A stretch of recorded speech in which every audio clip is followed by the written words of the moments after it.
Let's try this out.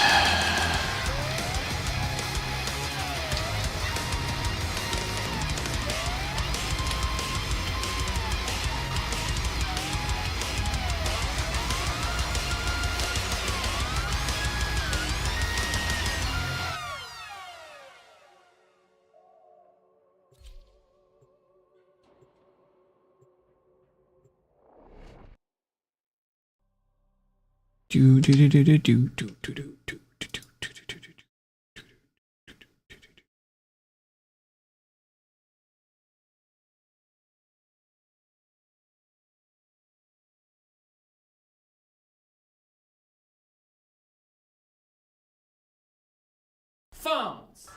Phones. Phones. Oh my god, phones. Samsung unveiled some new ones at their Unpacked this morning. You'd be forgiven for missing them, though, given how much the presentation focused on AI features like Ask About This Video on YouTube, which you wouldn't use for TechLink videos because they'd miss that whole phones bit at the start. You can't. Samsung's new flagship lineup is the $800 Galaxy S25, $1,000 S25 Plus, and $1,300 S25 Ultra in brand new colors, including a few shades of blue that Samsung says are inspired by the brilliance of AI, which everyone knows is blue. All three phones sport 12 gigabytes of RAM and Qualcomm Snapdragon 8 Elite SoCs under the hood, which have apparently been customized to make their battery life I haven't picked up many level 3 skill gems. Viewers to watch videos up to 31 hours. Gotta farm them. Do it! Need them. Unfortunately, although the Ultra gets upgraded cameras, its included S Pen has been downgraded and no longer includes any Bluetooth functionality, which allowed owners of previous Galaxy Ultra phones to use it as a remote camera shutter and many other so-called Air actions. Samsung told Android police that not many people were using the Bluetooth functionality, and people also just use Galaxy Ring and Galaxy Watch for hands-free photo capture. And I have to admit, making your customers buy another product to keep using a feature they like is much simpler than Samsung just leaving the S Pen alone. But tell you what, Samsung's gonna make it up to you with their new health feature that somehow measures your antioxidant index. Although, I think a microplastics index would be more useful at this point. What, still not happy? Have you seen the Crocs-inspired case yet? Nothing? Okay. Well, the one thing that is for sure a cool announcement is the new kids features for the Galaxy Watch 7 LTE, turning it into a standalone kids watch so parents can call, message, and track their little babies. You know, making sure they're not pre-ordering things. If you must, though, it seems like Samsung's own website is the place to do it. Or maybe wait a bit, because Samsung also teased the Galaxy S25 Edge, which will soon arrive to challenge this year's other phones that will be super thin for a good I really reason. do need Google to put on was kind of Samsung's co-presenter today. As another detail about the Galaxy S25 series is that Google's Gemini will be the default assistant now. Pink Even though color. at any given moment, I would much rather prefer to speak with Bixby. Well, if that's true for you, good news. Samsung told Android Authority that Gemini or Bixby could be activated depending on the situation, which I think is cool because I like the idea that whichever assistant pops up on my phone is the one that just beat the other in a wrestling match. Down there somewhere. Galaxy 25 and Pixel 9 users will also gain the ability to share images, files, and YouTube videos to the real-time voice mode, Gemini Live, which will apparently be crucial for finding out if you just took a good photo. I think I cannot tell where my target is. AI, help! Is this a good photo? Just look at it. But Gemini is also getting a pretty big upgrade with the ability to complete multi-app tasks, like find activities that conform to certain criteria and text them to my friend. Which friend? Surprise me. Some performance data for NVIDIA's RTX 5090 has leaked courtesy of video cards with a Z, showing that in various 3D Mark tests, the upcoming flagship achieves a roughly 30% lead over the RTX 4090 and more like a 40-ish% versus the Radeon RX 7900 XTX. And I'm telling you this because it felt kind of weird to leave it out today, but it sounds like proper reviews of the 5090 will be starting to go live at 6 a.m. tomorrow morning, so you might as well ignore what I just said and cross your fingers that NVIDIA isn't lying when they promise anyone looking to buy the new RTX 5090 that it won't melt power plugs this time. Although watching all that go down was fun to watch for the rest of us. Yeah, you know what? We're gonna go for those mid-range cards from AMD, which should be dropping any day now. And by that, I mean 2 months from now. Yeah, AMD exec David McAfee announced on Twitter that the RX 9070 and 9070 XT will go on sale in March, even though retailers already have the cards in stores. Waiting until all the RTX 50 series cards get scalped is a bold strategy. Let's see if it pays off for him.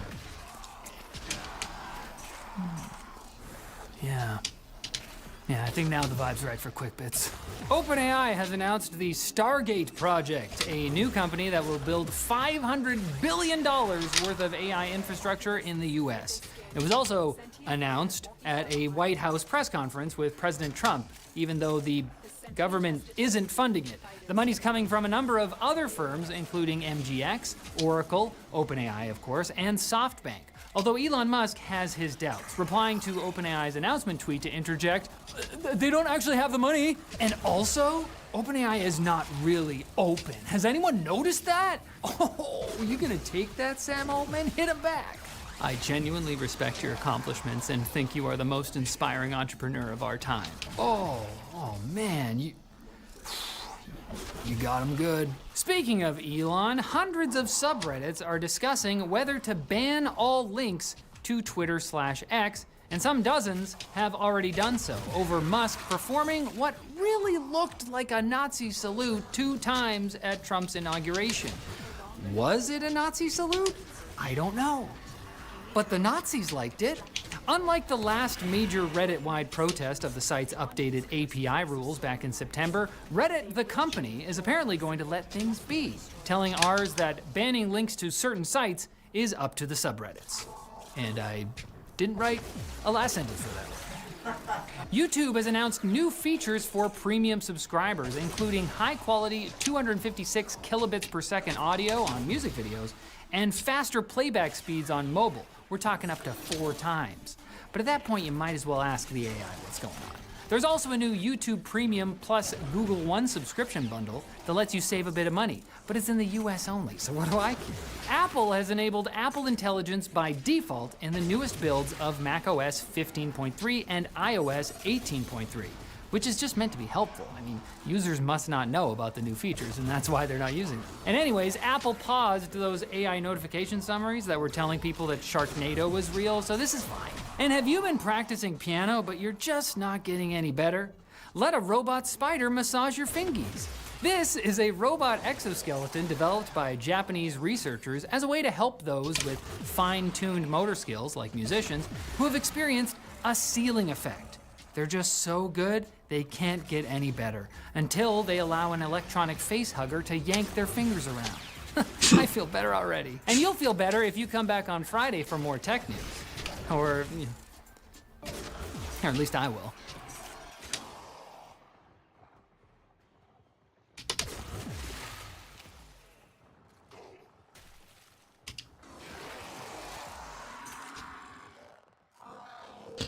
Sure does do a lot of murder.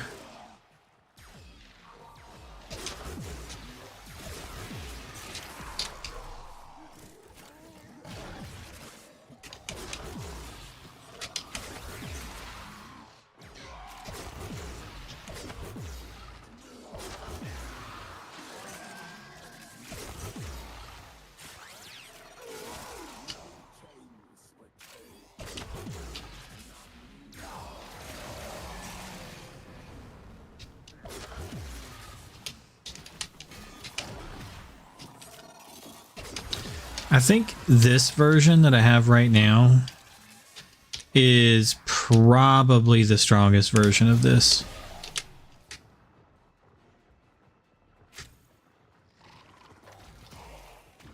I do need to change my colors around though. Because it's a little hard for me to see the green.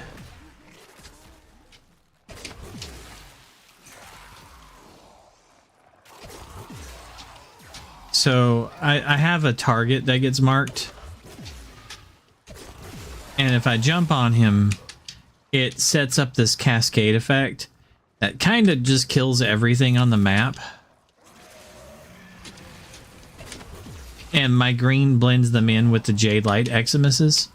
So I can't ever really tell, like, if it's a Jade Light Eximus or if it's my target. So I'm pretty much unkillable. And then my pet just goes around, like, spreading murder and mayhem. And it, like, just kind of nukes everything everywhere.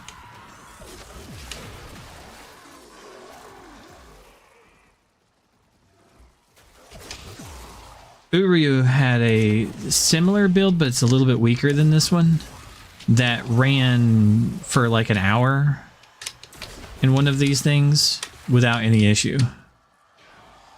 And this one has a few more tricks in it that makes it a little bit more dangerous.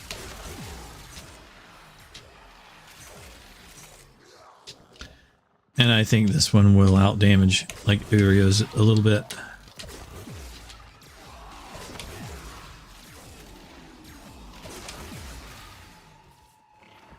So I kind of want to send this one to Uryu.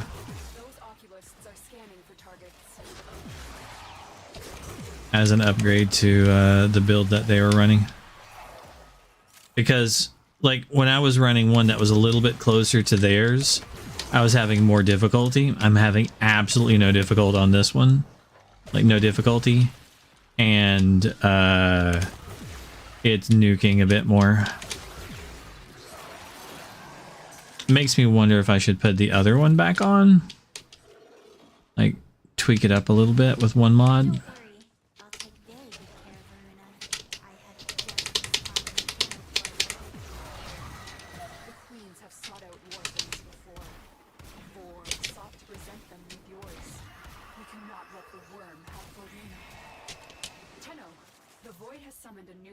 And it craves our life support. Destroy these manifestations.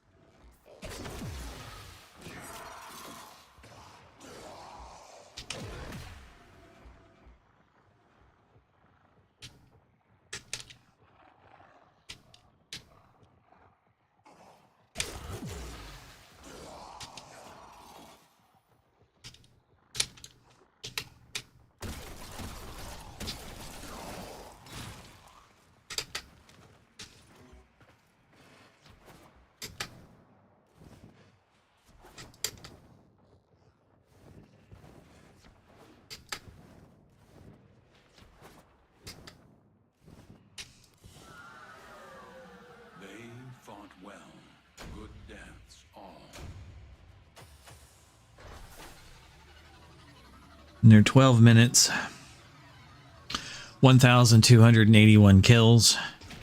So it's 100 kills per minute.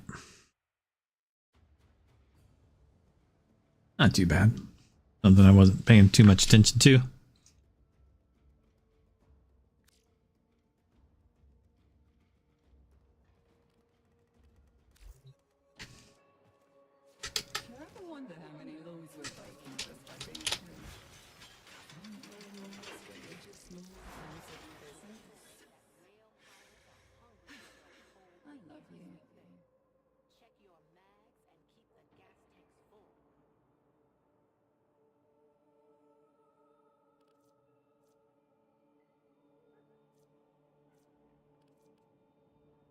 I'm gonna just put some lunch on. I'll be in 1 second.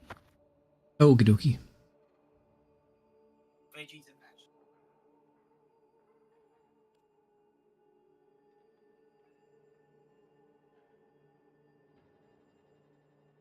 Mm-hmm.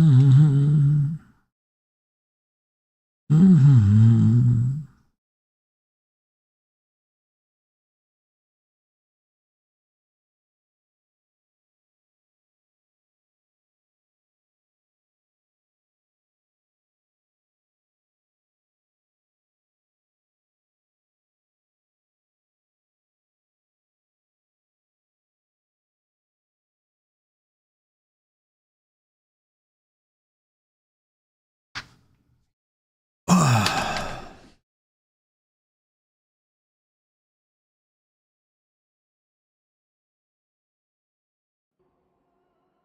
Okay.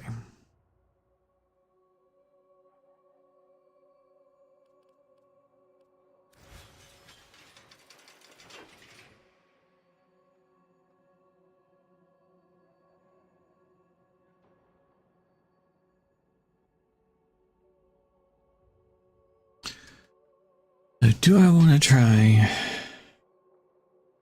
Nyx?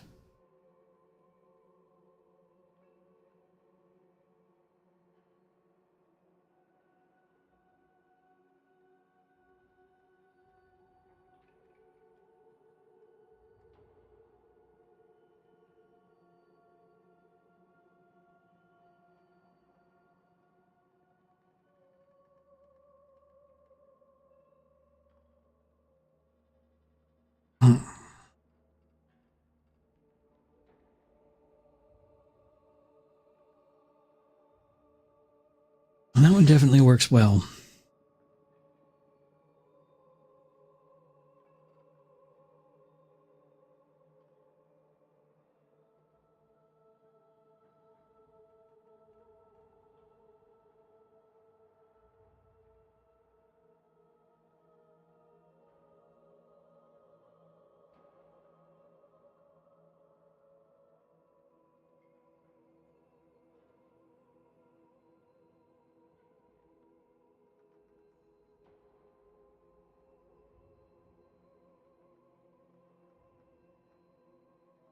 Extra damage.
So tired.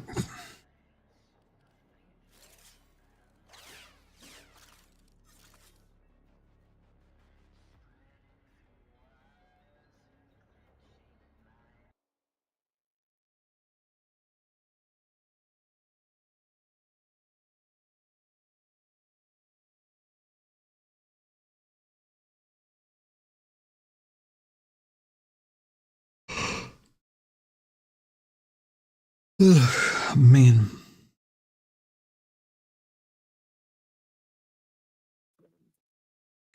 The idea behind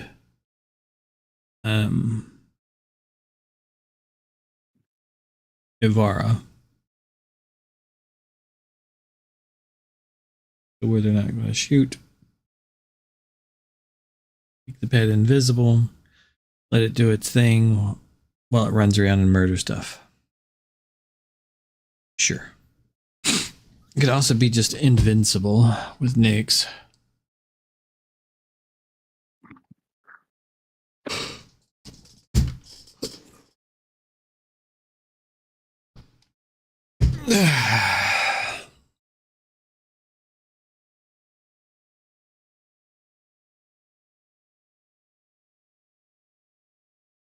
Which is probably better.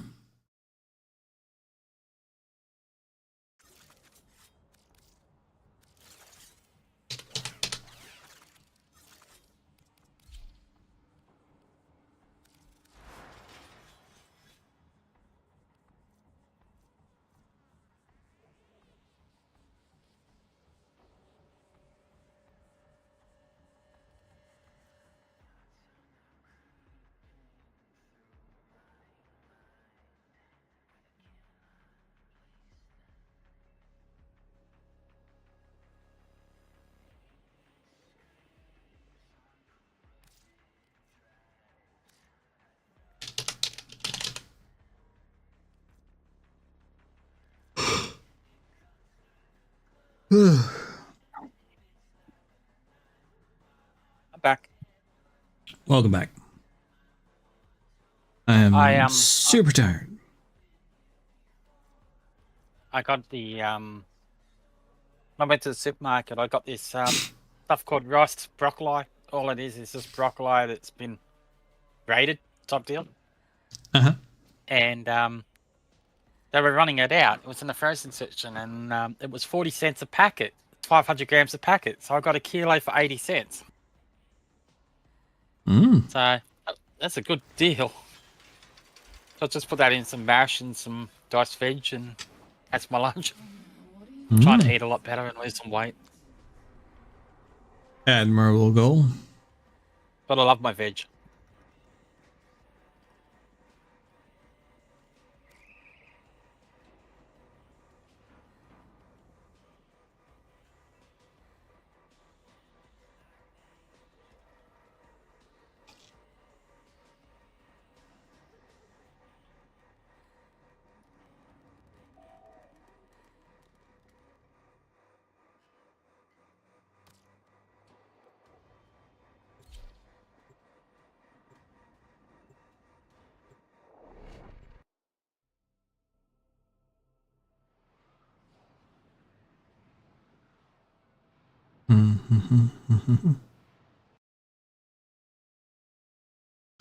Kind of want to turn off the YouTube stream again so I can play loud music.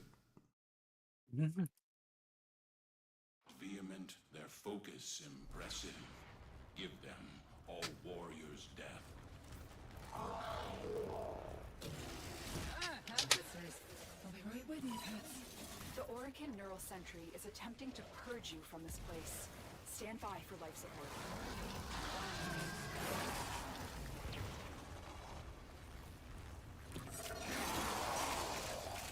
And they're all dead.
I gotta get something to watch.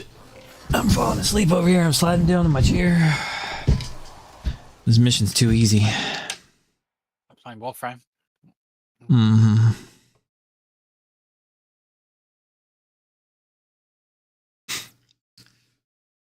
Kuryu was talking about, like, did I think if they would let this build continue, like, or would they nerf it because its ability to AFK, and the build they were on, you have to move around and do stuff. And I'm like, you're moving around and you're doing things. I'm like, whereas what I'm playing on right now, I'm literally tabbed out of the program, and I'm not in Warframe right now.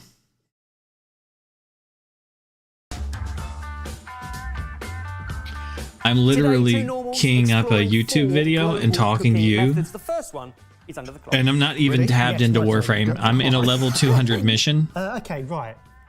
Made in France. Steel Paths. I'm in the highest level mission in the star chart. Arrow-like. Somewhere in the world, you may have just read where, France. uses these in their cooking. Um, but how? I'm just standing here. Yeah, Steam comes out of well, that. this is Right. I think there's two options. One is it's to let something like steam out, so you could put this into a turkey. Right now I'm just or a going big and piece of gathering things. meat or a pie, Pie vent. and it vents it out. Or you stick it in and then you. I haven't pour once liquid shot an in enemy. So that it moistens. I'm thinking it's got to be a very delicate thing. It's almost like it could be a souffle Like, deflation. I'm back in the game now because I went and got air support. Thing. No, I understand. But you know what I mean? It's got to be. It's got to be. Like, I have frozen no like- weapons right now because both of my primary and secondary weapons have been stolen by the enemy. Keeping meat And they're on the very ground. succulent and moist. It's called larding. I've been doing that for about 38 years. Would you like to lard some venison? Yes. So quite literally, inserting or threading lardons. I'm like, into your build? lean No. cuts of meat. So They're not gonna larding nerf that. with lardon. What we've given you My is build? smoked pancetta. It's also adding a bit of flavour. So if you It were can just totally to cut AFK. off the fat rind, and you want to cut basically a thick ribbon that will fit in the end of your larding needle, and then you push the whole thing through the meat. We're going to do it on one of those pieces of venison, and we're going to leave the other one without to see the comparison. Oh, I was visualising it completely wrong. It's a massive needle. Yeah, You, it's a larding oh my needle. gosh, Yeah, we're sewing. we're sewing. So I've seen Google Foods inject fat into lean cuts of meat to kind of give it some juiciness. Yeah. But never threaded. So is this a classical French technique? Yes, and bear in mind, if we arc back 100 years or more, game was a lot more popular, which is a very lean meat, and it's, you know, running wild, it's using those muscles, so it can be quite a tough meat. So actually, larding it with fat is a good way to keep it moist as it roasts. So I'm going to thread my needle in, Right the way through the meat and out the other side. and then as that goes in, it's let it go there. Okay. But I understand theory. You might need a chunkier piece of fat. In more modern times, animals have been bred to have that marbling in them, and we eat a lot less game and wild animals. Now, interestingly, our evidence suggests this was also very much done in UK and in Britain, but we consider it kind of a French classic. Right, I've got it in, but I'm not 100% sure it's all the way in. Well, better So- than nothing. I've seen a lot of larding needles that have like teeth and clamps that keep hold of it for you. So these should work. Have you seen any in like a proper kitchen? Yes, but not for some time, and that was when we were preparing game. I would say the time that people might see it in the UK now is larding and or barding of a turkey. Oh, what's barding? You could put Shakespeare in there. It's not a poet. Barding is basically laying fat on top rather than pushing through. Oh, yes. So when you wrap a turkey in pancetta, that is barding a turkey and protecting the lean turkey meat underneath. Larding is when you put fat through it. You know what you're doing now? You've got the knack. So how did you do that one? I stuffed it in the end, and I kept the pressure there as much as possible. And even when it's in the meat, Keep the I was pressure still there until squeezing the meat is holding its pressure. You've got there eventually 3 lardons through the piece of venison. You can also bard it if you wanted to put some bacon on top. So barding on top, larding through. So that's just the epic mealtime bacon weave. There's a flashback. Barding. Like bombarding somebody. Yeah, bombarding it with flavour. Yeah, I guess so. And of course, you can use different fats to give different flavours. But essentially now, if we were to roast at a high heat those 2 pieces of meat, in theory, should be more moist when we serve it at the end. Okay. So the venison has roasted, I mean, as simple as that, just plain roasted and then rested. All right, shall I cut into this one? Yeah, go for it.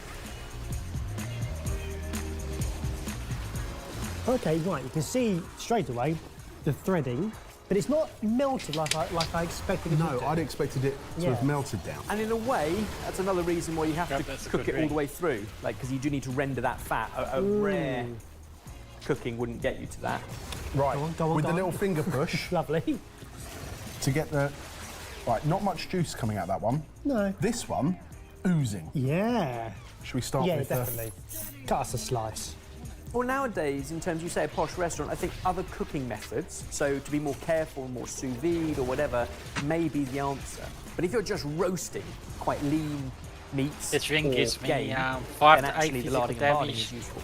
That is so good. 9 So to deadly. 21 cold Very damage, lean 116 as to well. maximum It mana, doesn't... No. 11 It's a to 10 single increase textural rarity weapon. fine, Yep. 12, 11 to dexterity, gains 5 mana per enemy killed. Cool. The larded barded one Yeah, is and it gives multi-dimensional. an additional Not just in terms of skill flavour, slot. because yes, you've There's got the one additional flavour of skill the slot. bacon and the lard in there, which adds the smokiness and that kind of thing. But texture Well, as well. It's why other cuts of meat, like if you compare like a ribeye to a fillet, and the way you eat, it has that marbling of fat. squish. A leg of lamb, stabbed multiple times, and you push in anchovy fillets. Yeah, we do that. and garlic. Fat, Garlic but and anchovy. umami and salt and garlic, and they roast, and you can Yeah. add that flavour in. So you can do it with other fats and other meats. Last top tip: frozen cubes of lardons. So they're literally frozen pellets, are easier to push in. So you can literally push them into yeah, slots well, if yeah. they're frozen solid, rather than working with sort of slimy, greasy fat. Good. Let's move on to number 2. You thought that one was fiddly? Lift the cloche on number 2. Eggs and chopped What? sticks. Why are they so matte? They look like ping pong. they are. They look like rubber eggs. Okay, so duck eggs Ah, and chopsticks. Okay. You know what? Specifically 3 of them. I think I know what this is because I saw this on TikTok the other day and I was like, that's a technique I hope I never have to try. Barry, explain yourself. I saw someone on TikTok insert a prawn into a yolk. what? I know, they made a little incision in the yolk and they basically, with chopsticks, then delicately put a filling in an egg, A raw egg. a raw egg. What we're going to try and do is renshu stuffed egg yolks. Oh no, it looks really And the tricky. crazy thing is you stuff them while they're raw and then you poach the whole thing. So it is a delicacy in the Fujian province of China. And essentially with 3 chopsticks, 2 to hold the filling and 1 to force it into the egg yolk, Brilliant.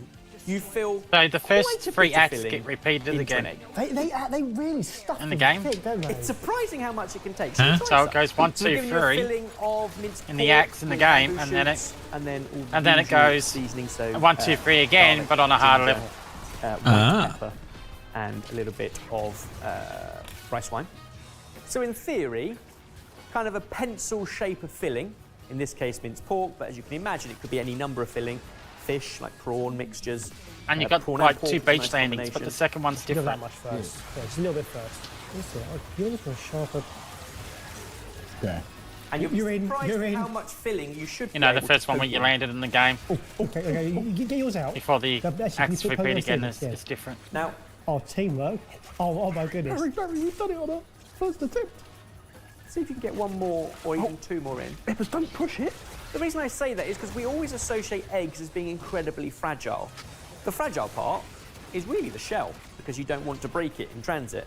Actually, the yolk, especially once it cooks around it, is surprisingly malleable. Right, now you delicate- push, you delicate. push, you To push, hit level you push. 49. 3 chopsticks, 2 hands. See it? No! No, we're fine. We're fine. It's overflowing. Yeah, it's all right. That's okay, We're that's okay, that's okay. We're Let's not be in a I mean, position in to a help way, you. it's like an inverted Scotch egg, isn't it? Oh my goodness. Oh my gosh. It really is. It really is. Wow. Outside in. A little bit more in there, and then we'll poach it. Breadcrumbs first. Then you can have another go. See if we can get a couple on the go. These are excellent another street ca- food. You put another sometimes see character them on. in the Oh, no, province of China, and they'll scoop them out of the broth, served with a little bit of that broth and a garnish as well. They're also saved for special I'll play the occasions and warrior celebrations because they are quite fiddly and therefore quite a delicacy. I want to stop. I'm scared. Yeah, I can't. Warrior's it's- tough, but once you get him In up which there, case, he's we okay. then have some poaching Stuff. water ready for you. So water just below boiling, and that careful method of Too just bad now, sliding but- ramekin in. You've already cracked the egg. It should be nice and Not easy. the fastest leveling.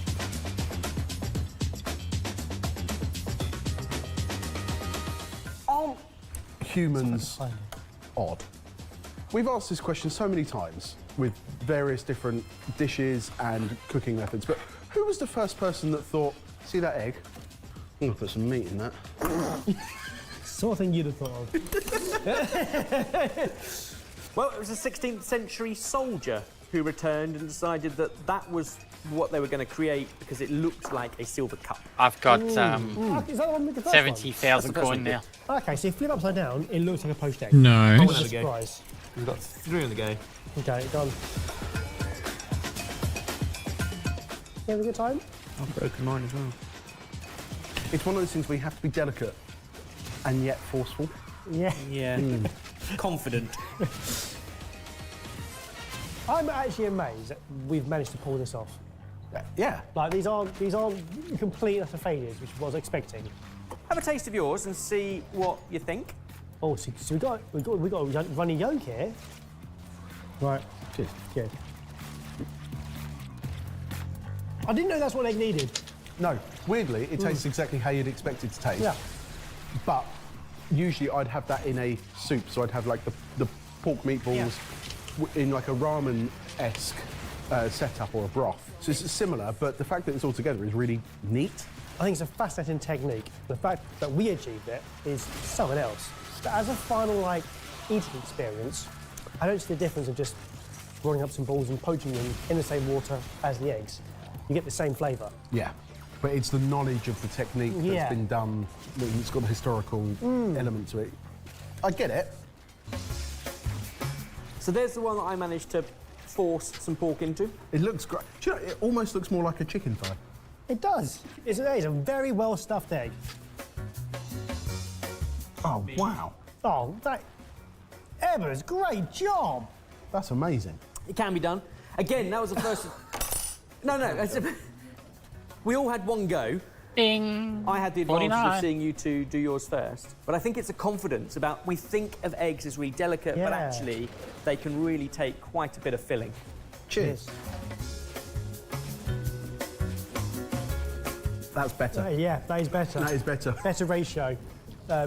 It makes no sense whatsoever, but I absolutely love it. It is so impressive to be able to do that. And I think the places that you See, can take 15 that minutes. in terms of the flavours of the fillings that you put in. you can take them to a lot of 1,287. different areas. I quite like Nyx is if I not could do it, quite I as could have fast, some at fun least with on that. this It tile. would make for a really But interesting battle concept. for us she to do. is, 3 different versions of that for different parts of the world. Yeah, a film. Way more AFK. Sesame prawn toast meets red I shrimp. had absolutely The nothing. I was red falling stuffed asleep. egg I had to is watch a another global video. cooking method that is so unique. But you ready for a third? I had a similar number of kills at 12 minutes. I had 3 Looking whole forward to extra this one. minutes on that one. Where are we going now? Does it involve more poking? It's been a very pokey episode. Ooh, it Oh, says hello, it's a piggy bowl. Asador de chorizo. I've had this. No, of course you have. I've had this. This is the Portuguese. Let me play the game. Sorry. So it's a vessel. In my head, you've got like chips and dips and like and meat to kind of like. No, That would be nice. That would be nice. It's not that. really Isn't it? good. It's not that. bad. It's not that. No, it's not Portuguese nachos. It's not poison. Is it meat based? Chorizo. Chorizo. It's a sausage holder. It is a sausage holder. Jamie, put him out of his misery. This is how you cook your sauce. I have to be honest, Jamie, I'd forgotten that you had already done this. Mike and I enjoyed a flaming sausage in Lisbon. I had it in Lisbon as well. Not with my. I didn't go on that holiday. I went on my own holiday. Cool. Sensibly. With my family. Would you like to try it? Essentially, a Flaming? burning alcohol that Yeah. flames a chorizo sausage. Okay. Right. Talk me through this. So essentially, you need a high ABV alcohol in the bottom of your pig. Someone say stop. Yeah, that'll do.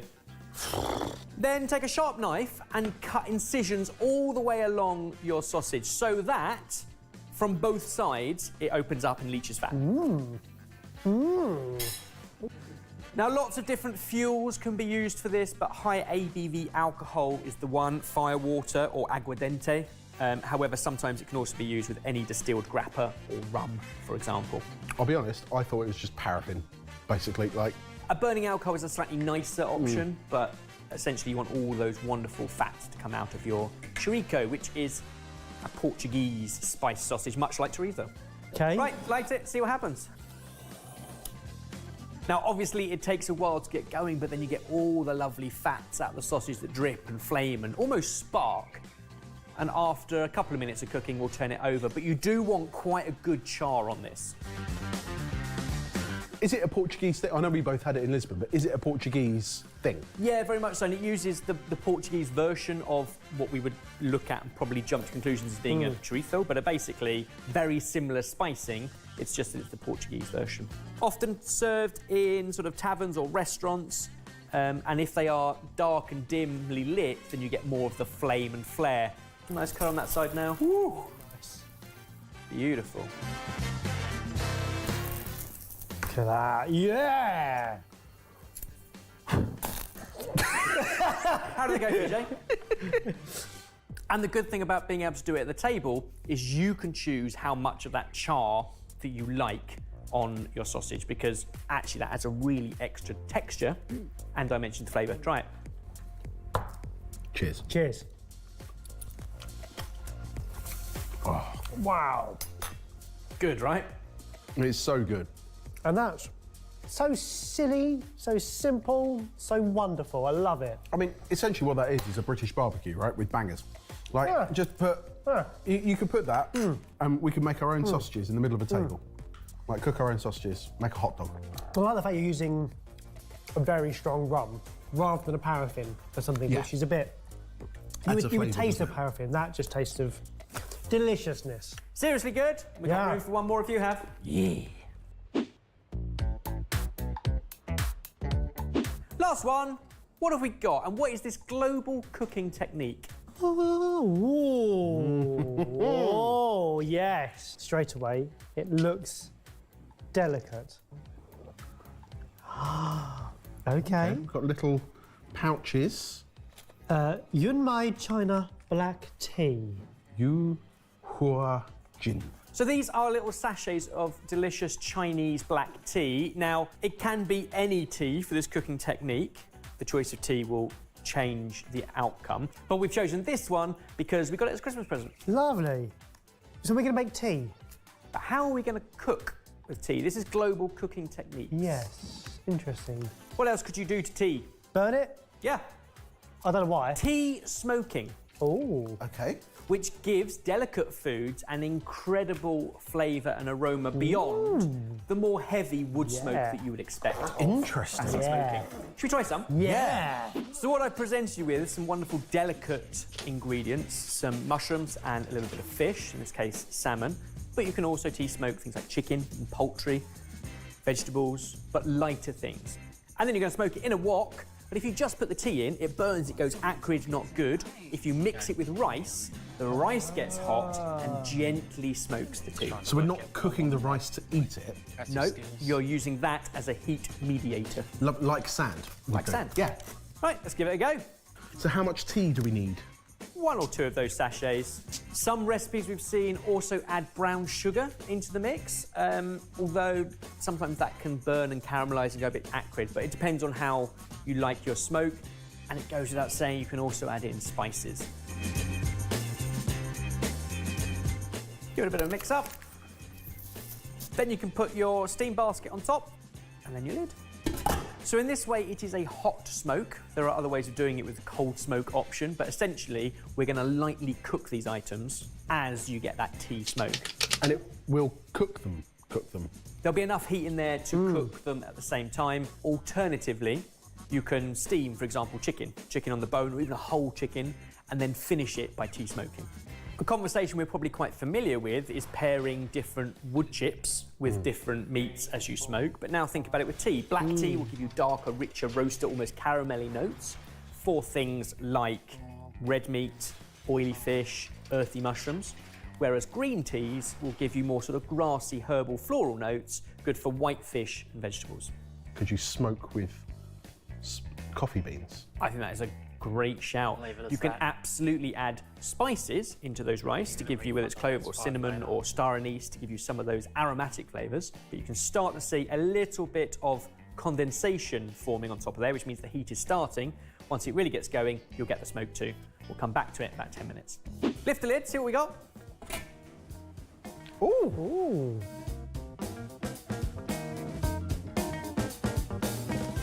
Definitely smells smoky. Definitely smoky. I'm really interested to see what notes of the tea-ness that you get from it. Worth pointing out, bigger things you want to cook, you might want to steam first and finish with the tea smoke. And sometimes they just throw the tea leaves onto the coals right at the very end, if you're just cooking over coals rather than in a wok. I thought I'd struggle to find the teeness, but it's absorbed into the salmon straight away, yeah. Yeah, it has. Yeah. But it's one of those ones where it's more on the nose than it is in the mouth. There's nothing else on that salmon other than... A pinch of salt. Deliberately. And obviously you can Yeah. do an awful That's a lot lot. more with it. You could marinate it previously, you could serve it with various sauces or in broths. But the tea smoke Salmon alone, tomorrow. So if I hadn't been through the process, I wouldn't be able to tell you that it was tea smoke. No. It's smoked, and I would say it's a light, delicate smoke as Yeah. opposed to Yeah. kind of really harsh, Yep. acrid smoke. But it's absolutely delicious. The salmon is standout, but even down to the middle of the salmon, you're still getting an element of it. The top's punchy. Yeah. And this wok method, or any saucepan basically, that you can heat up rice with the tea, is something you can do easily at home. You don't need a wok and a wok ring and a steamer. You can kind of DIY it as well. It's amazing to think of the different things that you could do.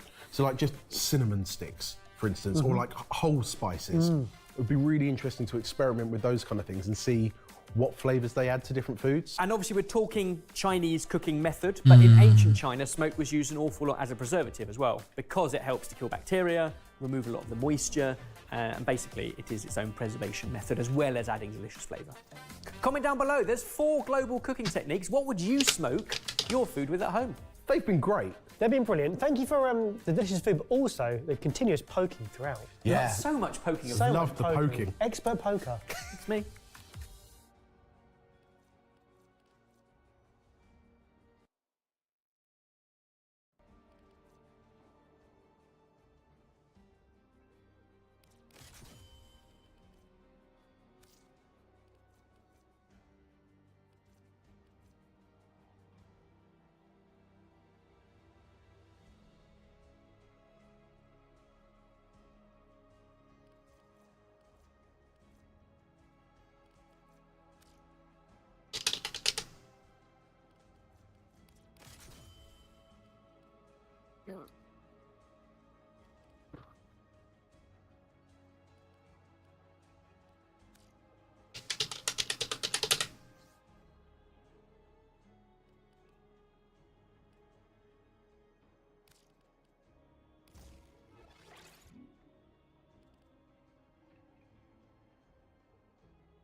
And that's fine.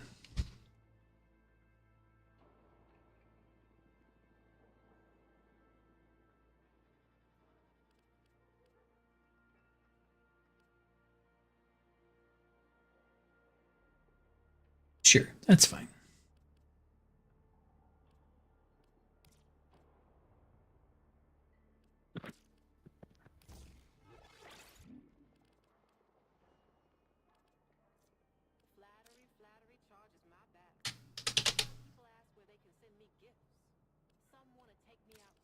I'm up to that boss again that had the hyenas in front of it. Add the what in front of it? A hyena Oh, the boss. hyenas. Ah, is it there this time or is it dead?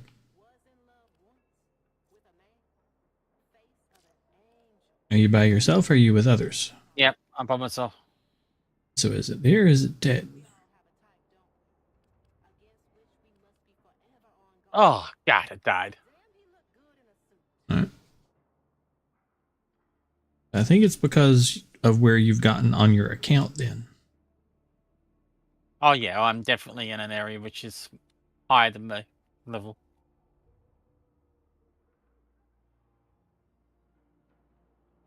So you might have to join somebody else if you want to fight it again. Which gives higher level people. Oh, I got somebody higher than me. I can call in. I made a couple of friends. Huh. I think you missed what I'm talking about. Never mind then. You'll figure it out eventually. Nobody else can join me unless I have a friend. No, I can't join publicly. No public person can come in. Only friends. You'll figure it out. I always do. What I was talking about is you would join somebody else instead of them joining you. Because you would need to join somebody that was at a lower level that's actually doing that mission. You know, that put a party up instead of you putting the party up and somebody joining you. Yeah, Because you don't have the boss. Yeah, I heard you. You have friends that also can't fight it. Because they're beyond it as well.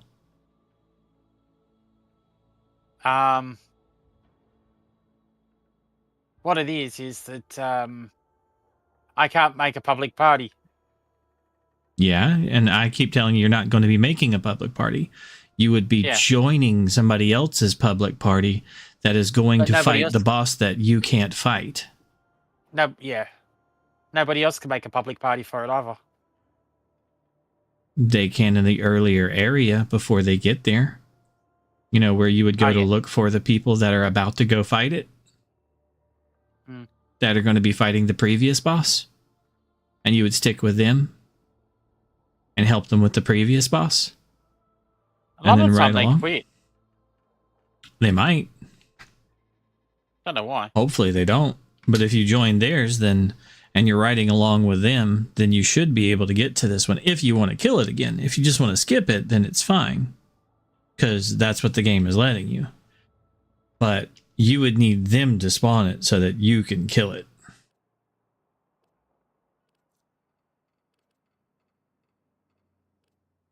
But like I was saying, you would have figured that out eventually on your own. Yeah. I've done it enough. Oh. Duration.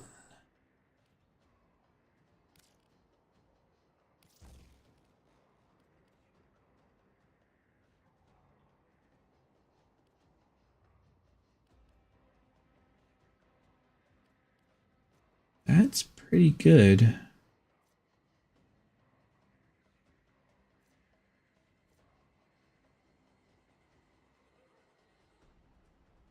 Oh, that's the range of how close I have to get before I still have other stuff.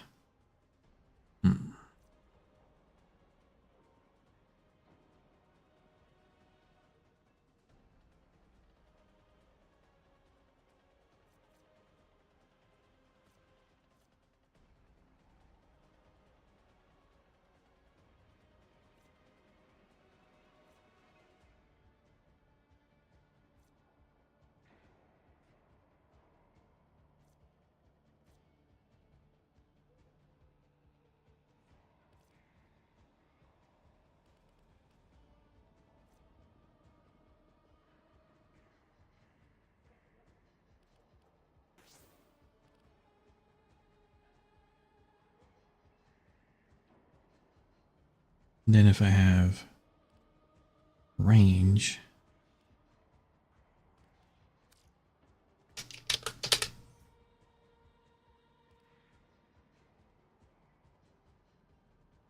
stretch.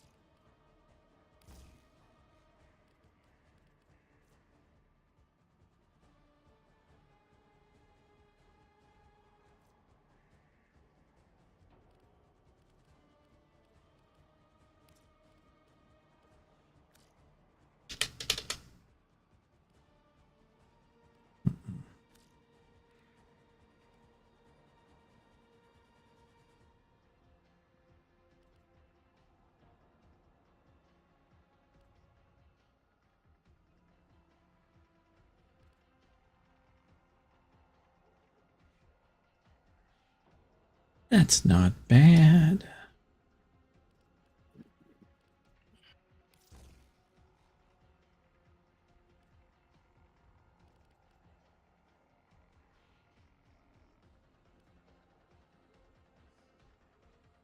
Go with power.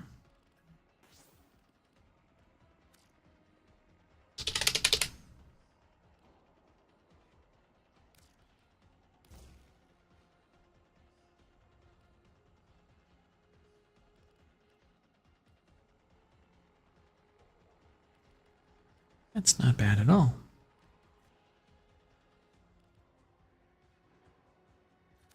Let's go put roar on.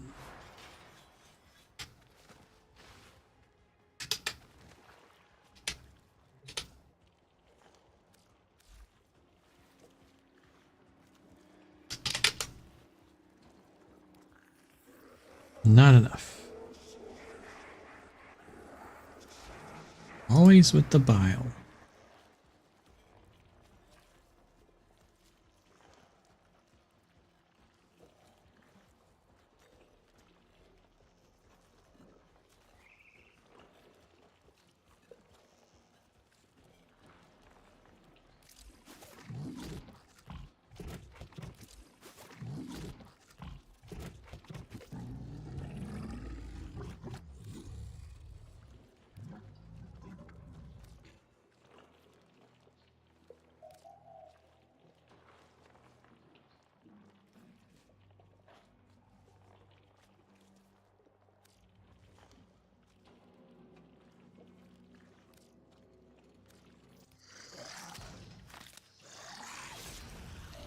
Okay. I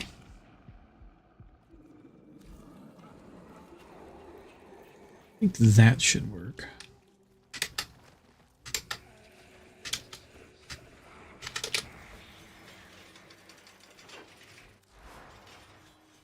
Okay, it's on roar. So let's go back and fight the guys. There's a whole world beyond home radio screens. I'll show you around if you like it, Elizabeth. You can laugh at our primitive ways.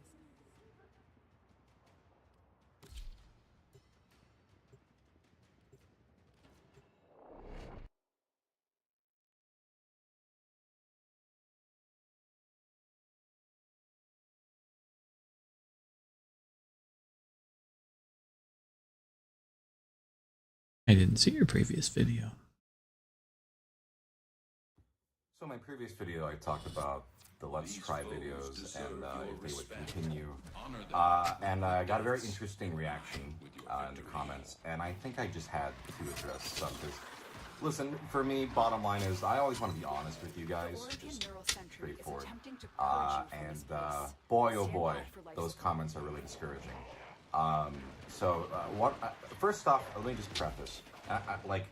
I'm not trying to convince anyone to watch the videos. Like, if you don't like, or I should say, you don't need to like those types of videos. If you're not interested in those videos, don't watch them. That's okay. And then one of the biggest complaints in the comments is everyone is saying that they hate the new style of Let's Try video, where they're like, all your friends are in it, and you just rush through everything, and you won't, take one bite and blah blah blah blah.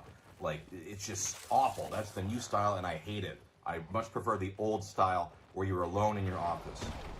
So I went back and I did a count of how, like, in the past 20 Let's Try videos, 5 of those videos are that style, where it's like friends are on screen with me, but the majority of videos are still mainly me alone.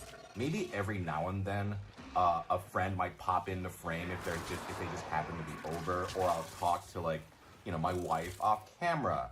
Like, that just happens. But 5 of them out of the past 20 are this new style of video that people keep complaining about.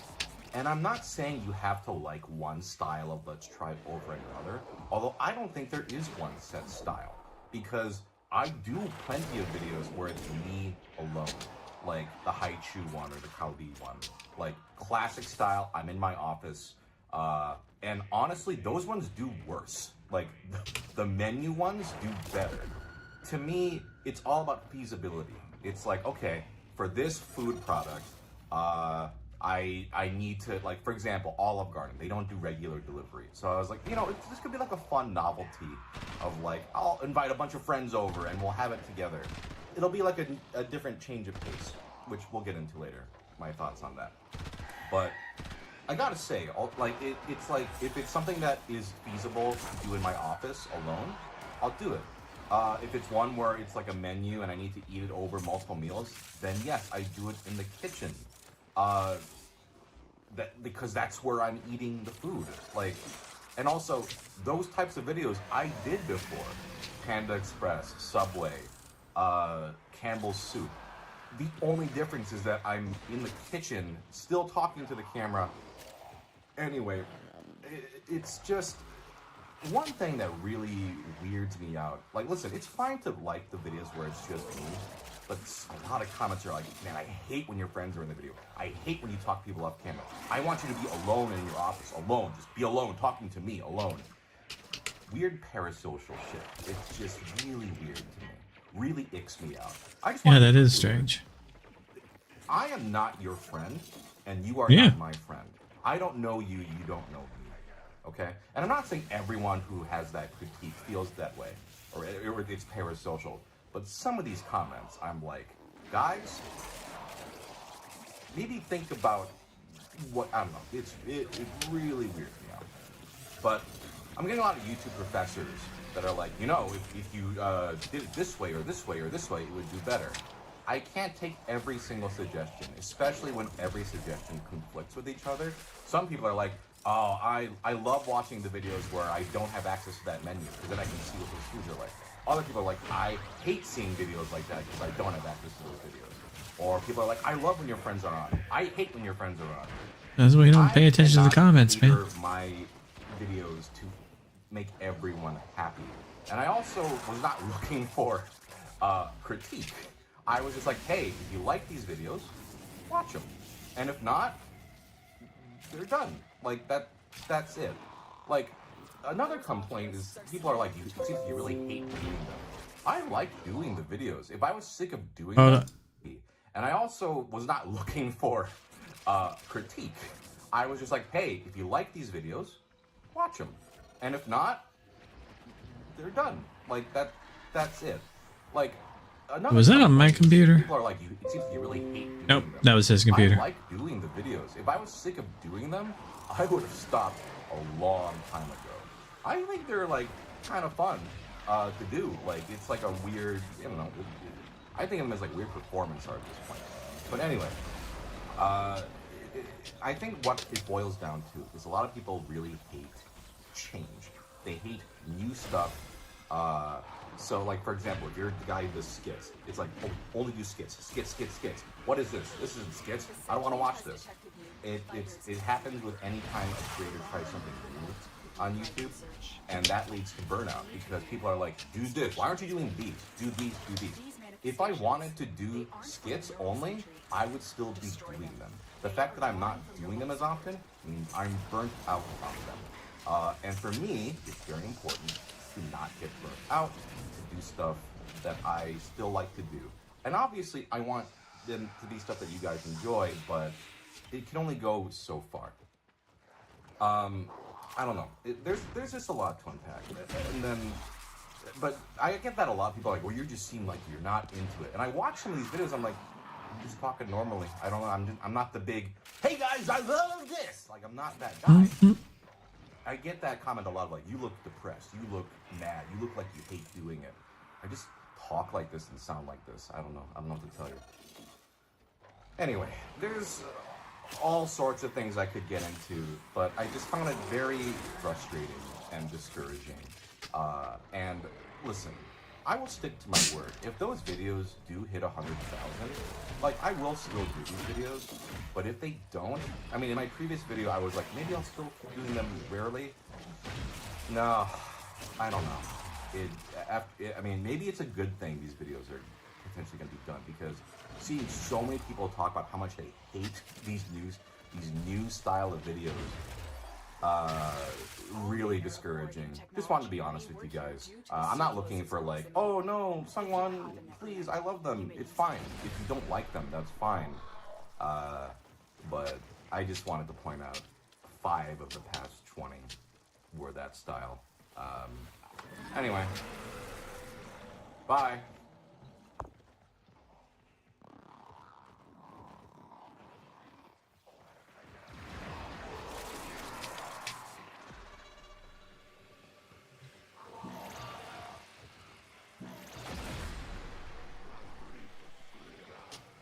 Poor bro.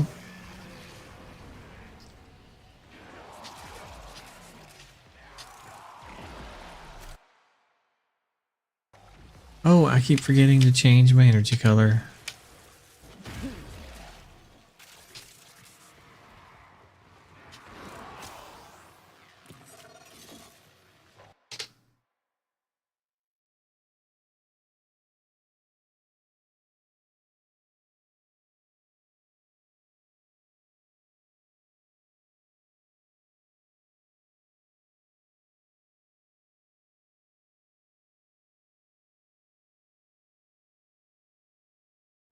Batteries don't last forever, whether they're in your phone, EV, or laptop. Extending battery life is a major engineering challenge. But what if there was a battery that could last over 100,000 cycles? A battery that could go an entire lifetime with little to no degradation. Imagine guaranteeing performance not just for years, but for decades. Well, a team in Germany might have just made that a reality, turning a notoriously short-lived battery into one of the longest lasting ever. So how did scientists pull this off? And more importantly, when can we start seeing these batteries in our phones, EVs, and home Did they storage? figure out how to I'm avoid Matt the Farrell. crystal growth Welcome to problem? Undecided. This isn't just a battery, it's a lifetime commitment, and one with an extraordinary secret. Developed by the Technical University of Munich, or TUM, it can last for over 100,000 cycles. That kind of durability could change everything. For example, Elon Musk has said that Tesla car batteries should last for 300,000 to 500,000 miles. That's roughly the distance that you'd cover if you drove to the moon and back 3 times. According to Tesla's 2021 impact report, their batteries are designed to last the lifetime of the vehicle, which they estimate at around 150,000 to 200,000 miles. Now, this figure is estimated from batteries only lasting a few thousand charge cycles. So imagine what a battery lasting 100,000 cycles could mean for EVs, phones, laptops, you name it. Your EV might last so long, it'll have vintage plates before you need a replacement. So how is this even possible? Well, it all starts here. You might be thinking, wait, does that stuff that protects me from the sun actually make good batteries? And you'd be right. Zinc does actually have potential. In fact, researchers once thought that zinc-ion batteries, or ZIBs, could replace lithium-ion batteries. But the problem? Well, zinc batteries tend to have poor lifespans due to a few big issues. And that's where TUM made a breakthrough. They used an organic polymer called, well, this. Don't worry, I'll explain what that is in a bit. But when they applied it to the anode of the zinc-ion battery, the results Insert chemical were nothing formula. short of shocking. And to understand how TUM achieved this, we need to take a closer look at the material that they're using, which is, obviously, we're talking about zinc.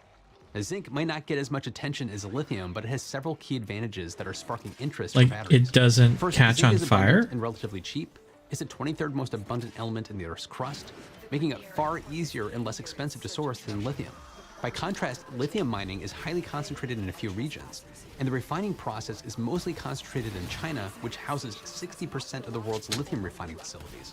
Now, the growing demand for lithium is expected to see the global market balloon from 26.88 billion in 2024 to 134 billion by 2032. As the demand for lithium balloons, zinc offers a much-needed element of surprise. Now, it's not just about abundance, though.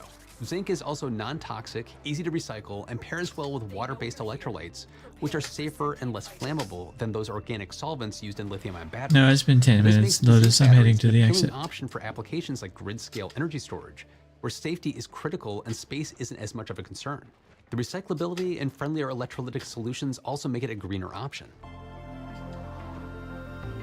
If zinc has so much going for it, why hasn't it replaced lithium in more applications? Well, the answer lies in a set of stubborn challenges that have plagued zinc batteries for years. First, there's an issue of dendrites. These are tiny spiky those are the structures spikes. that form on an anode during charging and discharging. Yep. Zinc dendrites grow in layers, creating hexagonal platelets Until that they stack poke into through needle-like projections. and over time, damage the these cell. needles can grow large enough to puncture the battery separator, Yep. causing short circuits. And even worse, they can snap off during use, effectively removing zinc from the system and reducing the battery's capacity. Think of the arms of a snowflake or ice crystallizing on your windshield. These are examples of dendritic growth. You can see that it can happen I'm quickly, familiar. and once these grow and contact other conductors, the battery is shorted. Then there's the problem of corrosion and the hydrogen evolution reaction, or HER. Now think of the battery's cathode as a fancy hotel designed to accommodate zinc ions as guests. So 989. During So still percolation, zinc right ions around move into 100. the cathode's Not quite layers, as good checking though. into the rooms. The more ions the cathode can hold, the more energy the battery can store. Well, zinc ions have a complicated relationship with water-based electrolytes. Hydroxide ions from the water tend to react with zinc, creating zinc hydroxide, which is a compound that acts like a rowdy party crasher, filling up all the hotel rooms and leaving no space for zinc ions. This means fewer ions can check in, reducing the battery's charge capacity over time. And to make matters worse, HER generates hydrogen gas, which disrupts the ion flow and damages the structure of the hotel itself. It's like having a gas leak in the building, which is both bad for business and terrible for battery performance. Now, these issues, dendrites, corrosion, and HER, are the main reasons why zinc-ion batteries have traditionally had short lifespans, often limited to just a few thousand cycles. And solving these problems is no small task. That's exactly what TUM's breakthrough aims to do. The research team developed Does a it? 2D porous organic polymer, which is this again, Oh, that's easier. to coat the zinc anode. Now, while coatings aren't new in battery research, this one stands out for its unique properties. The polymer forms a protective film over the anode, but it's not just a barrier. It has built-in nanochannels that allow zinc ions to pass through easily, ensuring the battery can charge and discharge efficiently. Its highly ordered crystalline structure acts like a superhighway, allowing ions to move quickly and reducing energy losses. It doesn't Polymer also allow helps for the zinc distribute evenly dendrite across the buildup. anode surface. It prevents clumping that leads to dendrite formation. It's both zincophilic and hydrophobic, meaning it attracts zinc while repelling water. Now, this dual property minimizes the HER effect, reducing corrosion and improving the battery's overall stability. And with this innovation, TUM has tackled 3 of zinc's biggest challenges: dendrites, corrosion, and HER, all at once. So this is about zinc batteries instead of lithium ion. Zinc ion batteries. So lithium ion is what we use in just about everything that charges, including our cars. Zinc is a long understood technology. Batteries are made, but there's a problem with there's 3 general problems with them. That means that as you charge them, they basically don't last as long. The more times you charge a zinc ion battery, the shorter its lifespan, so that it eventually doesn't hold as much charge. And that's one of the problems. And then eventually it'll short circuit itself, so that it just stops working. The battery dies. A college research, I don't remember who it is, I'm bad at names, but they have a coating to the zinc side that prevents the stalactites, they're called dendrites, from building up. And these little things that build up eventually poke through to the other side and short the battery, which causes it to fail. And they stop the process that causes, that's one thing that they stop. And they also stop the process that would cause them to have lower and lower capacity. So this one coating prevents 2 of the major flaws to zinc. And one of the benefits to zinc is they don't explode. And where lithium ion batteries are like, yeah, it is good for like 20 years. If it weren't for these 2 main, like the main 3 problems of zinc, they're good for like 1,000 years kind of thing. You know, if it wasn't for the 2 main problems, they would be good for basically forever. And yeah, they don't explode. So yeah, it's just the problem is like the things we hadn't figured out how to stop yet would mean that they lasted about the same amount of time as lithium, a little bit shorter, about the same amount of time, and then they would just stop working on it. You know, they would lower their, you couldn't charge them as much, and then not as much, not as much, not as much, not as much, not as much, not as much, you know, and that's kind of a problem. And then all of a sudden they won't charge at all. Nothing, you know. So lithium was kind of a better choice, even though there's the possibility that if it gets poked through, it catches on fire. I'm not familiar with niobium. I'm not familiar with that one. But this is a guy going over with one places. I have to put air quotes on everything because until it gets to market, Brazilian tech. Current research, like we have, you know, unobtainium. Like we've got a new discovery, guys, and until other people like until it gets to market and you can test them and you can tear them apart and you can like you know, really people can claim. What was that, Amelia? They need to be validated. Yeah, until other people, like, you can put out all the PowerPoint presentations and say that you have the cure for cancer and small penises and, you know, and everything else in the world. But until everybody else gets their hands on them and gets to run them through testing and tearing them apart and analysis and everything else, it's just hype. You can say you've got 10 inches, but it's only hype until it's validated. Yeah, same way. Just like they've got to be handled. There's solid state batteries out there, which is another thing. No, we don't have a car. We don't have a cure for all of those. There's like solid state batteries out there, which is another really good, like an interesting technology. And there actually are some on the market in like everyday products that you can buy. And that's another really cool thing, because a lot of people are like, solid state batteries aren't a thing. That's not real. It'll never make it to market. You know, it's too expensive. And no, there's actually like things that you can purchase right now, like home, like big portable, like it's kind of like the EcoFlow, but they're smaller and they put out the same amount of power. So then people are like, are they really solid state batteries in there? Or are they just like a different, or are they like, so people get their hands on them, they test them, you know. And like the channel that I'm watching, the guy there, he's kind of interesting. He's Undecided is his channel, because he doesn't make a stance on things. He just like goes over the information, and then he tests things himself. Like he has like one of the off-grid houses.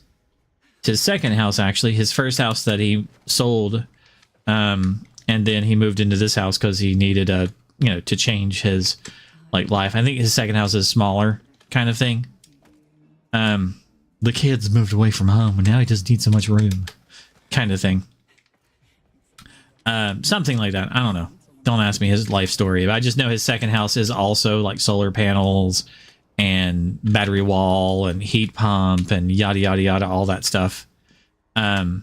but he goes into like in his videos like the breakdown of why he made the decisions that he made, like how much money he's made back on each year, you know, that kind of thing. So you get like, would he make the same decisions for the first house? Like, would he make, why he made different decisions for the second house?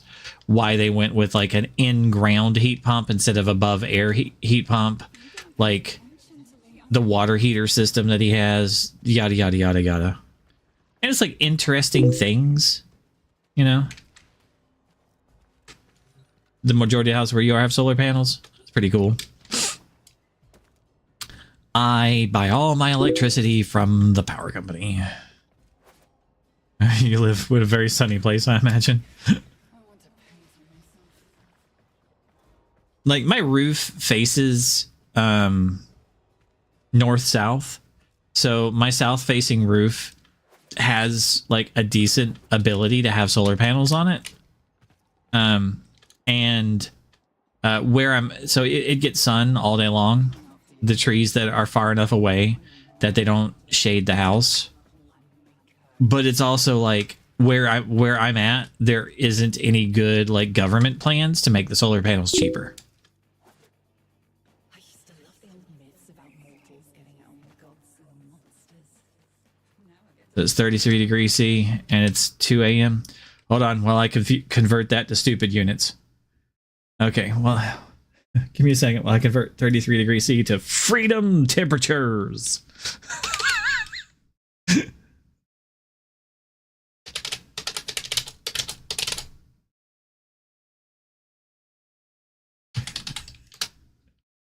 Okay, now I know. Wow, it's hot where you are.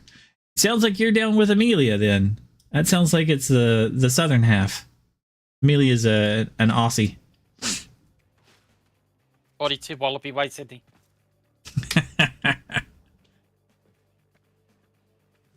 I think there's a welcome back here for Tuck. I have a few Aussies that stop by from time to time. They said, hey. And then in game, I'm testing a kind of an AFK build. Yeah, I have Sevaga.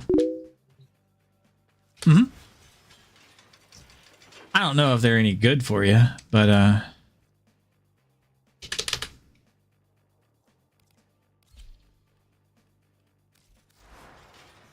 the main one that I run would be this one. It uses Shadow Haze and Dark Propagation, Precision Intensify. I don't use the where you go into your claw form, so I pull that one off, and Precision Intensify works on the Roar to give me 245 power strength on it, plus you know, Molt to take that up to like 300 ish, you know, 295 kind of somewhere in there, 285. I don't know, it's a lot on the Roar. And then with Dark Propagation and Shadow Haze, it just blows everything up.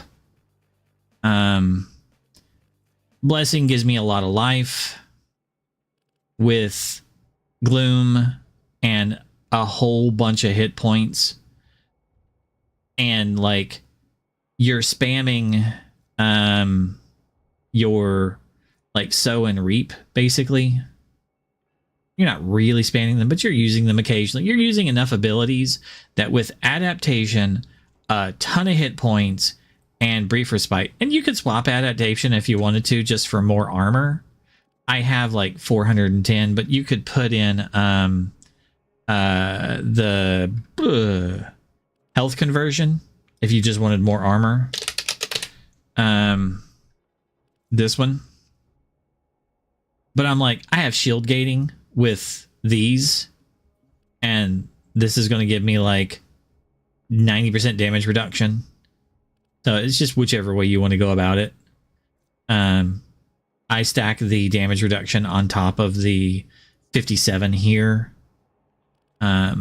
with this one, you would only have one set of damage reduction.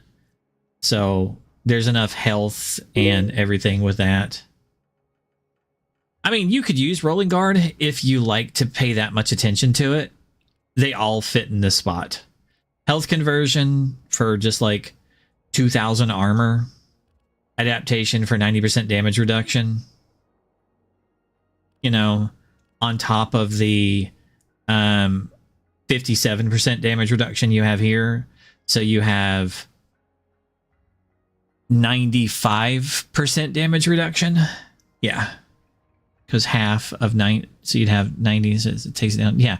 So you have 95% damage reduction with these two. And then, or if you wanted to, you could just have like, oh shit, something went down, let me roll. I just like to not think about anything. And I'm so tanky already that with shield gating, I'm invincible all the time anyway, because I can just use an ability and get back a second of invincibility. So, and then since I'm usually casting my ghost every now and then, and then so doesn't really need to because they kind of apply things. But I usually have to cast Roar every like 40 seconds that I can just hit the ghosts if my shield goes down. And then I get back my invincibility tick. So it's just like, it's just kind of up to you. Put whatever you want in this spot. There's 3 good uses. It just depends on which one you like more. You know, any of them work. The just flow to give you enough energy to be able to use your abilities, equilibrium to make sure you have infinite energy, and the flow, those two kind of go together so that you have a nice buffer. What about the buffer? And then stretch and reach to give you a nice range on the explosions. Yeah. It works pretty well. And this kind of kills everything. Right now, I'm playing around with like an AFK build.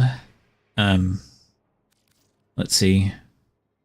Would you rather see an AFK Avara, an AFK Nyx, or like a non-AFK but super high damage build?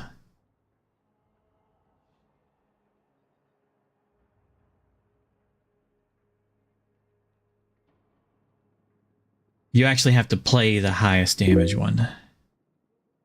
So Nyx, okay, that one's totally AFK. Let's see here. I forgot to put the extra damage on it. Yeah, that'll work. Sure. Yeah, this one works. I want to do... Which one has the roar? No.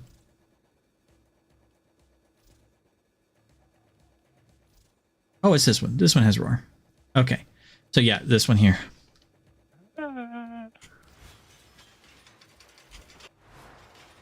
So the high damage, the highest damage one that I'm playing around with this particular build is Varuna. But it's not AFK. This one is AFK. Nyx here. I'll show you what I mean. It's about 100 kills per minute. So we're going to go to the Circulus in level 180 to level 200. And I'm not going to shoot anything.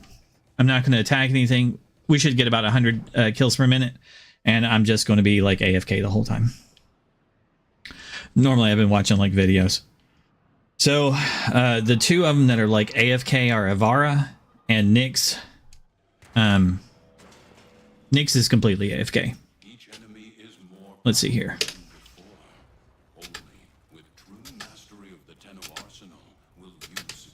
They will take my weapons, but it's okay. Like I said, I'm not going to actually attack anything.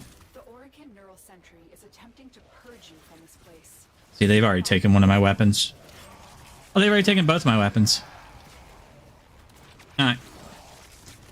So...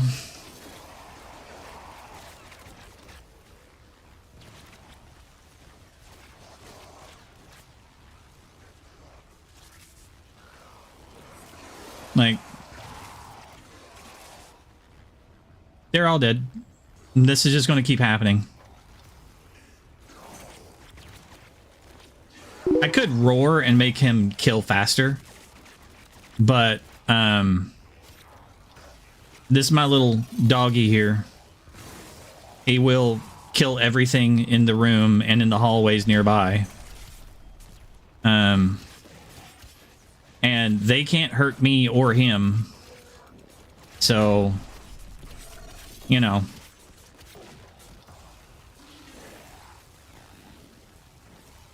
And there, now everything died. As soon as he kills one thing, it clears the entire room. So, like, occasionally I do have to walk around and pick up the energy things, you know, the life support. There we go. Now, I do have roar on this build, so if I like need to like give him a little more damage, and since it is Nyx, like I could armor strip them with her too, because she does have that, you know. But like, yeah, he just cleaned the room again. These are like level 200s. This can go up to like damage cap. He can do negative numbers because he goes beyond damage cap. Like, it's hard to see the numbers that he's doing because he's doing so many status effects. Like, his damage numbers get covered up by the number of status effects he does. But sometimes you'll see a negative 2 billion number poke out. But like he's on average doing like 21 millions and stuff on a lot of these things as soon as he gets a kill. And I haven't even roared yet. Like, I've only used one ability so far, and that's just turning on my invincibility. And like I said, I have full energy.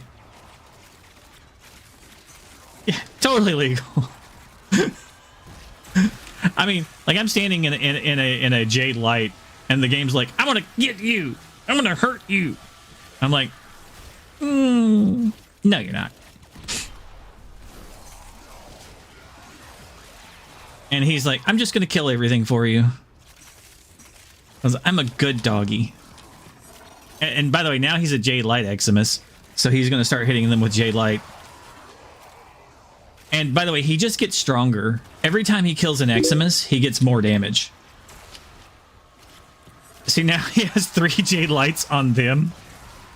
4 Jade Lights on them now. Oh, he's so stupid.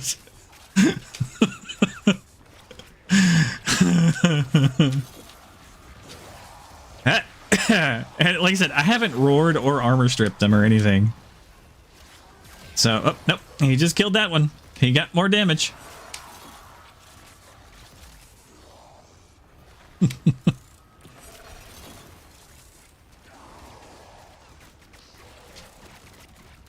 So this is the build that I've been working on.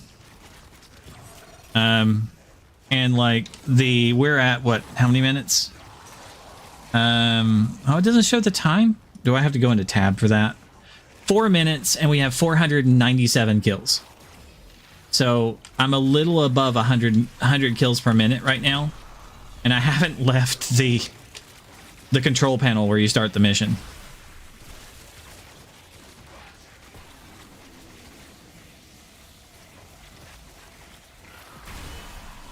So pretty good so far, you know. Let me go pick up the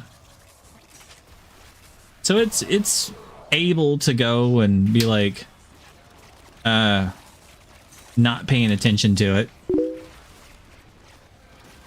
Yeah, a lot of people like paid attention to the when the new pet build came out. Like, there's a meme version of this that I have.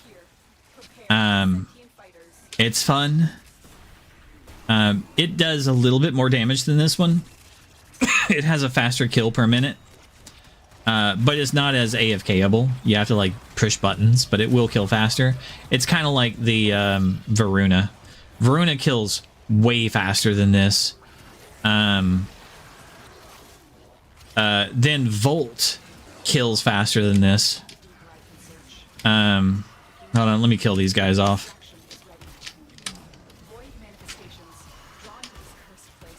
I will kill. Okay, there we go. There we go. I just didn't want the ghosts to be out there, so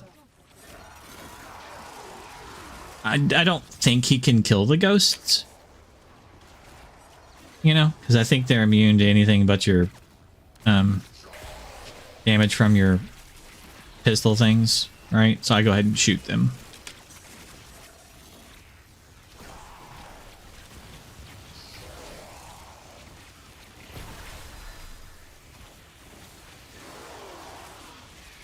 Come on, clear the other side of the room.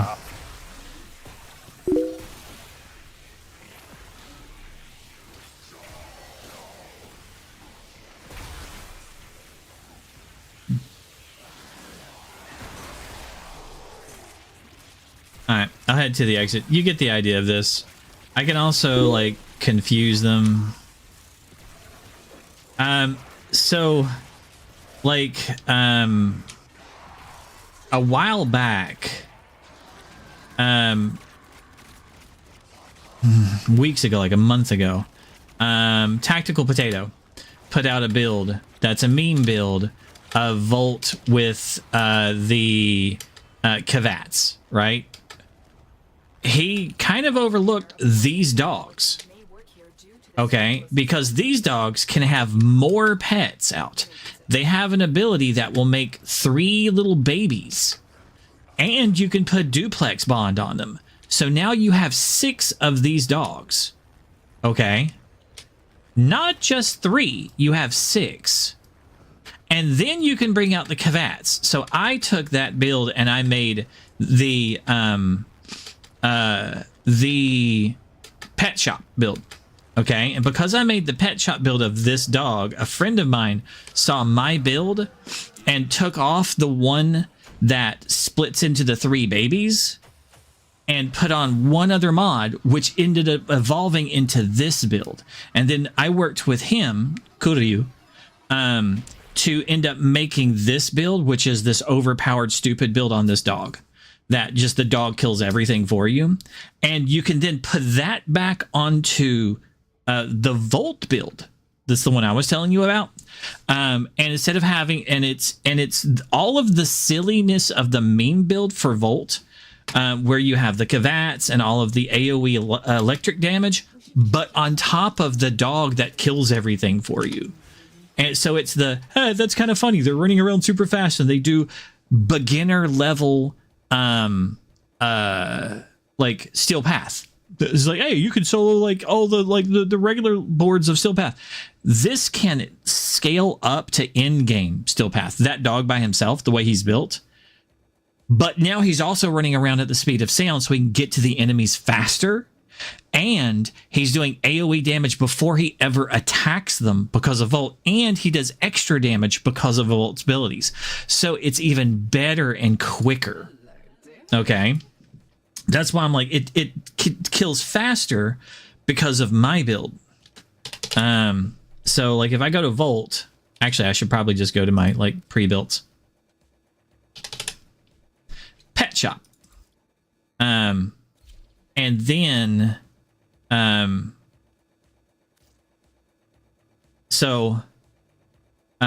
the other dog that I have. And if we swap him to, so that's the original one, Hound, to this one. So that's Pseudolon, but this is the new one, and the Akaton.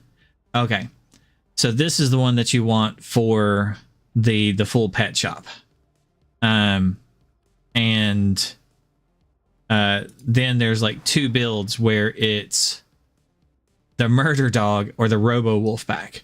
And the difference is duplex bond and diversified denial. And whenever it goes in diversified denial, it stops doing the synergized prospectus and until for 30 seconds. So your damage really drops for 30 seconds. And that's kind of a problem. So it's funny because you have 3 specters, you have 3 more specters that are all running around doing the electric shock, but it's actually like better just to have the murder dog from here, and then like the cats. you can do the taking this one off and just having the duplex bond and not doing the diversified denial, because then it'll still use abilities. Like the main dog will still use its abilities, and then having the specters, and you have like lots and lots and lots of damage. So, but I kind of like the vicious bond where it strips the armor off of stuff, because it can really strip like a lot of armor by itself with this, as it spreads its like ability and stuff around. So I don't usually put the duplex bond on there. So let's see, what am I missing? Reflex denial. So if I did that, reflex.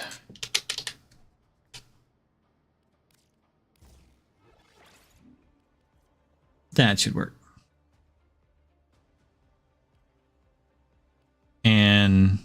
But then it's not the full wolf pack where it has all of the little babies and the adults. But it's fine. But this is the general build. And it'll run around at the speed of sound and nuke everything. And then the weapon, I have just fire damage, some attack speed, status duration. The gun build is relevant. You'll want like at least 3 damage types. Radiation isn't very good because you'll be spreading it. And they won't come out of their spawn zones because they'll be fighting each other. Anybody that survives, and then they'll spread radiation to each other. So they'll just be fighting. They'll never come to you, and you want them to come to you. So magnetic is better. But the way that it works is because you have multiple elements on this. You have 3 like elements. So you have, multiples here. Since you have, let's see, is it manifold? Killing enemies with 3 or more unique status effects reduce your ability cooldowns. Okay. So you've got 3 elements for sure, right? Now, companion precept mods apply status effects from your weapon. So you have 3 of them for sure. Technically, you have 5 because of your impact and... So this weapon, the Ikaten, is important because slash temporary ignores the target's armor and causes them to bleed over time for extra damage. Puncture temporary reduces the target's damage output. Remember this. It lowers how much damage they can do by up to 80%. So they are going to do less damage to you and to your dog, and increases the chance, the critical chance of damage taken by up to 25% with multiple stacks. So the more puncture that you can get on them, the more you can get up to that 25% additional crit chance to them. So you can add another 25% crit chance to all of these enemies. So these can be applied to all the enemies by putting puncture status effects on them. And by putting puncture status effects on them, you can reduce how much damage they do. So when an enemy does 1,000,000 damage, you can reduce that by 80%. That's before it gets to your damage reduction. So you're reducing how much damage they do. So when that big guy in game is doing 80% or like 1,000,000 damage output, nope. They're now doing 20,000 to 200,000. Yeah, 200,000 damage. Sure, I don't know. Don't make me math.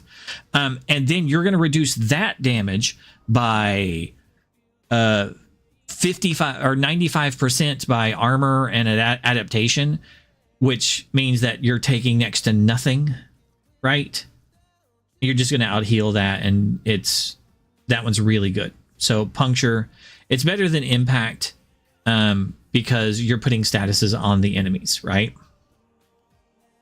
Because you have condition overload, and you're like applying 1, 2, 3, 4, 5 by default, okay, you're going to get 400% more damage. That's on top of the, 165% from here. You're going to get another 90% on the slash. And because mine is heat, I get another 90% on the heat. Excuse me. Now, remember what the way that this thing scales. Okay. Because I have killing Xmas enemies grants 120% bonus of the damage your melee weapon does as a random element to your companion. Okay. So every time he kills an Xmas, he gets an additional extra element of damage to his weapon. Okay.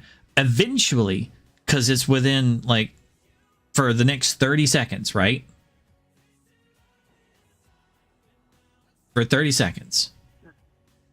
So if there's lots of Xmases, he's going to have every element in the game on his weapon. He's already doing electric here, and then the 5 you just saw. So by default, he's doing 6. So now it's 480% damage. Bonus, because this does electric. He's going to have the others as well. This is going to bounce around. As he kills them, he gets more and more and more. Each time, because you have you're going to do more and more damage because they now have 6 things on them, 7 things on them, 8 things on them, 9, 10 things. That's 800% more damage. Oof. It just starts scaling up and up and up and up. And as soon as something dies, you have Contagious Bond. When your companion kills an enemy affected with a status effect, half of those status effects spread to other enemies within 9 meters. Maximum of 1,000 stacks per status effect, right? All of this stuff is so nasty. So this generates a shield that reflects damage and gives them a magnetic status effect. This is a precept mod, so it procs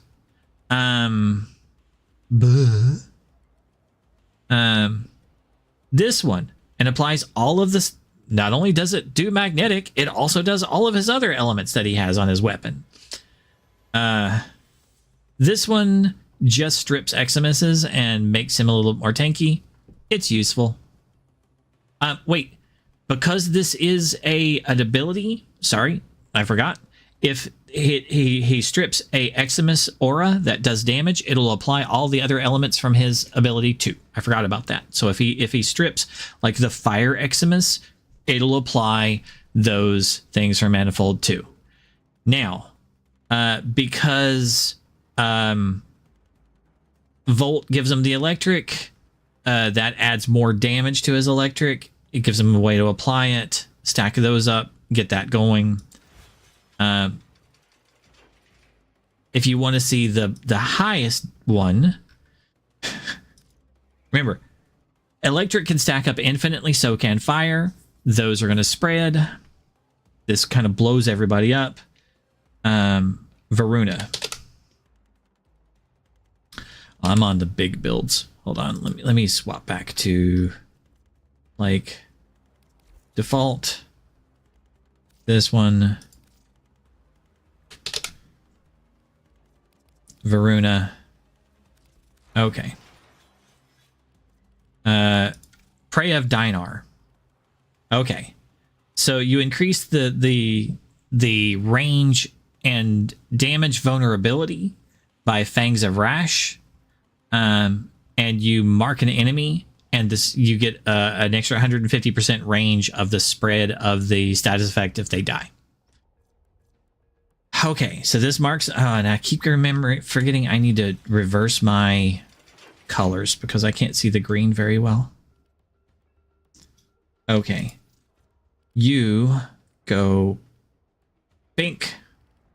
And you go green. Okay, that'll mark them just real bright and pink now. That's fine. Okay.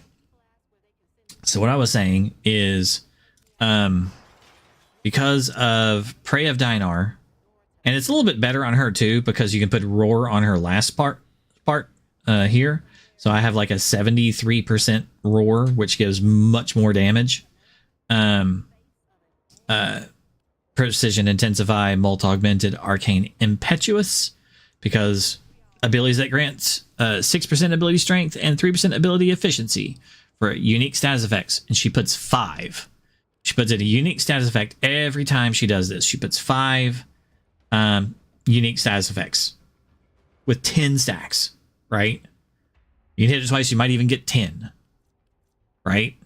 So that's like 60 ability strength if you can use this twice. And you often can. And you're going to use it pretty much all the time. So that's just made for her.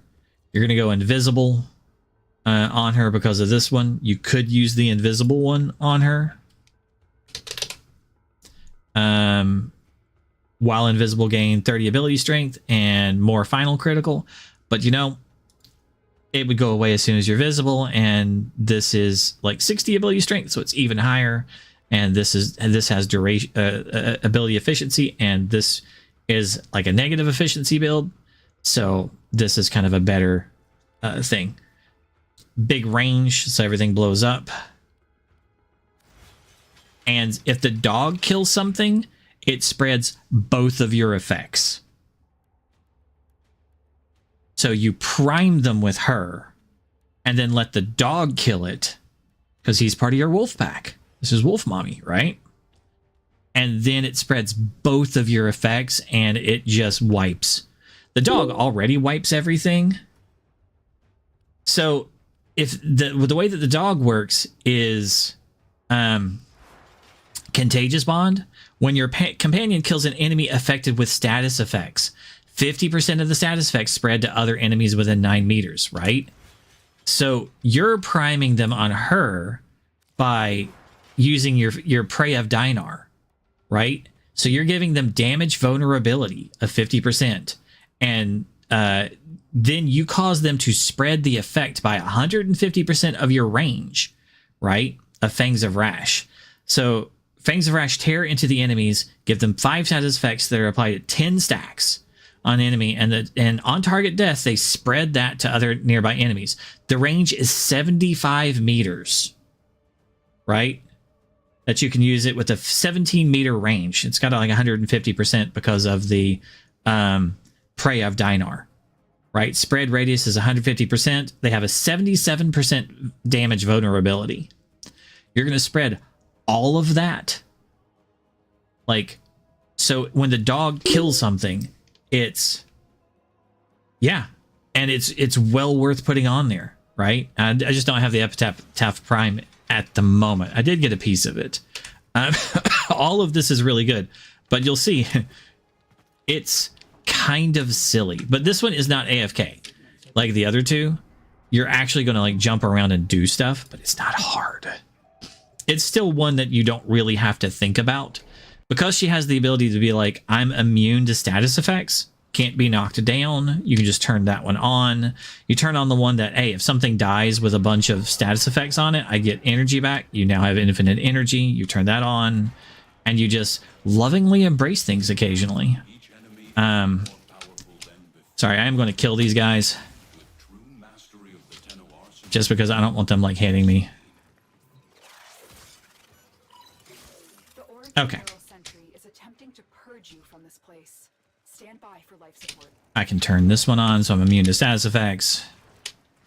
I'm going to go invisible. I'm going to drop an energy orb because I don't have starting energy. Who's marked? Where's my pink person? There he is. Now, it died because of the dog, and everything got wiped. I have, like, full energy. So, who's marked? Pink. Everything died. go invisible again. Oh, I forgot to roar. I just marked him. Everything died. They're still dying down there. Marked him. They died. You get the idea. Ooh, here's a mark. I'm going to mark him twice. Oh, he died. Because you both kind of have the same ability.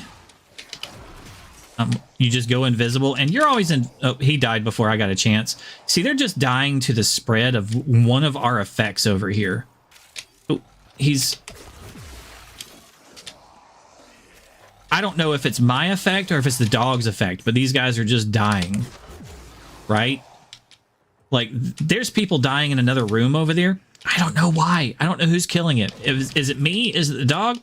Don't know. But they're just dying in the next neighborhood. I think I missed my whatever. They're dead. Like, and I see the dog's little ball, that green ball. That was the dog's. It's his ability. That's what kills them. It's going off. Oh, there's my target. I missed him. There it is. And that's the way it goes. Things aren't even like really getting close to me, and they're just like dying before I get a chance to like leap on them usually.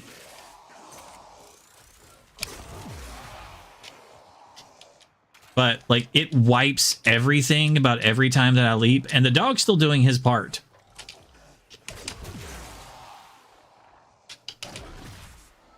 He's still priming stuff. I'm still priming stuff.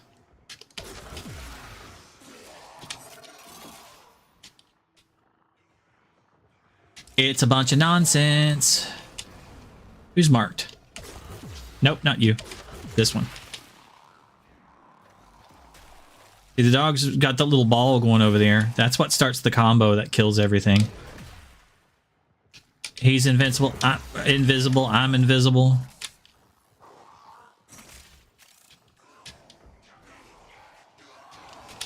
No, he died before I got a chance to jump on him. Hey, you're hiding over here. Die for me. Nope. He died before I got to him.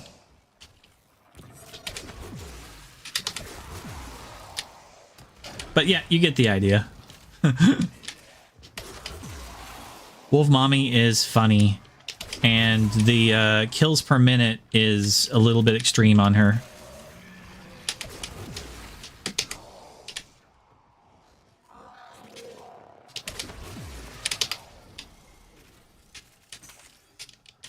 Where's the dude coming in? That was rude.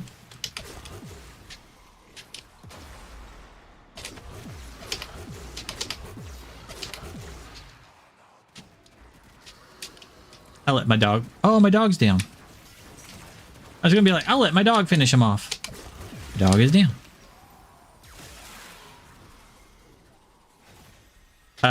The bad guy died while I was reviving my dog. Yeah, it's very good.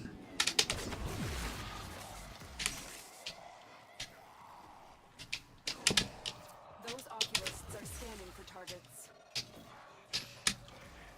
Because everything has like the multiple status effects, it triggers the ability, and the ability triggers the status effects. Like, it's been 5 minutes. Yeah, I'm at 570, so I'm ahead of the kills.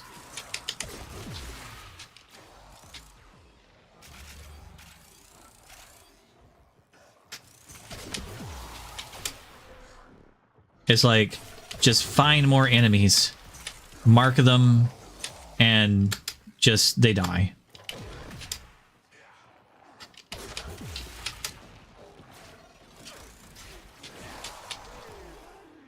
Yeah, they blowed up. The longer you hold out, the deeper I can search. But if you need to leave, I mean, then there's a higher chance that everything will get banned. actions must not be controlled on Life support is a Oh, that's the wrong button. 4. Oh, these guys are dead. look, eventually, like potato and stuff, like a lot of my builds, I end up seeing them, you know, elsewhere. Because eventually people will be like, hey, look at what I made. And they'll go to places where they're like, you know, other people will be like, hey, they'll post a video about it. In the meantime, the person that saw something in a mission or over here went elsewhere and said, look what I made. And that's fine. I try to give credit, like Potato inspired me with the Volt build. And I went, I see problems with that. I think you can have more pets. That's not enough. And then Kuryu went, I like that build, Aurelius. I think I could do more with that pet. That pet's kind of wild. I was like, yeah, everybody overlooked the hounds when the new pet stuff came out. I was like, don't forget about the Robo Hounds. They can have more. They can do more than that. And then working with Kuryu, he's like, I think, how can we do more damage? I'm like, well, you get more out of the crit. If you're like Frost, he's like, what do you think would be a good frame to run with this? I'm like, well, we could take Frost and armor strip everybody, give the dogs, you know, overguard with every like cast. And then we're like, oh yeah, that's pretty good. And with the armor strip, they just kill everything real quick and yada yada. And we're working through that. And then we're like, well, you know, what if they're just invisible? I was like, oh, that's pretty good. Well, hey, if we want to like AFK stuff, we could just be like invincible on Nyx, and we're just, you know, bouncing ideas back and forth. And we eventually just watched music videos after we had done working on some stuff. But we're like, well, if we armor strip them, the damage we want is viral, because we'll get the extra damage to health, and we'll get the, oh, there's my target. We'll get the bonus damage. So you know, we'll get the 2 effects from viral. So that's why the dog has like heat and viral built on him. Because I also run him with frost, and every time I hit my my button on frost, he completely armor strips everything. So you don't get the extra damage from corrosive, which I would run my weapons usually as corrosive. Okay, I'm gonna head to the exit.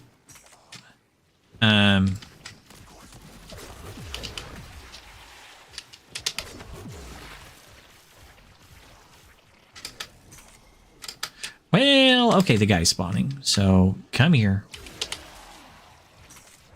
Come on, bad guy. Attack me already.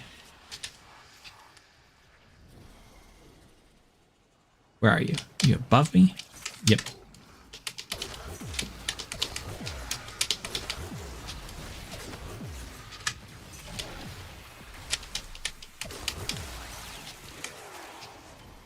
He's dead. All right, now I head to the exit.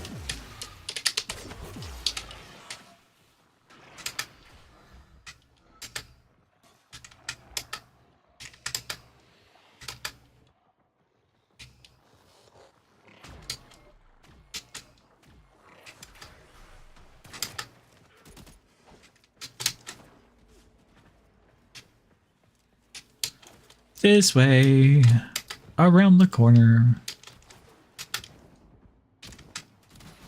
No, it's not. I'm blind. It's back here. Yep.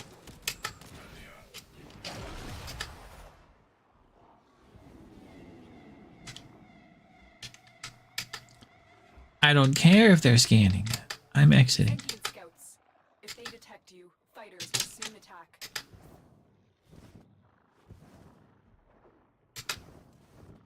Okay. So at the end of that 10 minutes, we have 1,266. So we have 120 a minute kind of thing. So it's got a better kill rate than the other ones that were around 90 to 100. turn off the right display since I'm not listening to the video at the moment.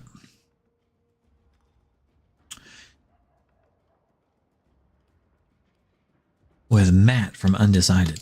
I could have lots of little babies. Oh, I could probably, you know, come home to that. So it works really well. Like I said, Frost works really well because it makes it basically unkillable with the overguard.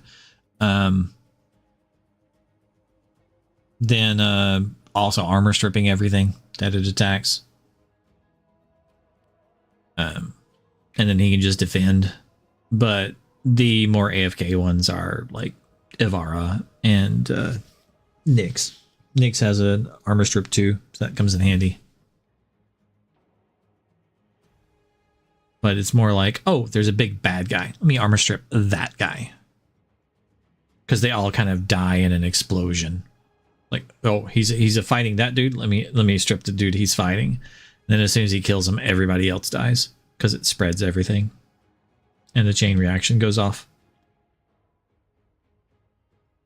I think that's about it for what I was doing with that.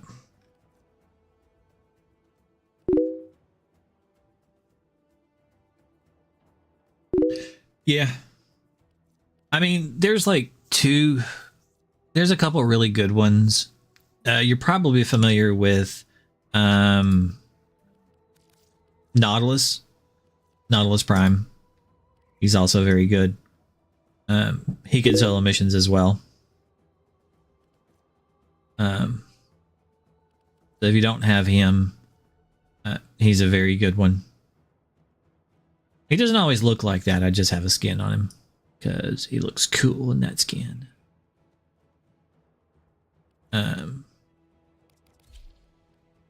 But Nautilus with his weapon, which is the Verglass, is very, very strong.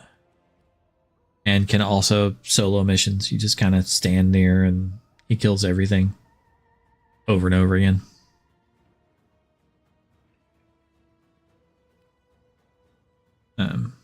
So I could take Nyx into that mission I was just on, and Nautilus would do close to what we just saw.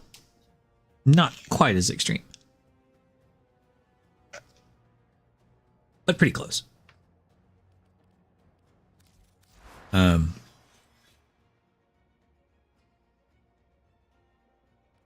Again, it kind of uses the same mechanics. 3 elements on the weapon. And very similar build. This one has fired up, so you get more heat damage. But manifold, momentous, contagious, that kind of thing.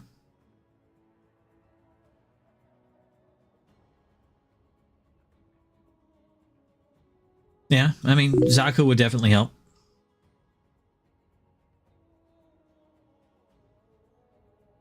As well, the damage does count as one of the damages in the game. So, and it does apply a status to the enemy. I don't remember what it is off the top of my head, but void damage does apply a status.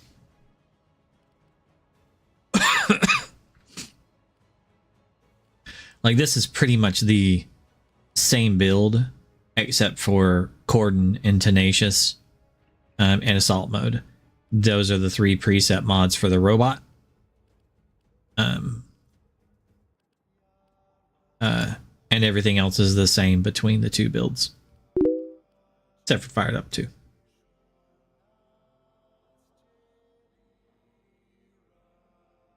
That would make sense. I don't remember all of what the damages do across the board. Hound.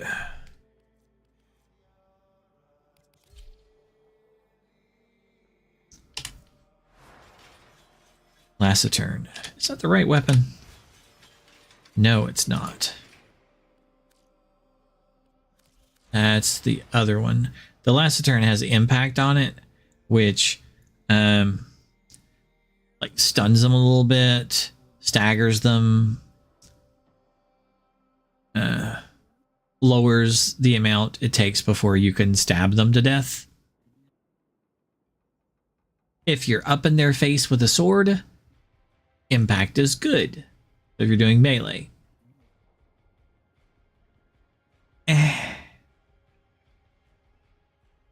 Like, it does bonus damage to the Grineer and the Kuva Grineer. That's good. And that's one of the reasons why I have it. It also does bonus damage to the guys in the past. It has bonus damage against the most units in the game. Yeah, puncture is better. It lowers the amount of damage they can do to you, so the dog doesn't die as much. You know, if it's out there being visible, like on several frames. So that's the reason why I use the Akaton. This one, because your options is the Batoton, which does impact and puncture. So it lowers their damage and staggers them. The problem is no slash. Right? I'm like, I want slash because slash bypasses their defense and gives them proc straight to their health. Right? I want that bleed over time. Slash has been king for a very long time. Right? And then, like, puncture is not the best damage. And if you look at, like, because of my Riven, I have negative 93.6% puncture. But the puncture damage is still there. So when the procs apply, they still get the status effects. That's all I care about. The status effects is what's going to reduce their damage and give them the increased critical chance. Right? So as the rounds go on, right, as the levels go higher, that's what's going to be the matter to me, is that they have the 10 stacks of puncture. Right? That's all I really care about. And then for my slash, it's the third highest damage. Which, no, it's the fourth. It's still up there. It would have been tied with puncture, but it's higher than puncture. So it's going to still go off more like on the melee attacks than that. But heat is what's going to mainly stack up. And that can stack up infinitely. So I want that to be on there as high as possible. And heat has inheritance. So, Warframe, heat inheritance. Okay, heat inherit. Blech. This is a weird one. Do I have anything from the actual Warframe wiki? Heat damage.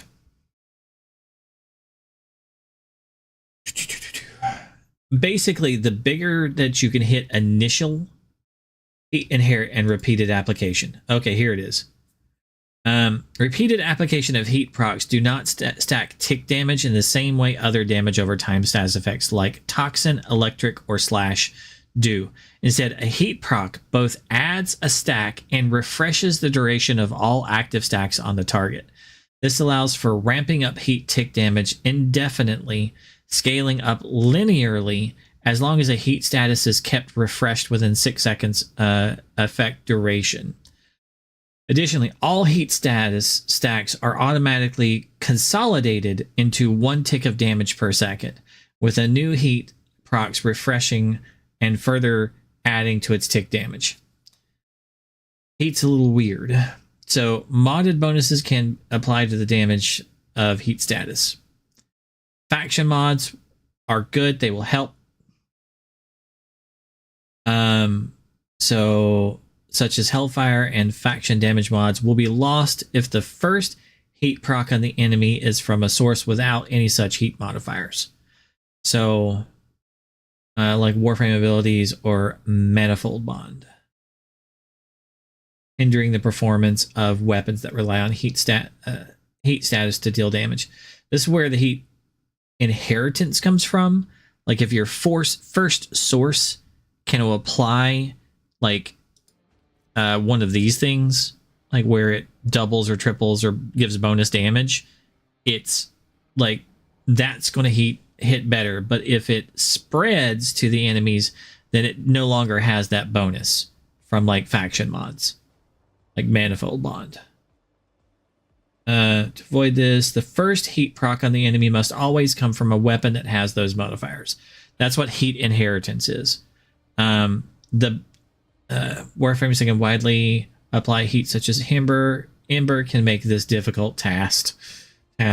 Status damage mods such as Rifle Elementalists are expected and will count towards the heat status damage from their weapon, regardless of modifier.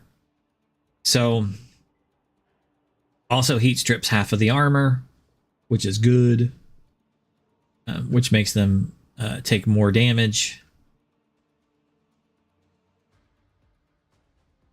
But yeah, if we look at the status, it has a 14% chance to do heat, which is good.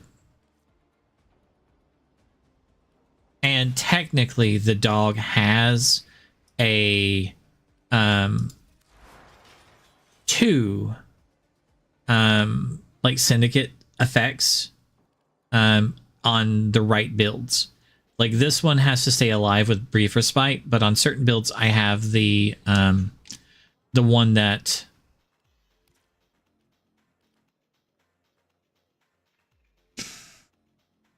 I've got to find it. Summoner's Wrath, is it? Yeah, it's this one. If you get hit on this build, it's like you stay alive by being invisible, but you don't have any shield gating other than this. So you can put this on and the dog will have a built-in, this works like a syndicate mod versus all syndicates. And then Roar works as well as a syndicate mod as well. So versus all syndicates. And that'll like really help the damage that you do. This helps you nuke. But the problem is you now have like no survivability other than just always being invisible. Never be visible because you'll die.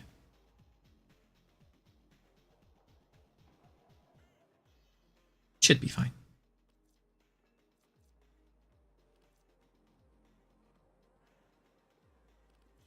But it is like way more survivable on this build for her if you have brief respite, because every time you go invisible you bring your shield back. It's just guaranteed. Somebody shoots you while you're invisible for a second, your shield's back and now you're invisible and they can't see you. So you're good. So this gives you a lot of survivability. Your invisibility is the oh shit button.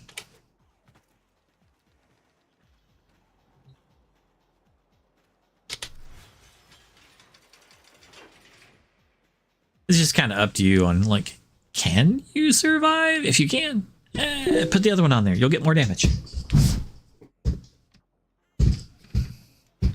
Kume would spread the status effects around pretty well, yeah.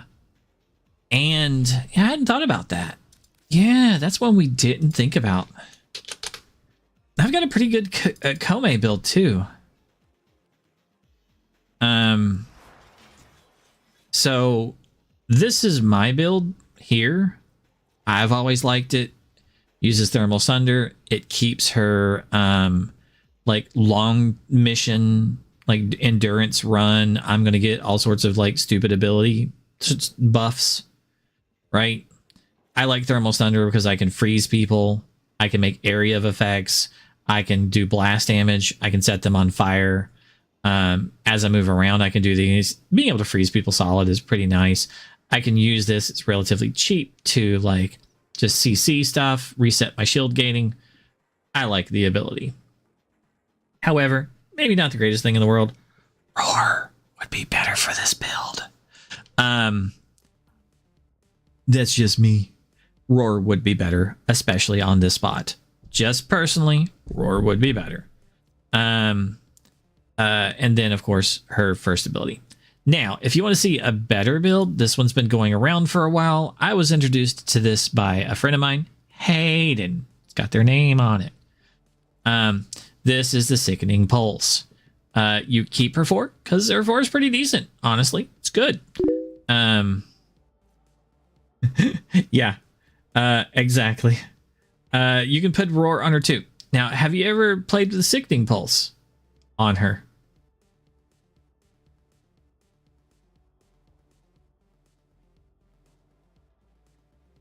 It emits a pulse that adds stacks to status effects already afflicting enemies, other than slash, heat, and toxin. It's kind of interesting. So it takes anything that are on the enemies and like adds 10 more stacks of them. So it makes sure that they have 10 stacks. So if you add like, you know, 1, 2, or 3 stacks of something here, it bumps them up to 10. So they're maxed out, right? So whatever you have on them from this, right, are just going to be maxed out. Same thing with this. Whatever you have on them from this, you max out whenever you press this. And in most cases, it's going to kill the enemies. Like, this alone will usually kill the enemies. Now, it means that it doesn't have the roar, but I can try it and see how it does. I'll just go and see. Let's see. We have health pickup.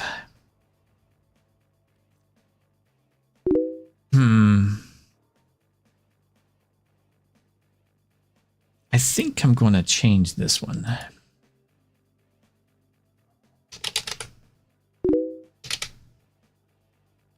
Yeah, I think that's what I was thinking. Unique status effects, because this one will give me all sorts of unique status effects. It doesn't really need it because you have a lot of energy and you're going to, like, it refunds pretty well. I have equilibrium. Let's see.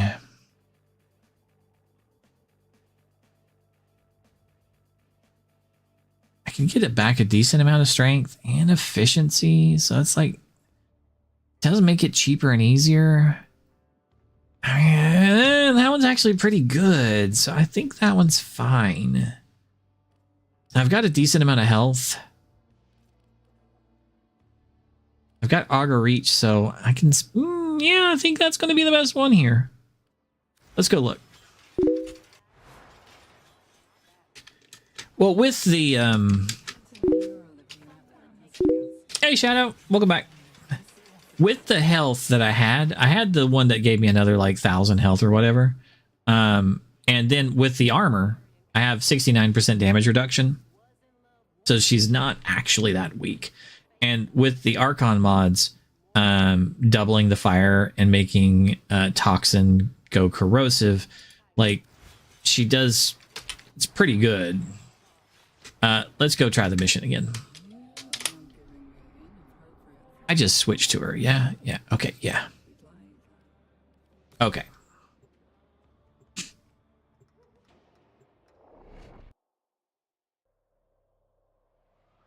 Am I in chat?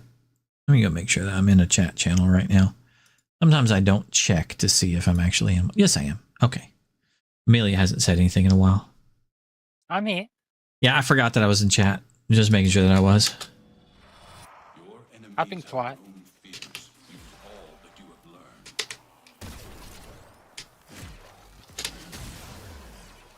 Let me murder these guys. Okay, they're dead. Oh, he's not dead.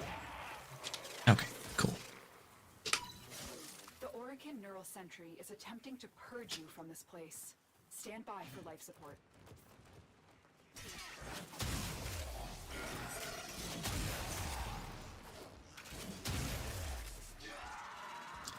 Just killing some dudes for a little bit of energy. Let me get my ability on. Now they can't kill me. I'm going to get my weapon charged so that I can just murder and heal if I need it. This is my like my normal, like I'm just going to like kill stuff weapon. This is how I play a lot of missions on a lot of frames. It's just like I'm just going to murder everything. But we're not here to look at the weapon. So like this is like her and just killing stuff with her abilities. And killing it with Sickening Pulse. That was the dog. That you just saw was the dog doing its thing. So I think for the dog build, this is Sickening Pulse. See, it kills fine. And then you just use your abilities and then you Sickening Pulse right afterwards. However, the dog is getting in the mix and killing a lot of stuff.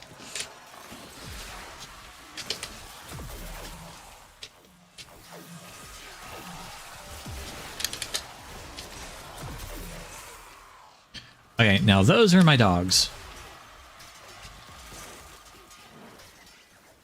Love that the dog now is a Eximus.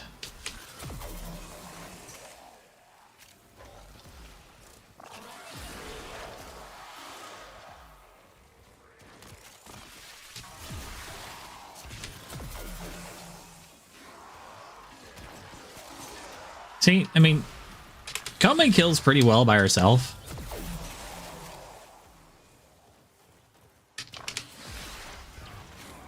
Dog's like, I got this guy.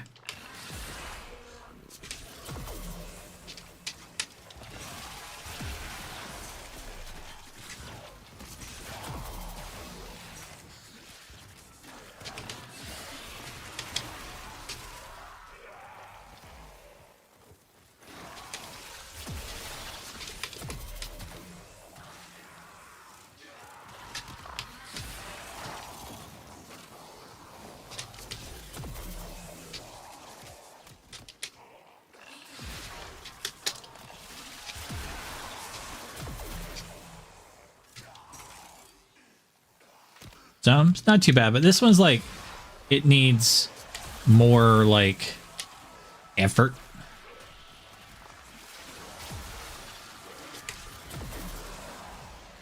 Because I'm going around pressing 3 buttons all the time.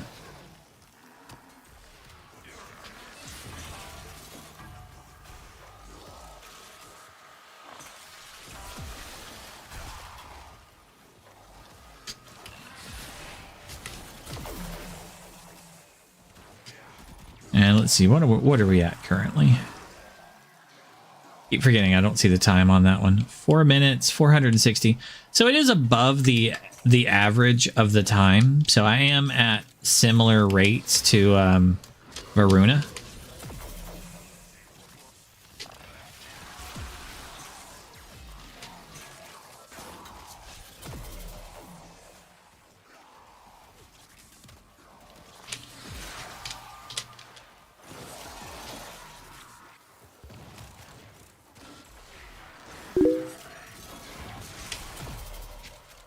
Yeah, the statuses are not consistent. I'm at similar, but not like, you know, as good.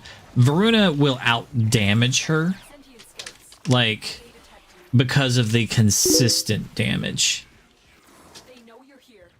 Yeah, yeah. Varuna is like literally just press one button, hump a guy, and everything else dies. This one is like 3 buttons, and not everybody dies because the lines are like random, you know. So like this guy didn't get hit, so Varuna will like do more damage. Now that's to say that I haven't used Roar. You know, I don't currently have Roar on this build, so it could be different. Excuse me, bad guys.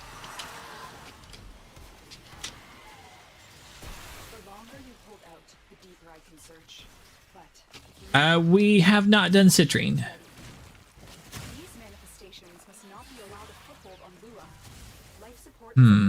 Citrine will have plenty of energy for sure.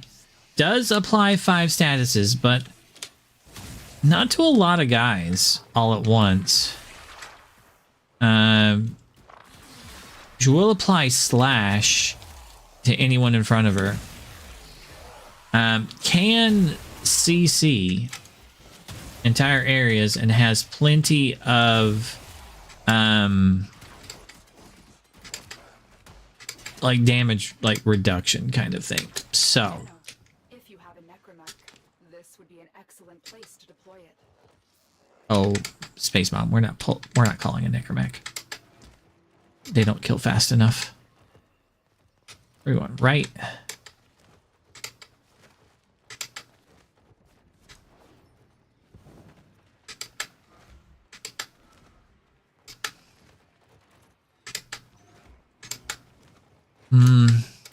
And just with citrine, you'll get like red crits from shooting. I don't know.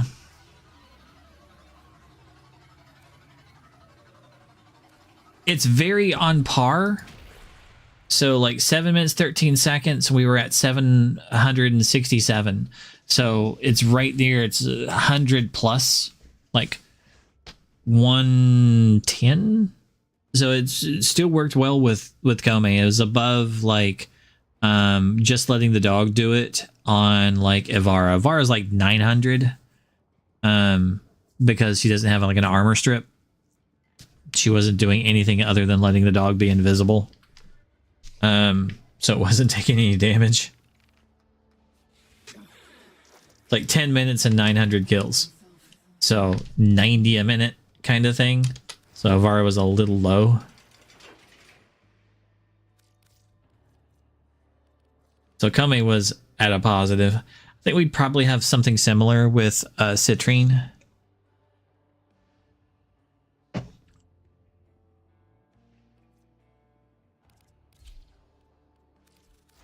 The dog works well with just about everybody. Like Citrine's one of those frames that's like, I don't, there's like, people ask me like, what do you helmets onto Citrine? And I'm like, helmets onto Citrine, what do you mean? She's pretty much good the way she is. Like, what would you take off? The thing that gives you 90% damage reduction and like heals you per kill? Do you want to? I guess the only thing you do is the prismatic gem, but it's actually not that bad. Like, it's going to give status effects. I mean, if anything, the prismatic gem, since it only affects 3 enemies, right? But it's not terrible.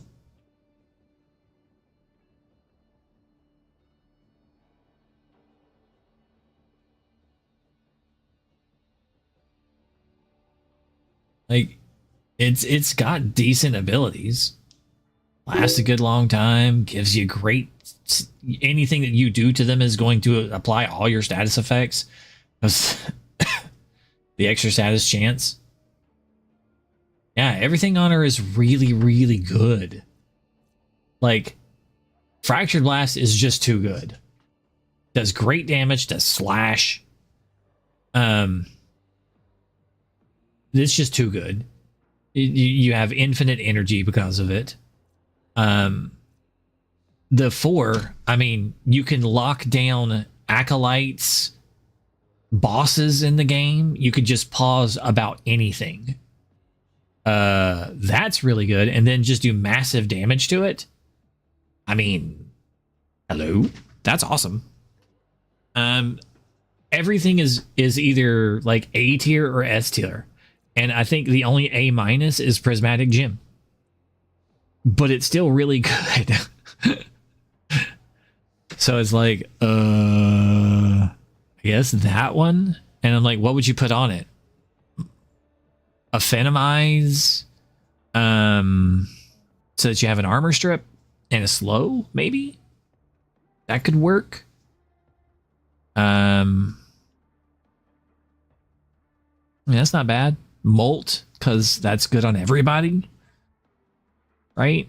Not Molt. What's the one that does the area around you of slow and gives everybody healing for the damage that they do? Brain's not working with me right now.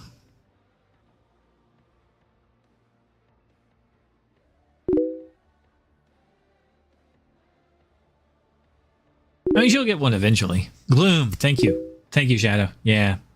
It's Gloom from Zavagoth. Yeah. I just couldn't remember the name of it. Like, Gloom might be decent honor in that spot. But I can't think of a whole lot that... I mean, do you really need Gloom, though? Because you have infinite health orbs. Why she has Arcane Blessing? Because you'll just have a ton of health. I'll be right back, though. I gotta run to the restroom. Be right back.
My question is, has anyone ever ruined Citrine for you?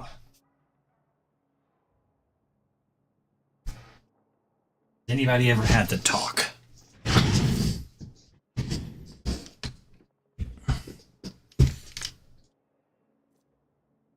Yeah, Lavos is a bit weird.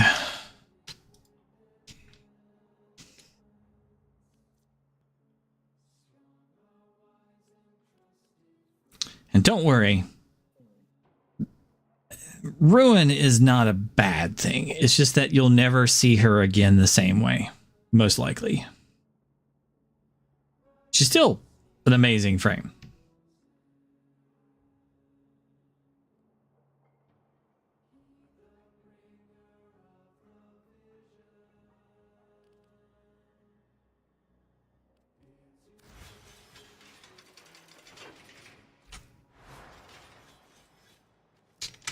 We can go so deep in so many ways.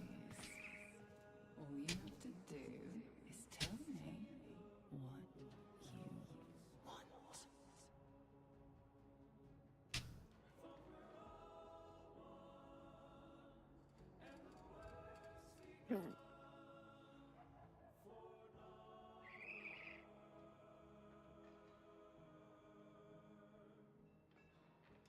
Seeing if Shadow's ever had this conversation with anybody.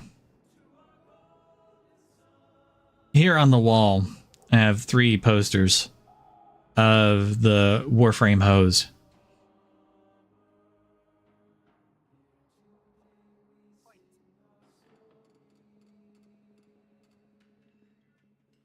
Which includes Citrine.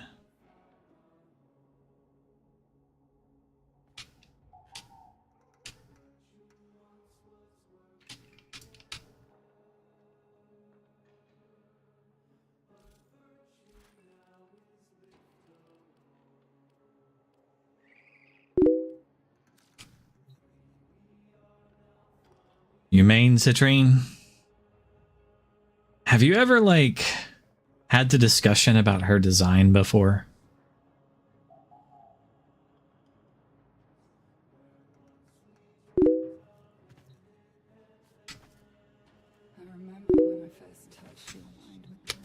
There were some choices made in this Warframe. Let's go over this. So she had her face ripped off, so she's faceless. She had her heart torn out, so she's heartless. Oh, you don't even have her? All right. And she's had her womb tore out, so she's sterile.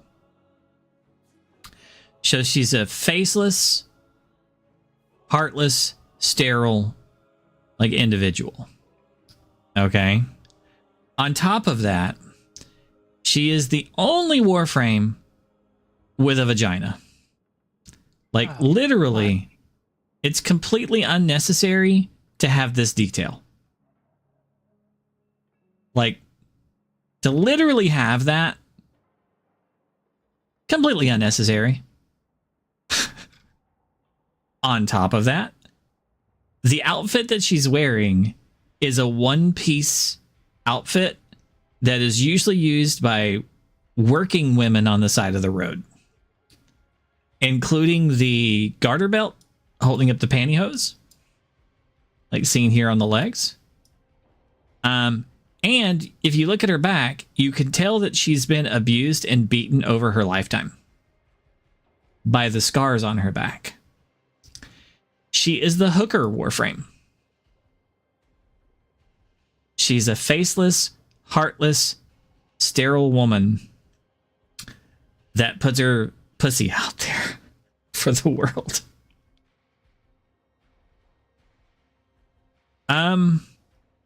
Warframe. What the hell? Like, that's a choice. Like, and she's an abused woman. She hasn't been treated nicely. She literally has cuts and scars all over her body. Her arms are literally cut open.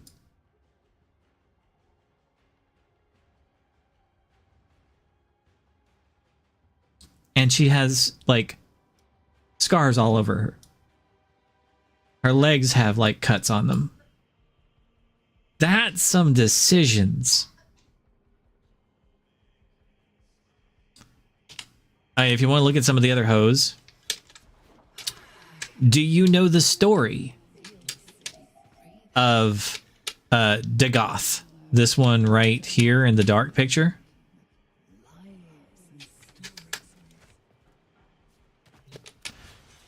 So when you go and get her in the game, there's a big story quest. Can't spell Dagoth, apparently. There we go. He's essentially the headless horseman, because she's where you get the pony and the horse from.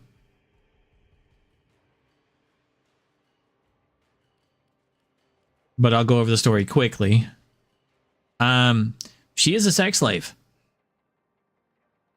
In her life, she was owned by 2 Orokin masters who she was a sex slave of.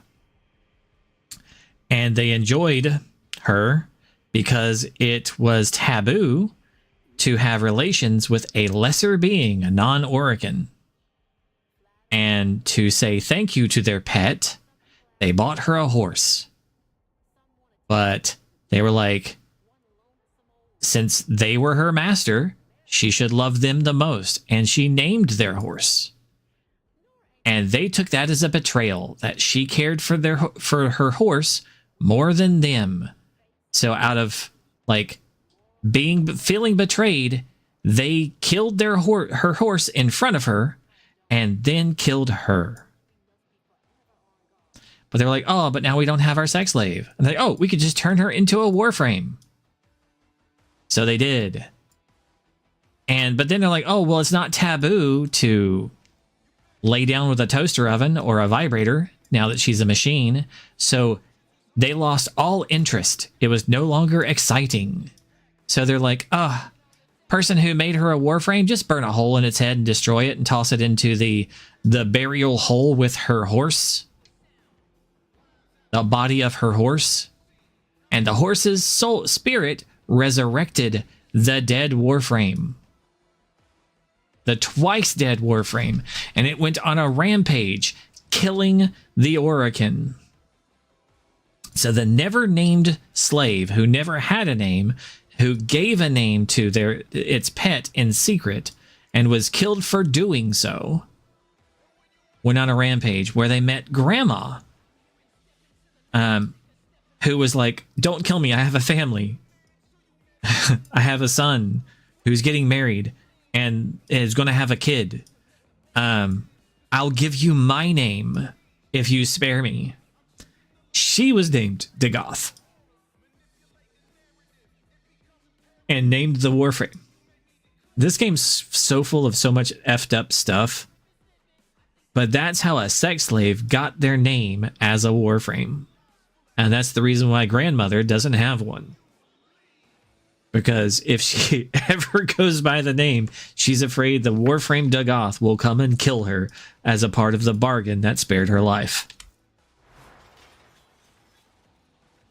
The last one, of course, is Wolf Mommy, because, well, everything she does is just spreading the infection as she humps people. her 4 and her 2 is just flying at things boobs first. And lovingly caressing them, maybe slightly viciously, but unfortunately her partners never walk away without like 5 STDs.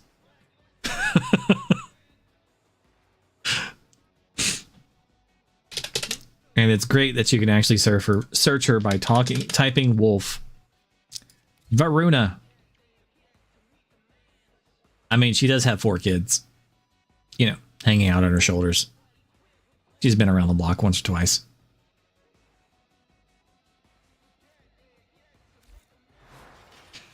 And then not so much because she has a steady partner would be, of course, this is the reason why she's on a different wall over here, Jade. The Pregger's Warframe. She's not a hoe biscuit.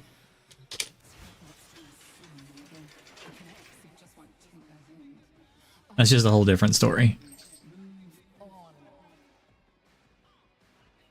At least she's in a committed relationship. Not like Varuna, who jump anything with a helmet. Not a helmet. I don't know. She'll jump anything.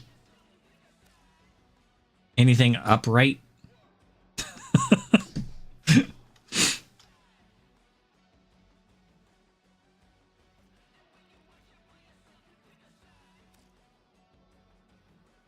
Okay. That's enough of some of the design decisions in the game. And some of the story backgrounds that are just like, that's interesting.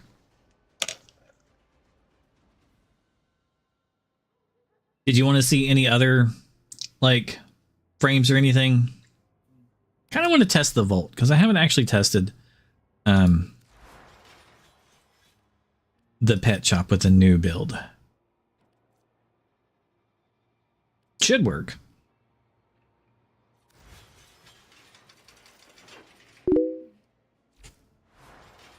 D is mad. They're interesting for sure. They tell some stories.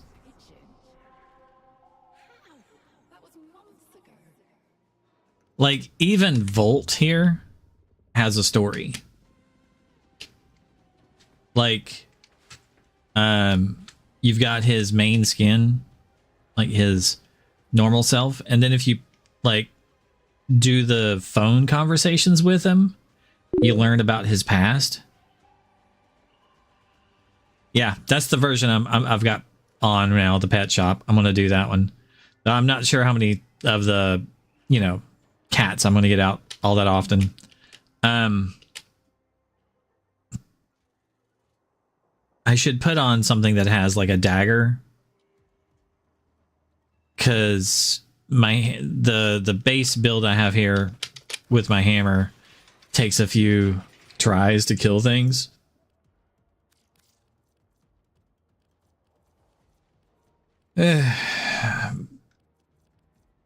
This might be better.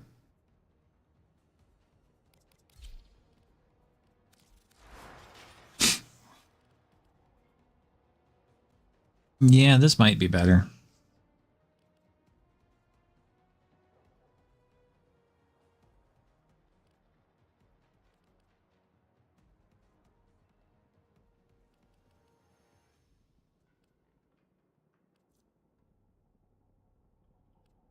Problem is I would need to like build a build specifically for it.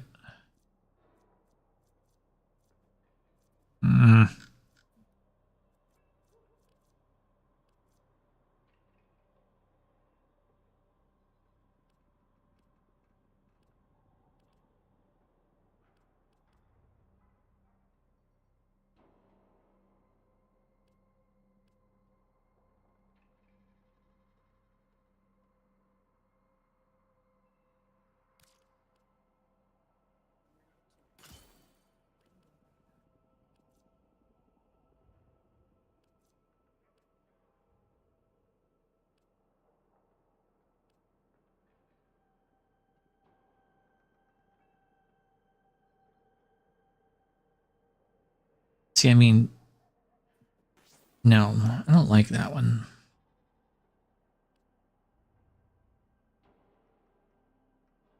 Eventually, this will be useless because of that.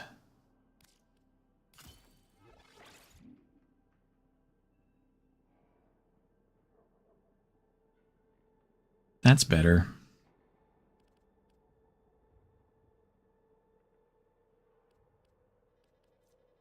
It should be fine.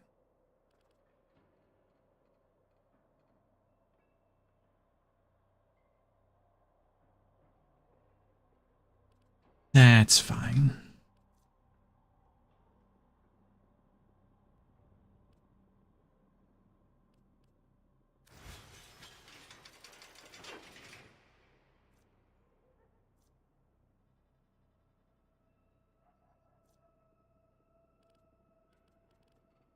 You will try it.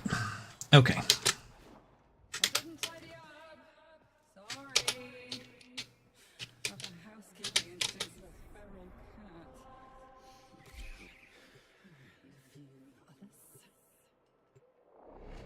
Could go with the dual daggers. That might be better than this one per se.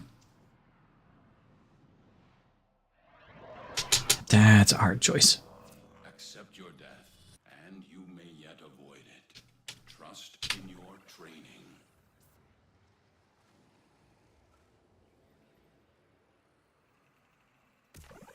I don't have the dual, the multiple dogs on right now. So it's just the cats and the dog. I should have put the other one on, but I didn't think about it ahead of time. I just realized what I got in here.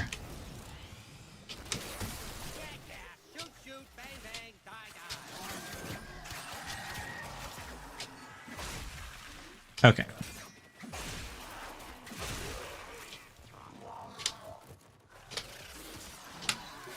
The Orican Neural Sentry is attempting to purge you from this place. Stand by for life support.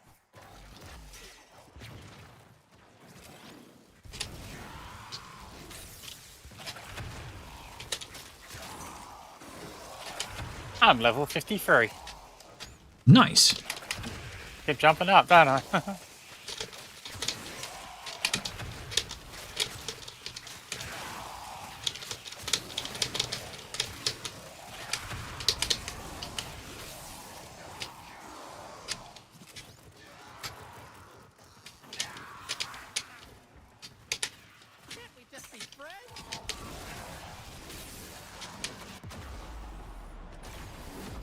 I kind of forgot I'm supposed to be using my capacitance.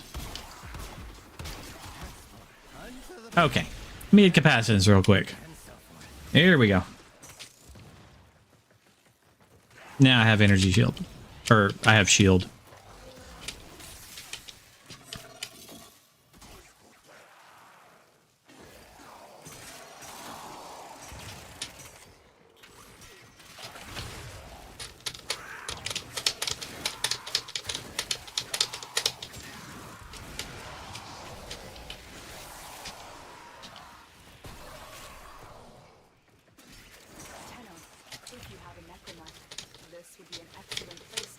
And this is how this one works. I have lots of cats right here.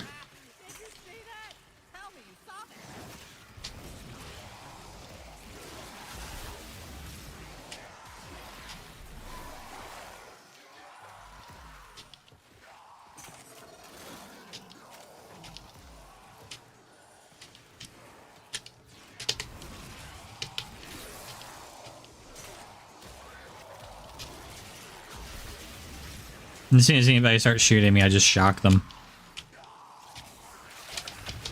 And as soon as my cats start dying out, I go up and I make new ones. Yeah, of course.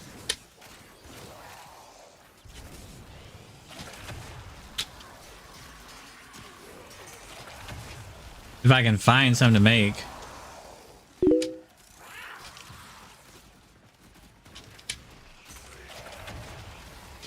Jamie, make a cat.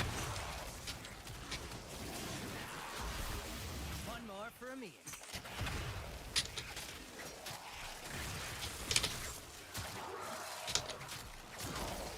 Alright, I have cats now.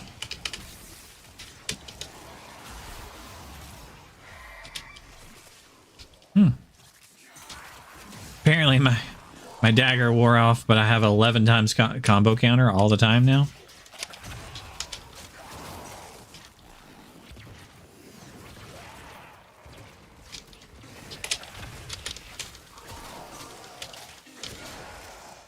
We have company and they do not look happy.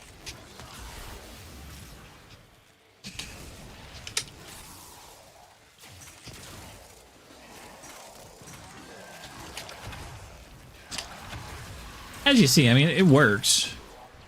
It's not bad at all. My cats are killing things, and the dog is killing things faster than I can, like, stab them.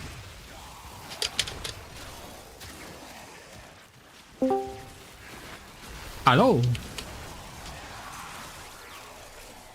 Hello. And how are you doing this evening? I'm doing fine. That's Good Shadow. to hear. Get some coffee? Yes. It is Shadow. Okay. I just got the voice, that's all. So now my my sword is always at a 12 times combo counter because I've leveled it up to to that point. Oh, that's pretty cool. Yeah. The build lends to it to where because I'm going to be stabbing guys for cats, it means that I'll always stab with the maximum damage on the stabs. Whoops.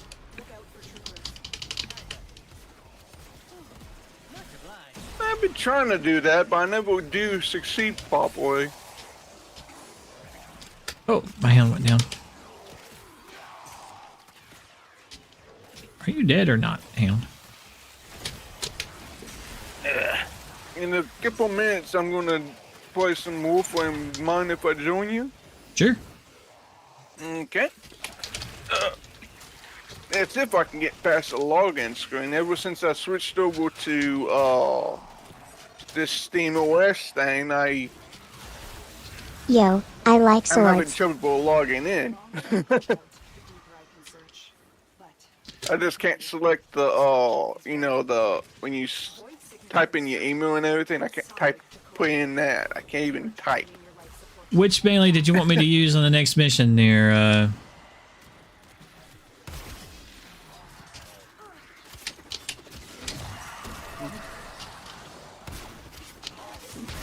Because you picked the melee. Your melee and abilities. I gotta remember which one that does. Hey, Abby. Huh. Let's go. It chose the framework.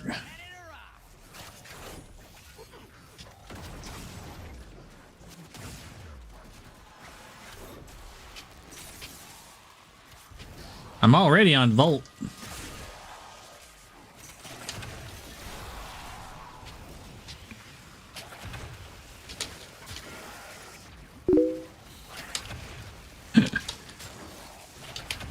Can't you tell by all the sand cats I'm making and the pocket sand I'm throwing around?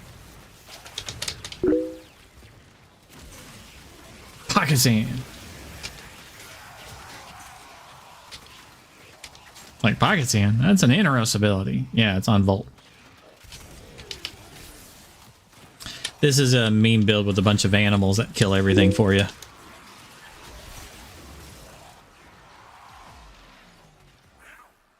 Let's see. It's doing the 7-minute mark. I've got 725, so it's right at the 100. It's right below 100 per minute on the kills. But you see, it murders. I could kill less, and it would murder a little bit more, most likely. Could be in a smaller room, too. It would probably kill more. Like, hold on. If I go over towards the exit, I could probably get into a smaller room. Another one bites the dust?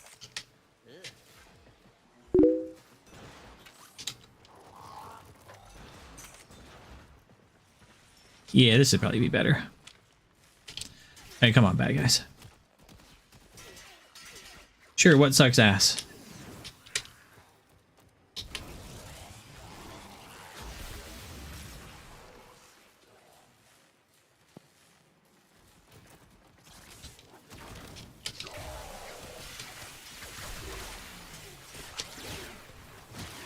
Yeah, that guy definitely looks worse on the inside than he did on the outside. That's saying something.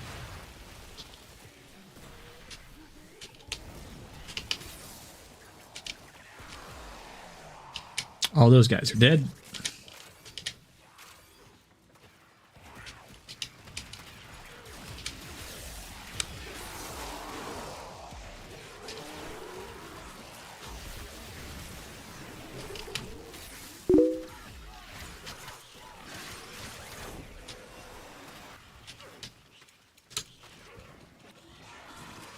Your tooth is hurting?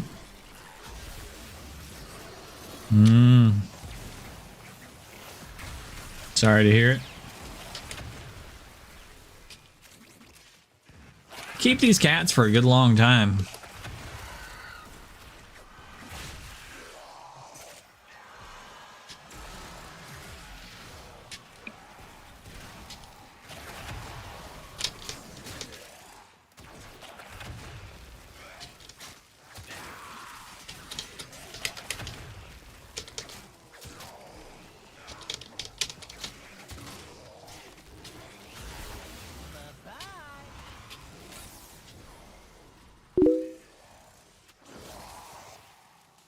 Yeah. So there's an augment for Volt that like your teammates get movement speed and like do AoE electrical damage. So it affects the cats. So I use an ability from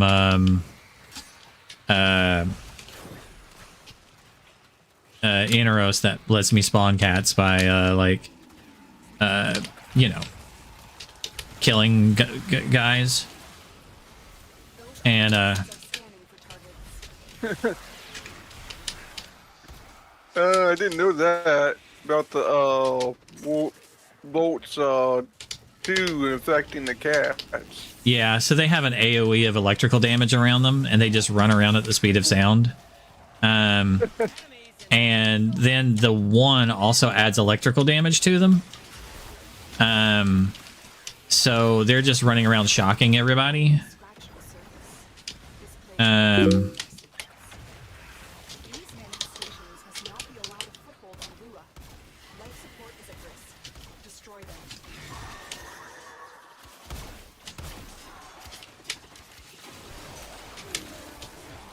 Did you ever try using Noah's with that? Well, let me go hit a thing here.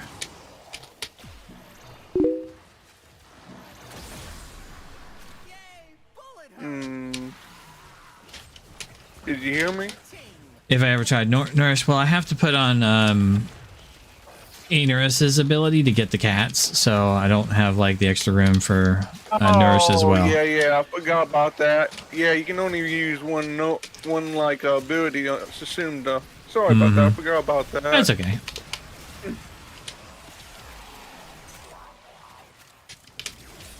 And so I have 2 augments on from him. One adds the extra electrical damage. One does the speed boost damage thing, and they just kind of clear the area. So right now I'm at 12 minutes. It's about 90 something a minute, I guess. It works though. It's a meme. Though if Noah works with the was it Naos' ability, then I might check that out and see if I Nourish can't does add work Noah's with. to Naos. It works with then Necros for sure, but probably works with Inaros. But you only have like 4 cats. Okay. You exist to strike. You strike to win. The lesson ends.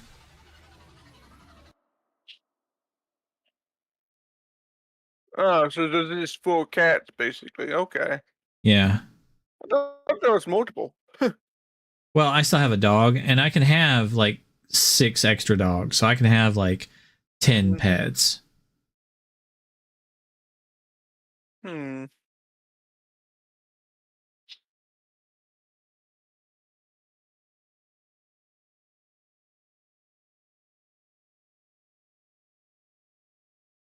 Oh, okay. Forget Let's what her see. name is though, but you can use the cat lady's second cat or whatever, and use it now as his ability on home. It gives you more pets than, but yeah, can't remember her name now.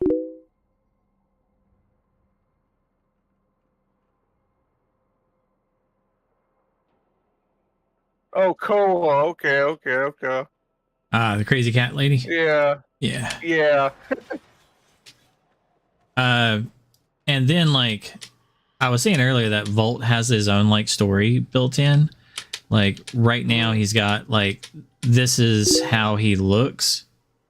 And then there is how he feels about himself. Like this is what he thinks of himself here. And then it's kind of nice that you can swap in between the two on the fly. Of like what he thinks of who he's become versus like what he actually is, like his mental image of himself versus what other people see. Like his mental image is that he's a monster, and then his actual image that everybody else see is a fast talking, hyperactive, dude. Yeah, the crown works, but it's kind of big and forward facing, so I kind of like this one better. In the appearance for them. So if I go over to like B on it, the big kind of pirate hat one. Let's see. Is it like this one? Yeah, that one's the one you were talking about. This one. It just is kind of weird with it going forwards. I don't really like it too much. Because it like hits his horns. It's so much further forwards than his body. I don't like it. Like the one behind his head isn't bad. It's okay. You can pull it in closer or whatever, but it's not super great. That one's too like it's okay, but it's also kind of like I'm a good guy. This one is like okay. It's kind of like an eyeball, kind of like a horror thing above his head. He's horny. This one is like Roman Emperor, weird. Not a big fan. So that's why I went with the flame horns, because they kind of work. They don't like interrupt, collide. They don't look too bad. So I usually go with that one.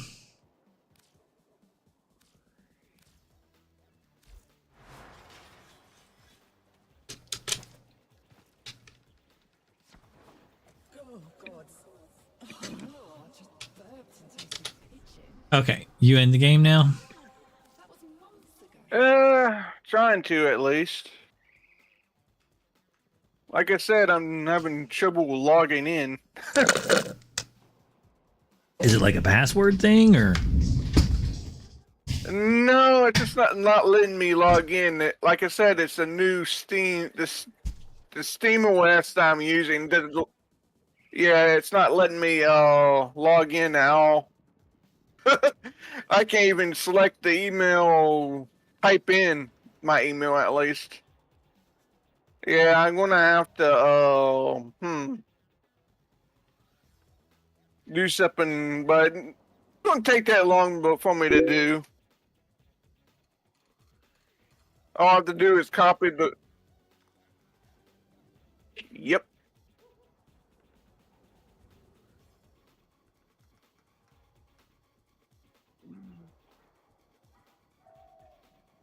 Mm-hmm. It won't take that long. All I have to do is copy and paste.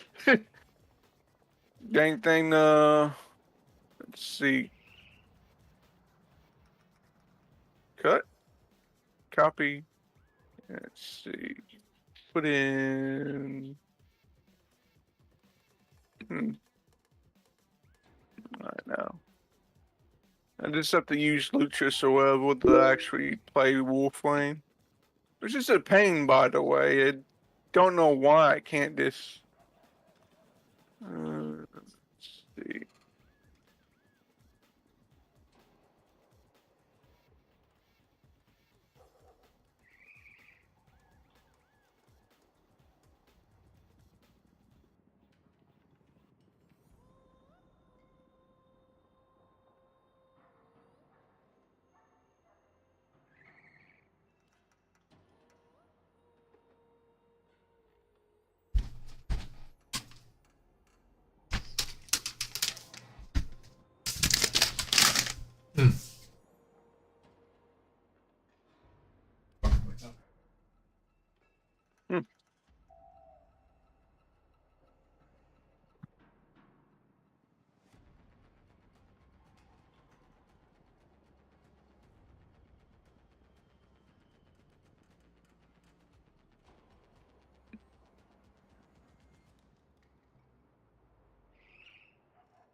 Okay.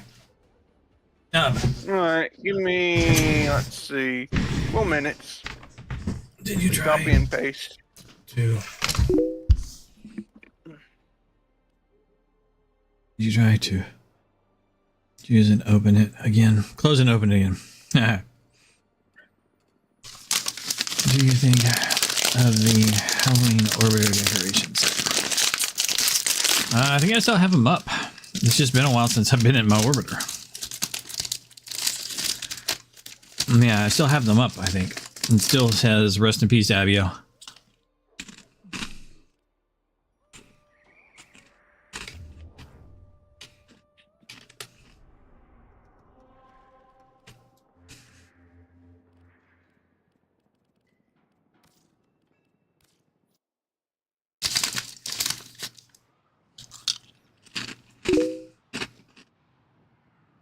They're almost healed. The overlay. I barely get any pain in my ribs anymore.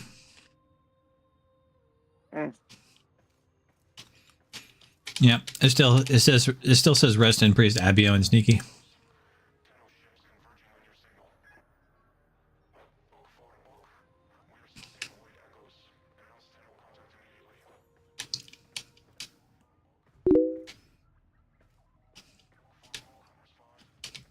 Yeah, I still have the Halloween decorations up. I mean, next couple months I'll probably take them down, and I usually leave them up for a while because I like the Halloween decorations. But eventually I will switch over to the Christmas decorations because they are my go-to normal decorations.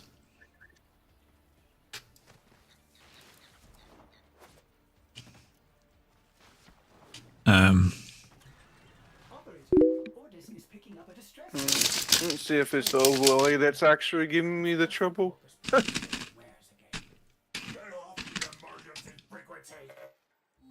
Dang it.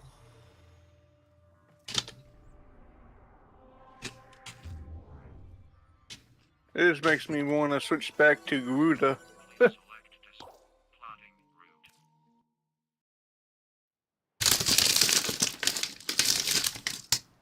Yep. Not woken. Alright.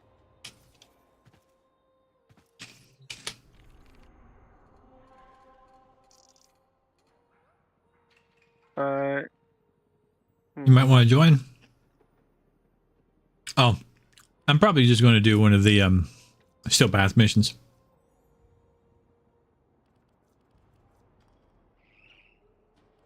There's this exterminate here. That ought to work.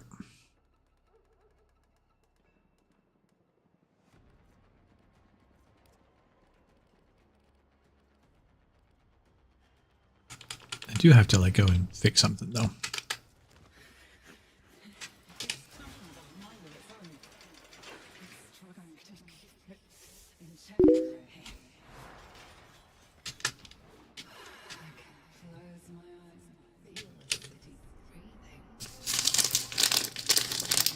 Sure, if you need something, let me know. We can do a farm on something.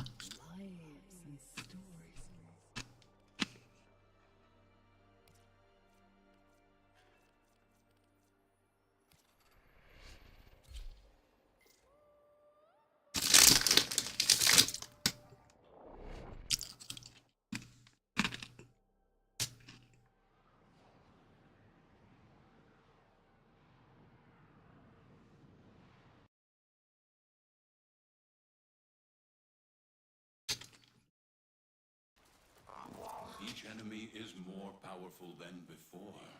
Only with true mastery of the Tenno arsenal will you succeed.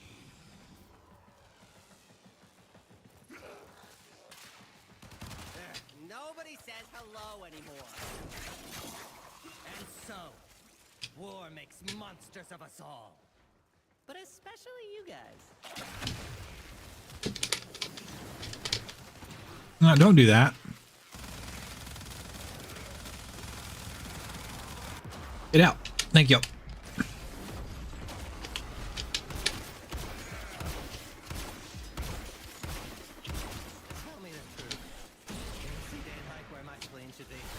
Stay focused. There's a heavy unit approaching. I went to stab the guy and I got in the turret.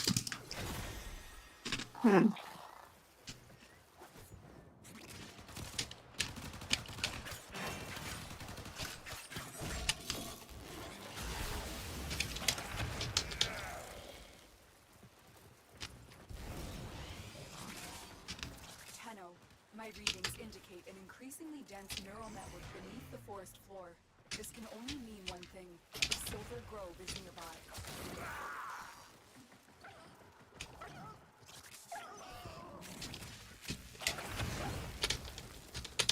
He shoots. He scores. Apparently I can't hit that guy. There we go.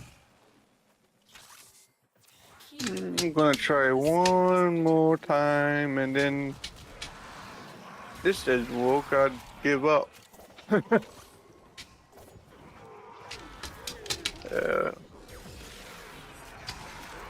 Must be stepping on Steam West that actually works. Guys. Hello. How's it going? Long time no here. Well, yeah, long time no see. I feel like I was hit by all 7 Halo rings, to be honest. Oh. What?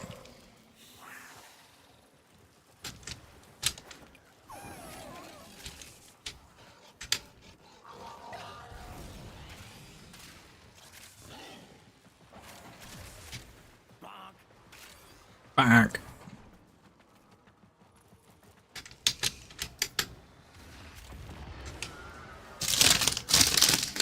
You were hit by all 7 what? Halo rings. Like the video game, giant structures? I'm talking about Halo. The video game, right? Yeah. The giant things in space. Those fell down and hit Yeah. you. Wow. Yeah, that's how I feel. My tooth was hurting for 2 days and I'm fucking sick. Oh, Not a good combo. yeah. That Mhm. must suck. And now my top of the roof of the mouth, it's inflated. And I feel like shit. Is it infected or inflated? Inflated. That's weird. I'd get that looked at. I hope. Yeah, I need to do that. I hope it's not infected because that will suck. Ooh, where are we going? Somewhere fun? Somewhere dangerous?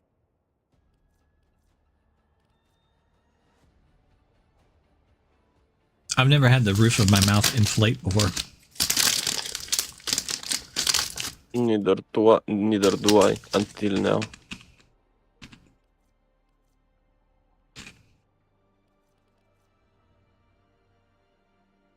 Have you Googled that?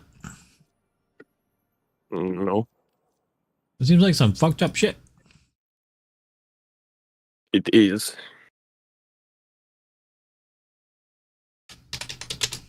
Or at least it feels like it.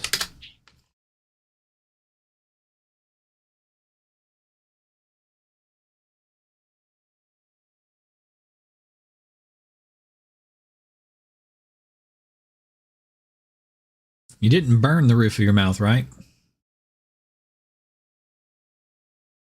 Why the fuck would I do that? Like hot food. No.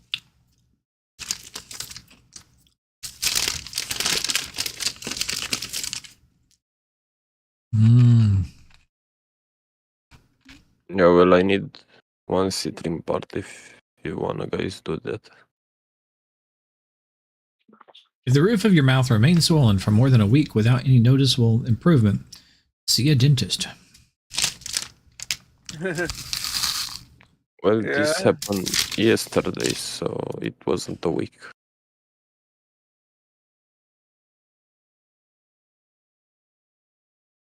But I'll go to the dentist soon. Because it might be infected, but I'm not sure. Yeah. So,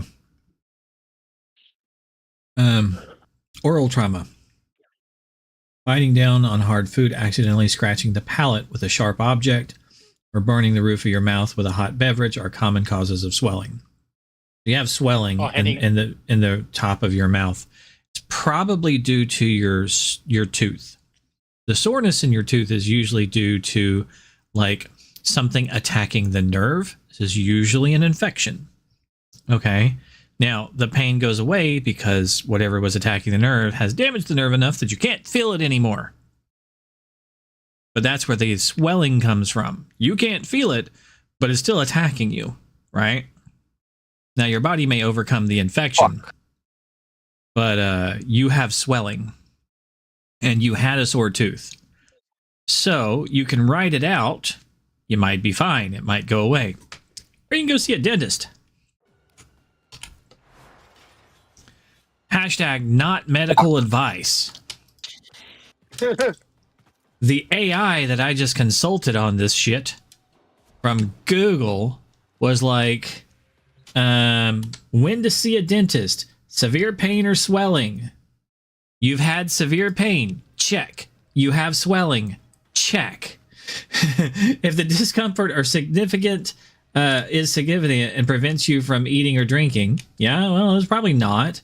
Swelling that doesn't improve if the roof of your mouth remains swollen for more than a week without any noticeable improvement.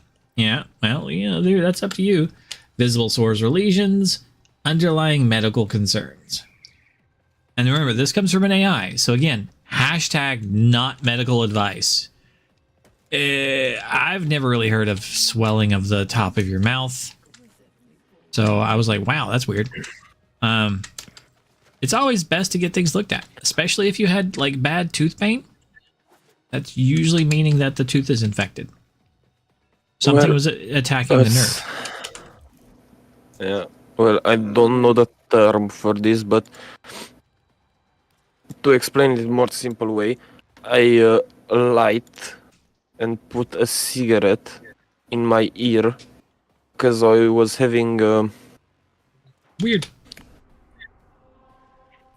When you do that, it's for taking the air out of your ear that make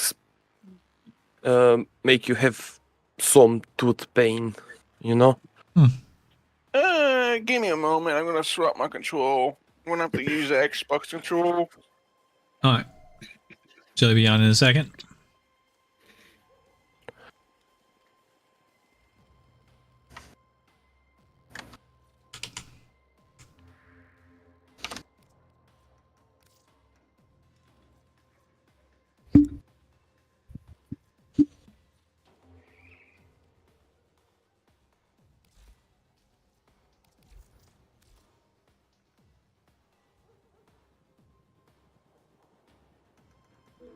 So other than the tooth thing, how you been?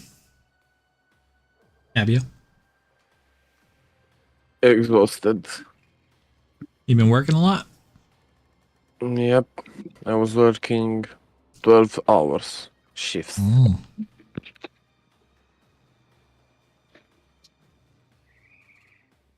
normally do that 2 days of the week. Or like Yeah, 3 well, I need days to- like that last week. I need to work 12 hours because at the end of the last year, I didn't have days off work. So they give me some days off, but I need to what's the term? Let's Stick say it to the man? borrowed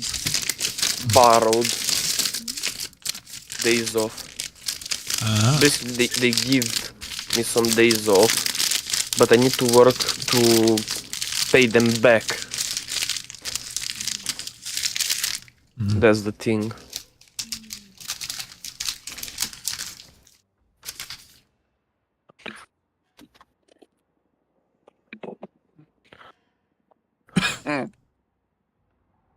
Now my controller's not working. That's weird. All right, we're going to go on a defense mission.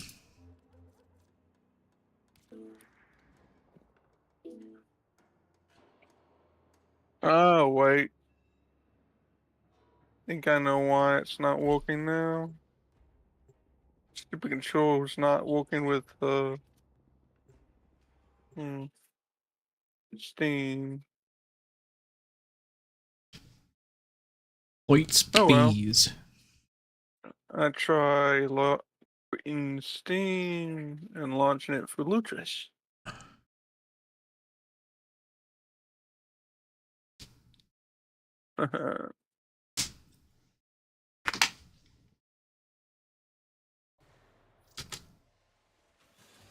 These are worthy foes.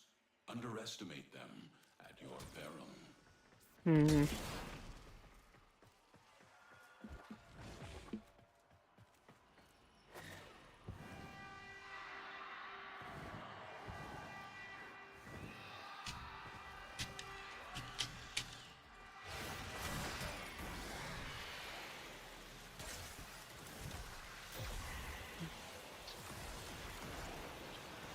Ah, there we go. Got my control of the wall. That was pretty quick. So, yeah, I think it was Steam. Well, Steam OS that was giving me the trouble. Ah, dang it. Hate it when it does this.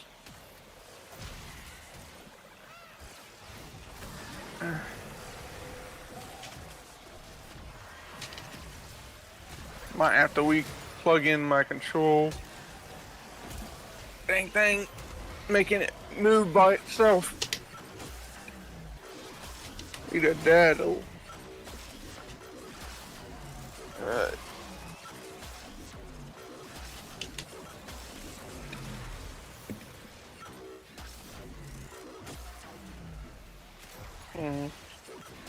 Yeah, there we go. That fixed that issue. Okay. You can invite me whenever. Okay. I need to level up some stuff anyway. We just completed the first round objective, so it'll have to be after this mission. No problem. I need to build me another weapon anyway. Let's see. Train man. What's up, Epio? I said you're playing the train man. Yep, train face. I would say train man because the face. Yep.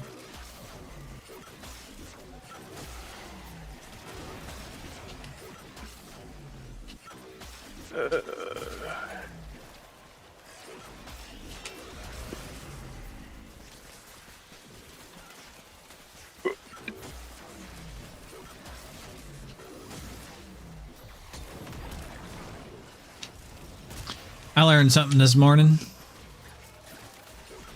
I never believed what I learned. I can't spell squirrel. Well, I can spell it, just not correctly. There, that's you wanna learn something new? What's that? I live in Romania all my life, and I still fucking can talk Romanian better or good. Go ahead. I kinda got a new thing. I started stuttering a lot. And I don't know why. Probably going too fast. Maybe. But that's because I'm a Volt main. Yeah. I was hanging out with a Finnish dude. And I was like, oh yeah, I found something that I'm surprised not in a game. And they're like, what's that? I'm like, Squirrel Girl. It's like right up the alley of the game. Rivals. Yeah, from Marvel Rivals. We play VR chat from time to time, right? Get in there and go watch people be terrible. And I'm like, I went and I searched for Squirrel Girl the other day, and I didn't see it. I'm like, I was surprised. So I went and started working on a model of Squirrel Girl, and it was breaking my brain. I was trying to rig it in Blender. I'm like, really? It's not in there? He's like, I searched for it and I couldn't find it. I'm like, that surprises me because, yeah, it would be right up people's, like, what they would want kind of thing. Cute girl, you know, squirrel tail, big fluffy thing, got a gun, little thing, you know. You mean people would like that because big fucking ass? Yep. All the reasons. You know, all the assets. Assets. Yep, all the assets. Ears, you know, thick. Yep. So I started working on the model and rigging it in Blender, and it was breaking my brain. And I'm surprised it's not in there. So they go in there and they immediately find like 3 rigged models. Like, what the hell? I swear that didn't show up. I searched for it like yesterday or like this weekend. How old are those? I'm like, I don't know. So I go in there and I'm like, I search for them to like try out the models myself and see what functionality they have, if they have the guns, you know, that kind of thing. And I can't find them. They come up 0. I'm like, no, like, see, I'm not kidding you. I come up with 0 results. And then they're like, huh, that's weird. And we're like staring at it, and I'm looking at their screen and they're looking at my screen, and we're staring, and it's like, why doesn't it come up for you? And we're staring, and then they go, wait a second, is that how you spell squirrel? I'm like, I don't know. That's how I spell squirrel. By the way, your microphone cut out for a second or two. Oh, okay, it's okay. Story's not that important, but it was like, that's how I spell squirrel, and they're like, no, that's not how I spell it. I'm like, what? Apparently it's got 2 R's in the middle and it ends in an EL. I'm like, well, getting all fancy with it and shit. Well, I don't know how to type in English, so fuck yeah. Yeah, it's not how I would spell it. It's not how I was spelling it. But apparently that's how you're supposed to spell it. Could have fooled me. It did fool me, actually. So I learned I don't know how to spell squirrel. Hmm. You learn something new every day. I learned some. I'm not really learn, but I started playing Payday 2 again. I had the infamy 27 or 28 when I started. Now I have 31. Hey. Let's get a shadow in here now.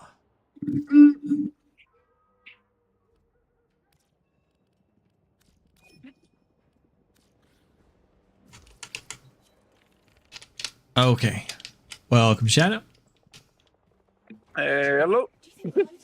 Let's see. Got some mobile defenses. What do I want to use? I fucking love how I see it. Legendary 1, Legendary 1, Legendary 4. That's fine. You got a high power team. It's if was 2 or 9, that will be hilarious. Because in Romania, the emergency call is 112. But in America, from what I know, it's 911. Yeah. 411 is information, though.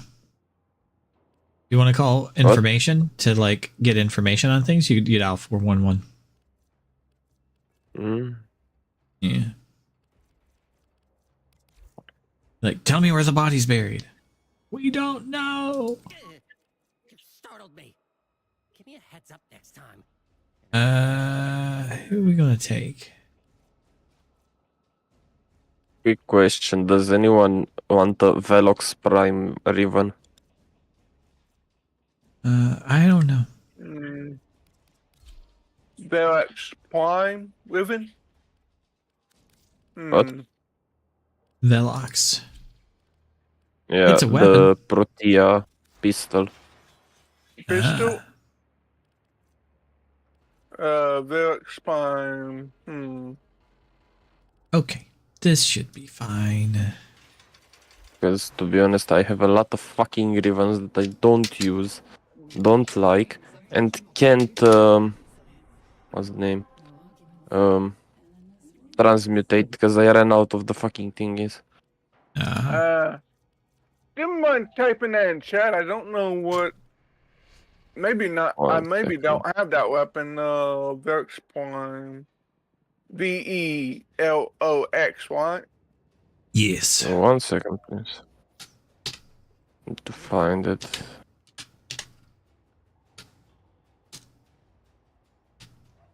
There we go. That's the thing. That's the Riven. Okay.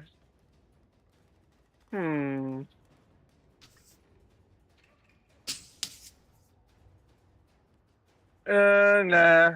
I was gonna trade you one of my Wivens, but nah. I'm chat. To be honest, I don't really want something for it. I just want to Get rid of it. Liberate my inventory. Because I have a lot of fucking useless Rivens.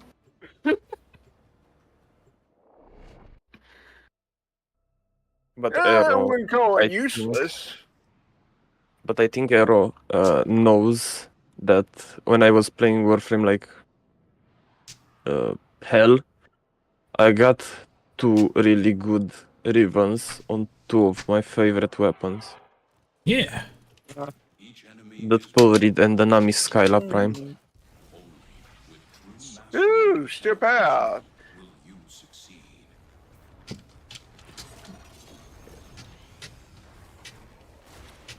Fuck, I forgot how fast I am. I'm running into walls, fuck me!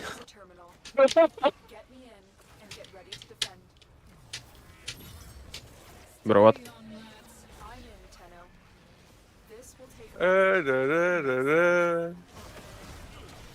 Can I fucking use my ability, please? Game.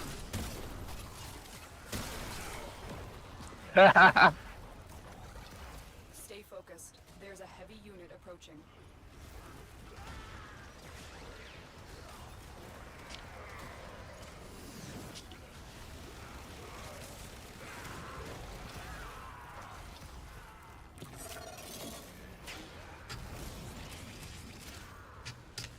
Heads up, the Grenier assault team is headed your way. Still working on it. Continue to defend.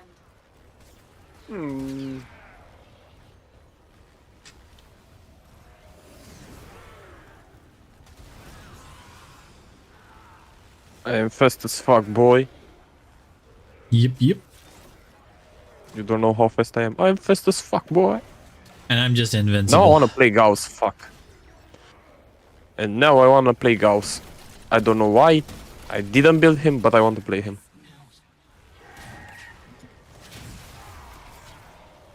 And I mean build him like... make him a good build. This will only get more difficult. Get to a terminal and prepare for enemy resistance.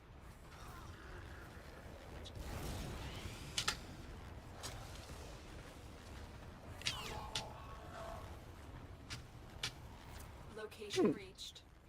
Drop me in and defend our position. Fuck, I was left behind. I'm in, Tenno. This will take a moment. It's okay. I'm not that useful anyway. Oh, you're doing fine. I'm kind of slow because I can't really run or like slide or do anything more than jump once. So you you're said helping you me need get speed. to the places. Yeah, you're helping me Take get speed. to the other places. So it helps. Ero. I said it once, I'm gonna say it again. You're the first person I've seen to play Volt so fucking weird.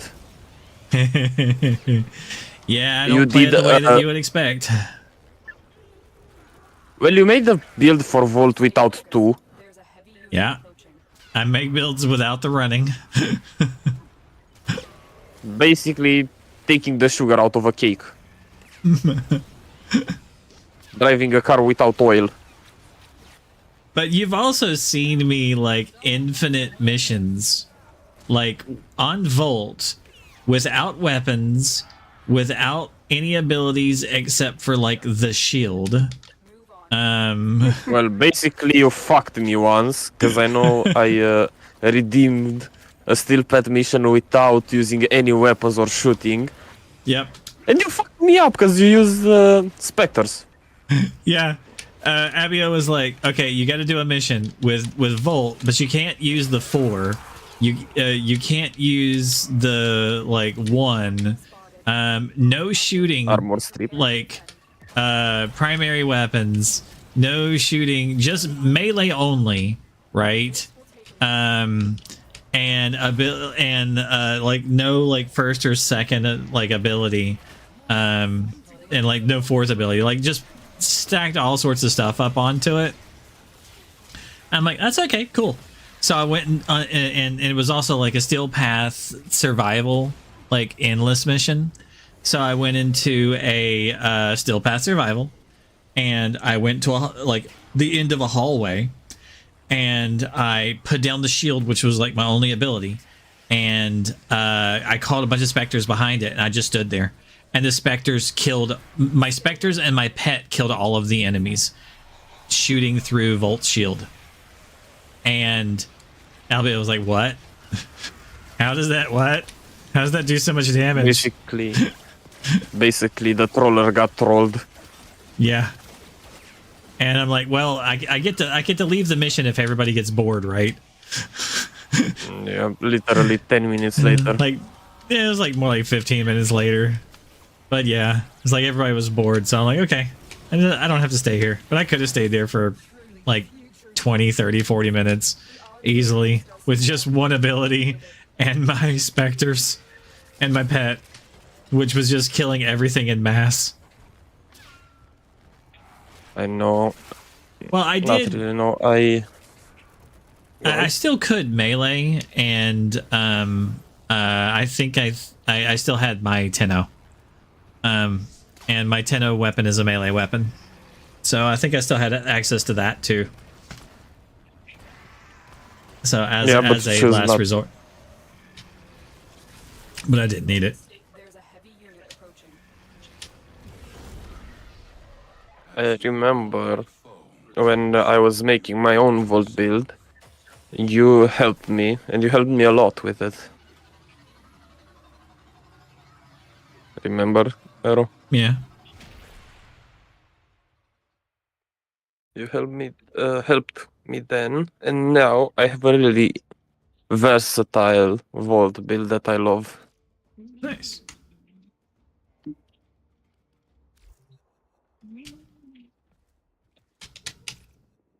Fuck Glymph is this? A BTS? Get a Let's see Twitch here. drop. Yeah, for watching, you'll get all sorts of icons and stuff for the upcoming things.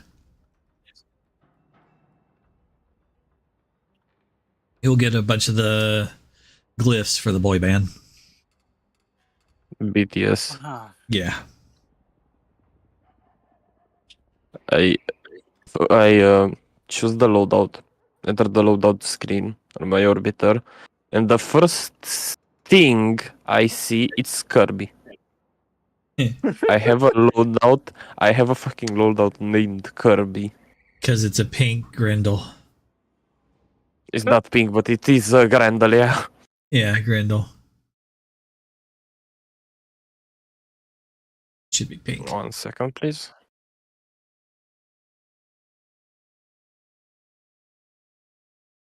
I fucking forgot how to play this frame.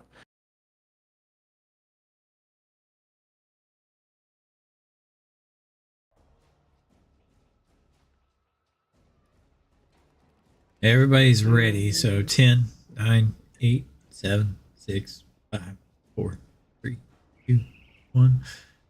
And I'm starting it. Happy New Year. Pretty much.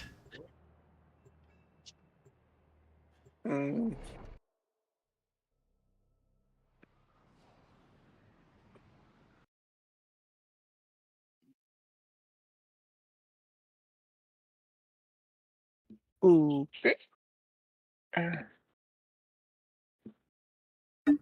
Ro, I was looking at your orbiter. Why the fuck does it look like a tank, not a fucking airship? What is my That's orbiter what I look want like? to know. A what? Your ship. Like well, the place that I just was is not my orbiter. It's a it's the 1999 place. I mean, in the loading screen. Oh, because I have a tank turret on the front of my ship. I'm dumb for asking, though. No, I mean, it's a valid question. Everybody else drives an airship. You're driving a tank.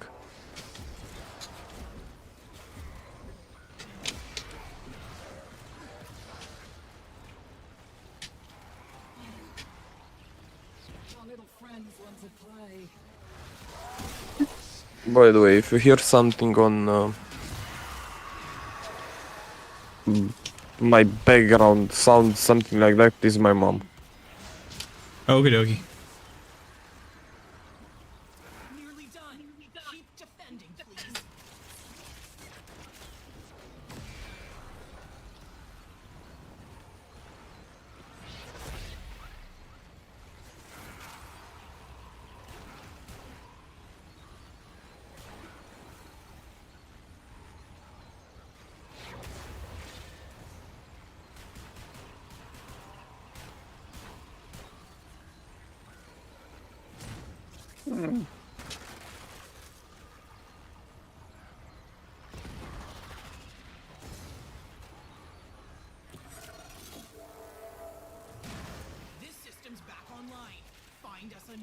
That's mine. Bye bye.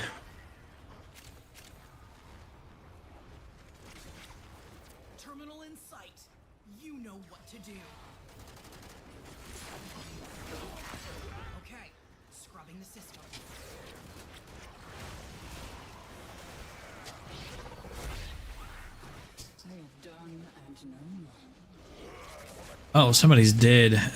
Who's dead? Where is he? My brain. Oh, you mean a real person? Fuck. Yeah, I don't know where he is. I'm guessing he was the guy that went AFK after the last mission. He's dead at the entrance to the zone. 100%. He left the squad. He came back. I found out that we started the mission without him. That's cool.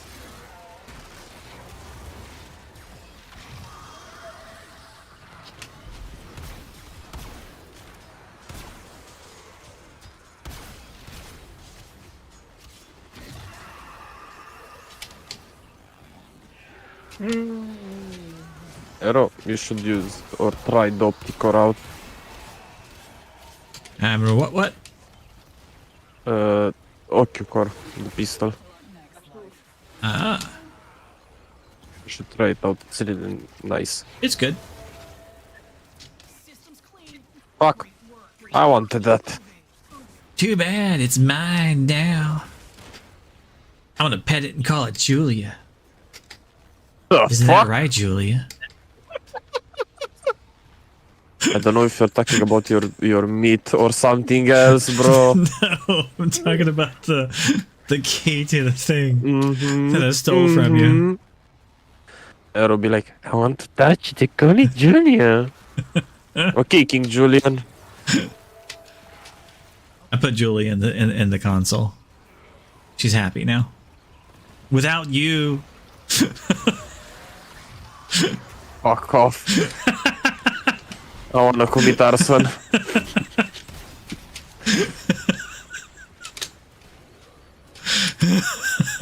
Sorry. You missed my broken humor. You need to recognize that. No, the thing over here. Oh, y'all got it. It's dead now. Wait, we are on the spaceship planet thingy. The Zariman, yeah. Where the fuck is Sneaky? We need to find the children. I'm sorry? That sounded really bad. Hey, There's Amelia. laws against that. Yeah. That's why there's a tombstone in my ship for them. But fuck you put my name there. You were running around chasing the kids too. That's why I was they're running just not for the kids, for fuck's sake. That's what they all say. Running around as fuck hero, off. chasing the kids around. Darn priests. Fuck you, Arrow.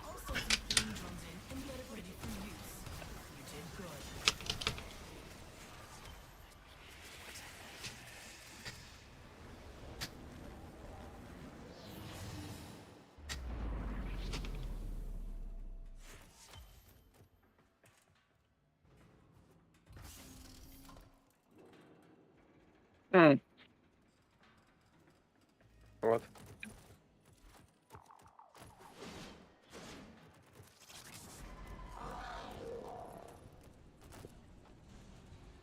The fuck did I get now? I don't know. Oh.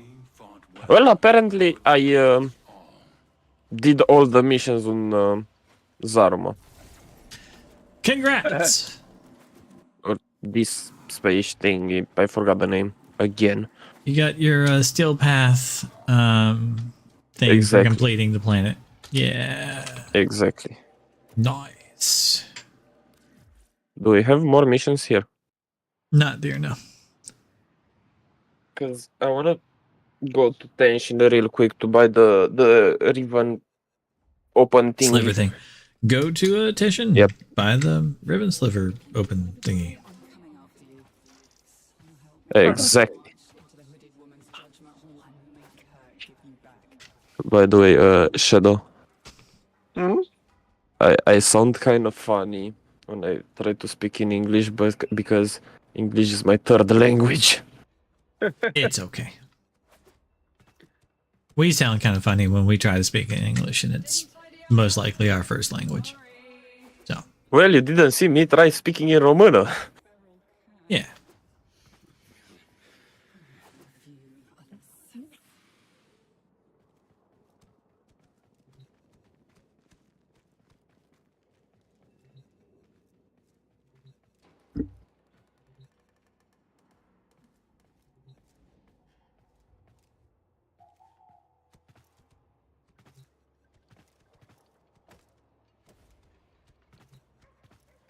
Who the fuck will want Gideon Ribbon?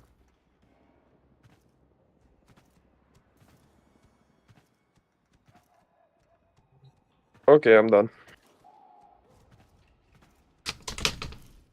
Okay. I will send invites.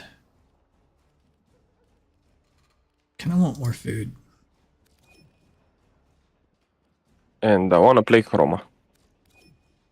Then you should play Chroma. Why the fuck do I have Rex equipped? Excellent question. I don't know. Well, now I know why. Good. Check this out.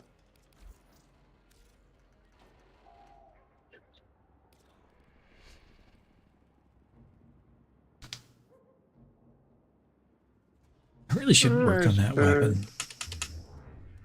Here it is. Weapon. Just the best it can be. It's pretty good.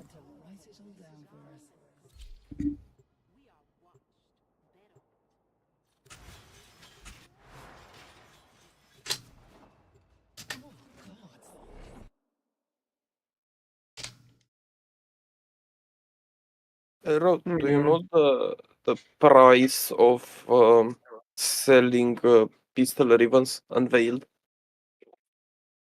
Usually it's like, I think, 7, or it used to be like 7 plat, I think.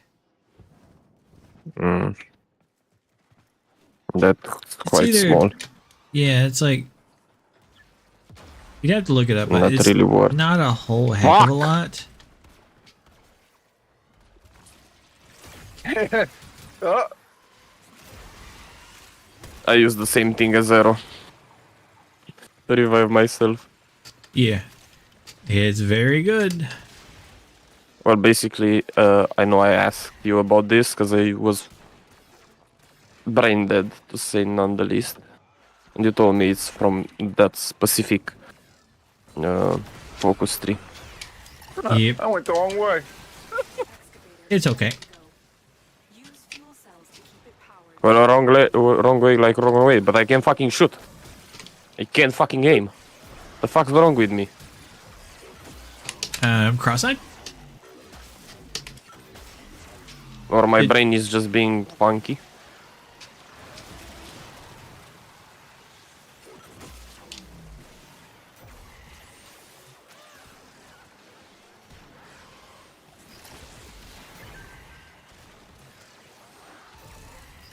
This excavator is fully powered.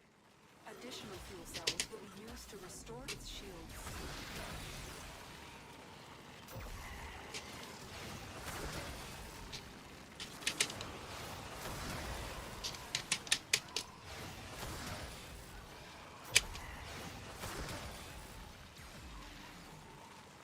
Wow. An artifact has been located. Proceed to the dig site.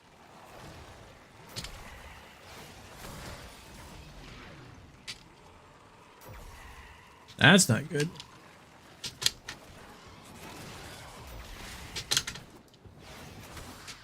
I'm too focused on Garendel's UU sound.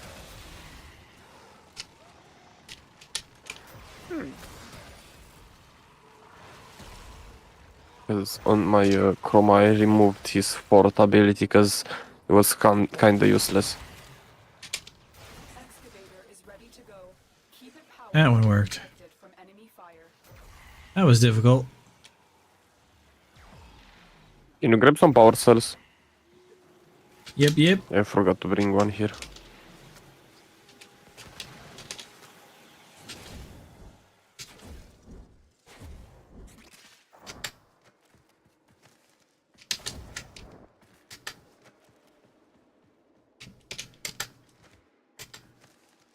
Keep rolling. Rolling. Excavator deployed. Protect the unit. Someone, it's fuck, brain not braining. Additional fuel cells will be used to Never mind, I fucking forgot. excavator destroyed. That artifact is now lost to us. Someone is playing with a Tsar.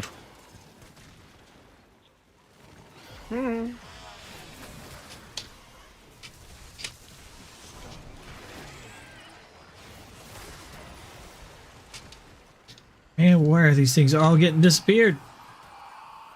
Is it because I'm in a bubble or something? Something It disappeared is. a long time ago. It's because I'm in a bubble. I can't deploy inside of a frost bubble. That's what it is. I know something that disappeared a long time ago, and I that wonder why is my brain cells. Vauban orbs, I kept throwing them out and they kept just disappearing on me. And I didn't realize I was standing inside of a Vauban bubble. Its colors are very light, so I couldn't see it. And then I caught the edge of it just barely. I'm like, oh.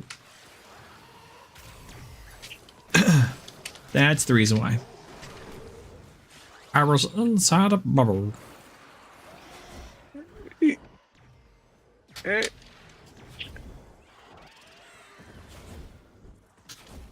Fuck! Teenage girl attack. Eek. Die. Finally. Oh, went over it again.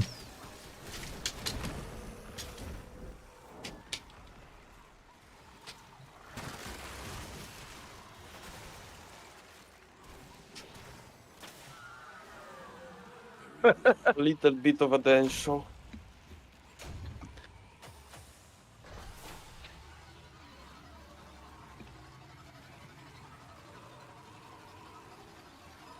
Another fucking BTS. Thank you.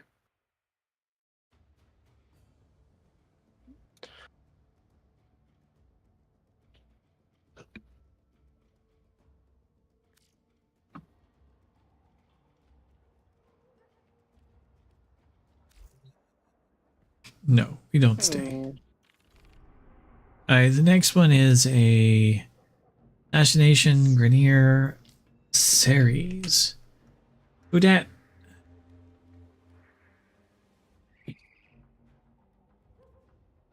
You said assassination. Next is Forid. No, not Forid. Can't see who it is. If it is It doesn't assassination, matter.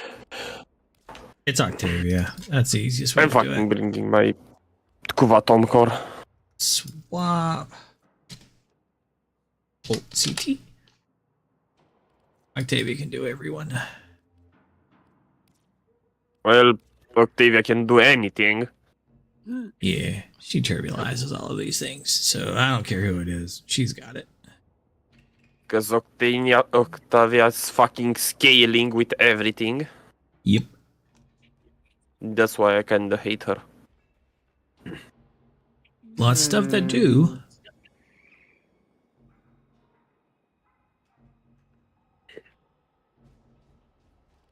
Be right back a second.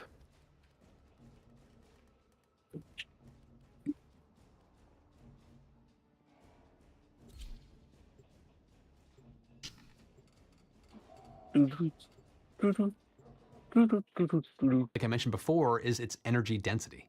Zinc-ion batteries are less energy dense than lithium-ion batteries, meaning that they're bulkier and heavier for the same amount of stored energy. But this means you probably won't have a zinc-ion powering your EV anytime soon, let alone a smartphone. A zinc-powered iPhone would probably need to come with its own iBackpack. However, zinc batteries are ideal for stationary applications where space and weight aren't as big of an issue. In fact, zinc batteries have already started making an impact in grid-scale energy storage. One of the most significant advantages of zinc batteries in stationary applications is their safety profile. Even though it's rare, lithium-ion batteries are susceptible to thermal runaway, which is a chain reaction that can cause fires or explosions under very certain conditions. This machine. Zinc batteries, especially those I hope using it drops the electrolytes, thing that I eliminate need. that risk. This makes them We'll an find excellent out. choice for large installations in I populated forget areas what it's or called, fire-prone though. regions It's a where safety weapon concerns called- are paramount. And zinc batteries also address No, another I growing think I concern, already built sustainability. it there, too. Unlike lithium, which is extracted Special. through environmentally damaging mining processes, although there are some processes to address that, which I've covered in previous videos, zinc is more abundant and easier to recycle. This makes it a more sustainable choice as demand for energy storage continues to grow. It also reduces the potential for bottlenecks in the supply chain, as much of the world's current supply of lithium is mined in only a handful of countries. An example of zinc's potential is EOS Energy Enterprises, and this company Guess manufactures who's dead? zinc halide batteries for large-scale Dead energy again. storage, which highlights how zinc technology is Yes, already it's starting me. to play. Now, while EOS's batteries Hello, aren't friend. the same as TUM's polymer-enhanced models, they're an excellent example of how zinc can shine in stationary applications.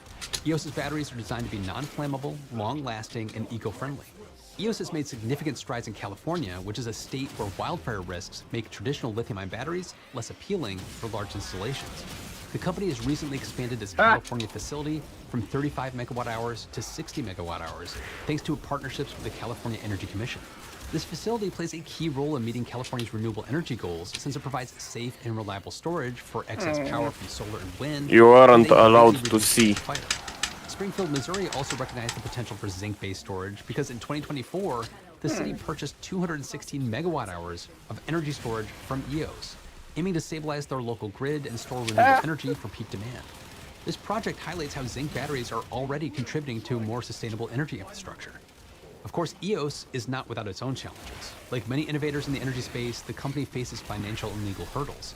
Recent shareholder lawsuits and a reliance on troubled projects like Bridgelink Energy, which faced foreclosure, have raised questions about EOS's ability to scale.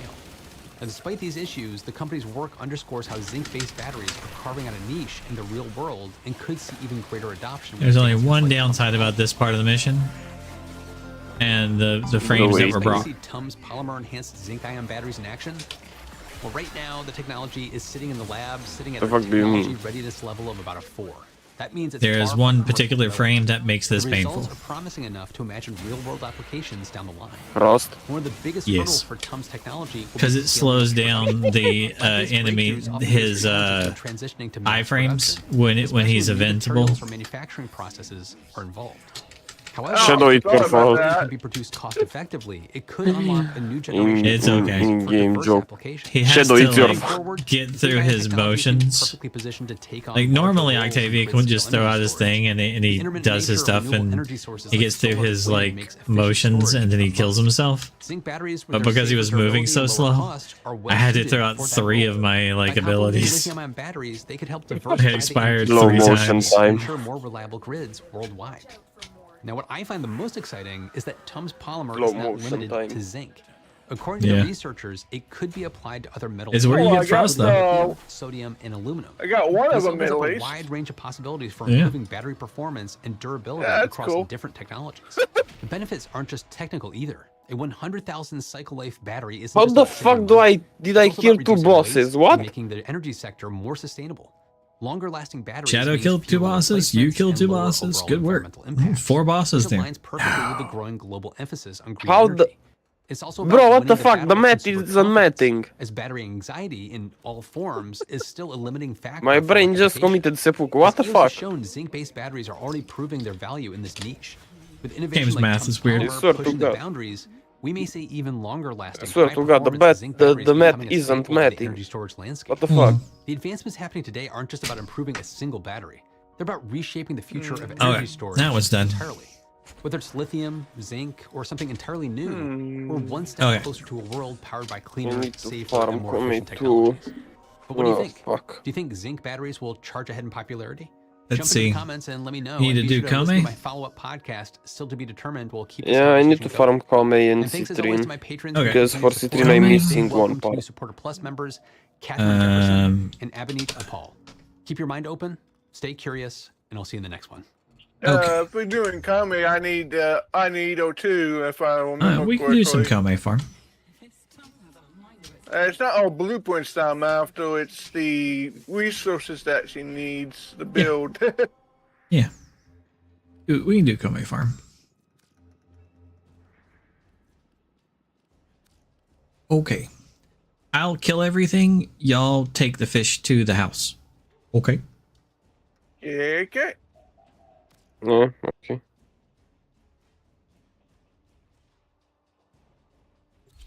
If either of Try to you keep have, everybody alive. oh no, if either of you have protea, that would be really helpful. Why? Because you can stand I in one have it, part but- and just use the Turret. Flour? No, just use the flour, and that's super useful for me. Dispenser. Yeah, dispenser. Basically, what you want to do is stand here and use like and just keep dispenser up and just come back to that and just put dispenser up every now and then. And it's super second, useful. please. I'm lagging out. You're gonna lag a lot. I was lagging hard. I don't know why.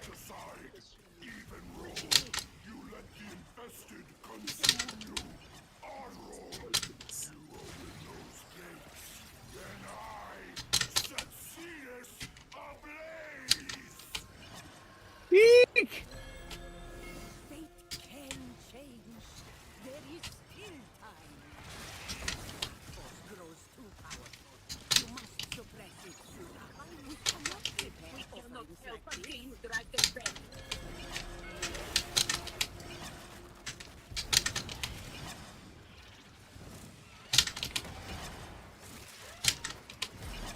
Eek! The f I was underwater completely. Yeah, there's water out there. How? There be water out there. Yeah, but I was under the water. How the fuck? Like fully under the water. Uh-huh. There's water. And I'm out of energy.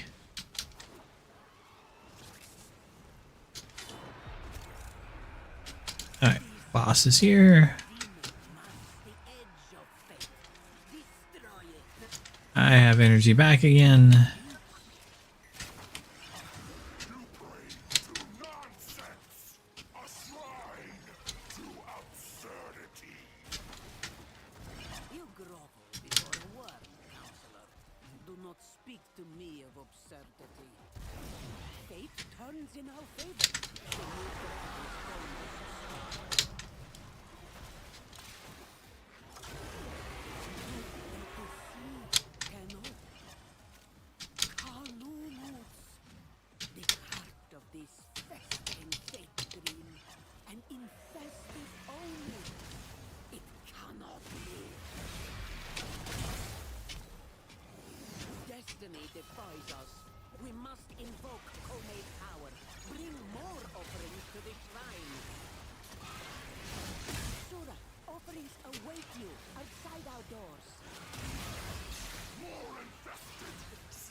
How is it invincible? There I'm we almost go. done. There you go. Like, that's the longest this mission's ever taken. This mission should be less than 3 minutes. You want me to change in Pato, whatever her name is? If you got Protea, that would be useful. You can just keep her flower down here. Yeah, I do. I have it. I have had to. Oh. He's after me. It just keeps me funded with energy. Mission complete. Excellent work, Tenno. Somebody's got to turn the things into the house. Do you need to pick them up? Because I forgot how this mission works. Yeah, you got to pick them up from the 2 little houses and take it to the shrine. We were only 25 seconds behind. It's like a 3 minute, like 2.5 to 3 minute mission.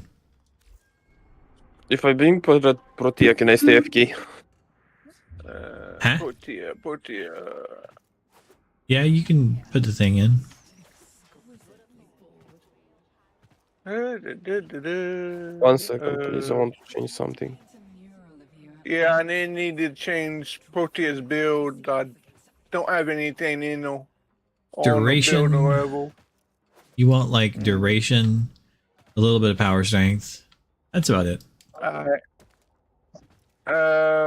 See if I even have the ability enabled. Yeah, I'm gonna have to do something to it too. I think I will move to ability for that. So let me change it Dispenser? back. That's the best one. Just switch to build B and equip it. Because build B will have the ability. Alright. What is it? Duration, right? You want duration? You want duration and like some power strength. Alright. Guys, be right back. I'm gonna Okie put dokie. a cup of coffee and I will be back. Roger Dodger.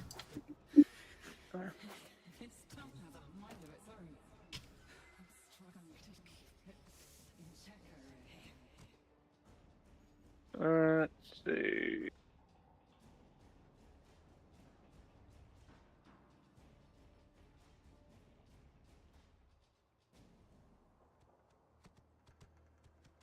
Where is it?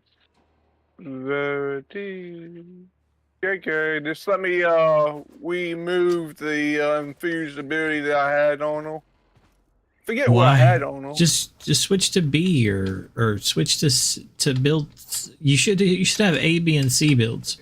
If you switch to B or C, then they're not anything infused on those. No, I've infused all abilities on every slot. Wow. So I have to remove it. I'm gonna try to use something to keep me alive anyway. Let's see. Which Like with Warframe ability should Protea, I?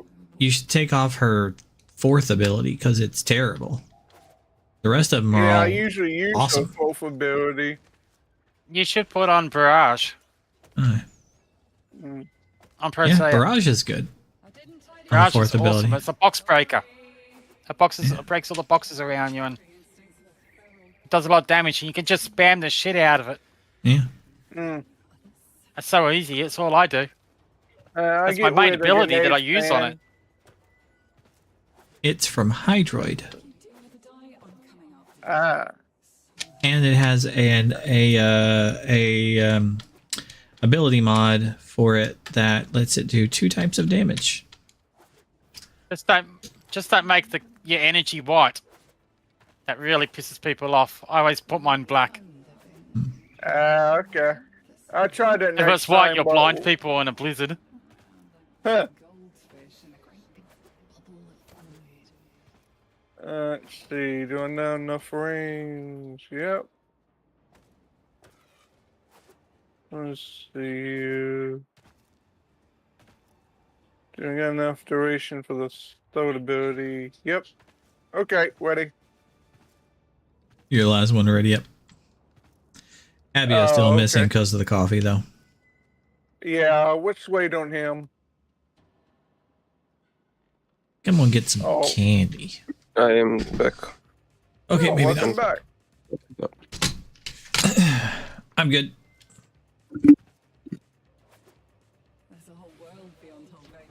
You ready? Yep. Yeah, okay. It's chicken.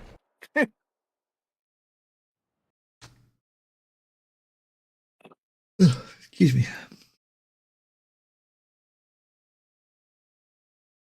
I love that comment. Everything he wants to kill me. Where do you want me to place it? Over here. This point. Right here. Alright.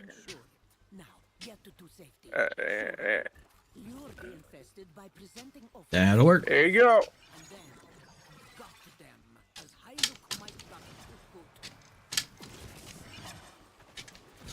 You got 30 minutes, so keep that waypoint there so I can remember to put it back.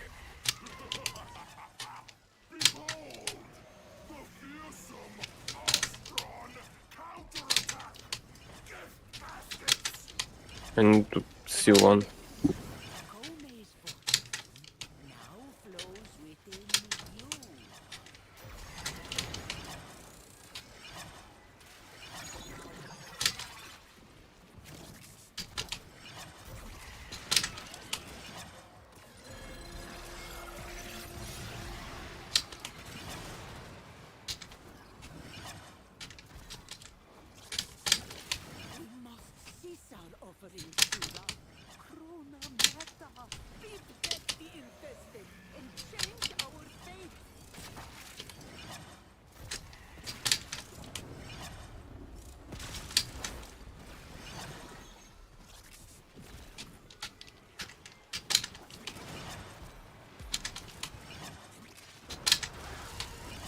Yeah, this time I'm not running out of energy.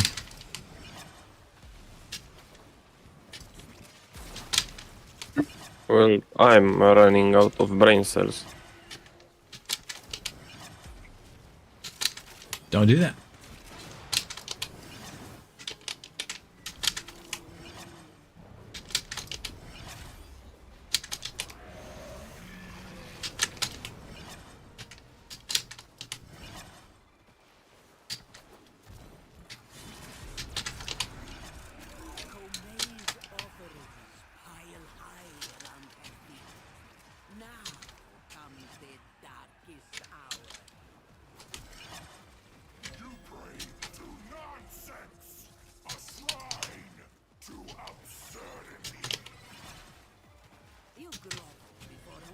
Eee! The fuck was that sound, man? I think it was E. Yep, eee! Because I forgot about the... What is it, the fourth? You sound like Goofy, not gonna lie. Depends on what I'm... How good in the mood I am. Yeah. Ah. Yeah.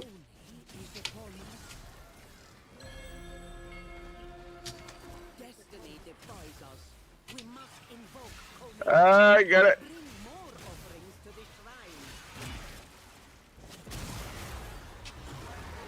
Mission's over.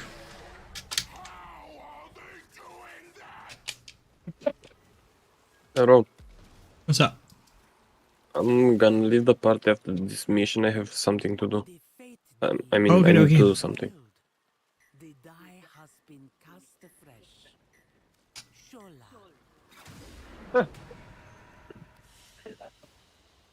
Mission complete. Why the fuck do I see a pizza there?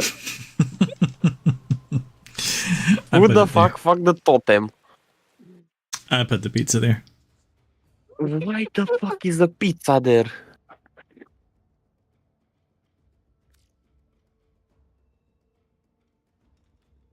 Oh, you said you put it there. I did, yeah. Fuck you.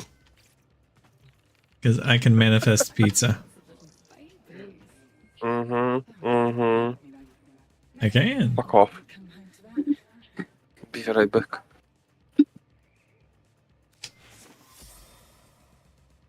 Do you mind helping me gather the resources I need in order to build the head? What do you need?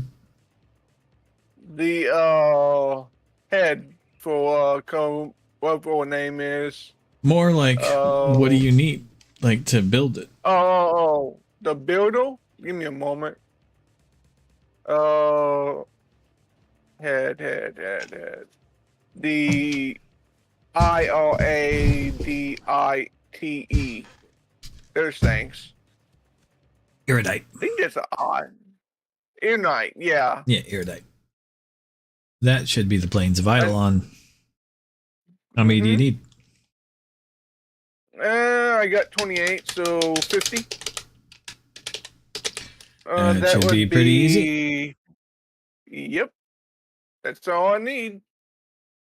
I just needed a couple of those things from the mission in order to build the head and the body. All right. You want to? Okay. Let's see. I got resource boost. Let me check something real quick. Go to the relay real quick, and I'll see if I can't give a resource boost or whatever to make it more easier. Sure.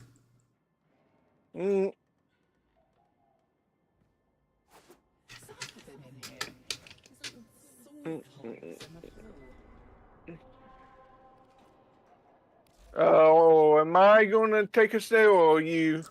I will here in a moment, but first I'm swapping things around just a bit. Okay.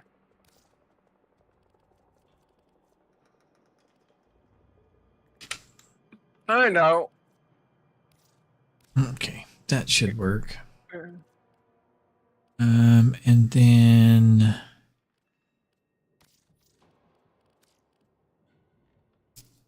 Okay. After the zero died, I'm probably done for the night. Alright.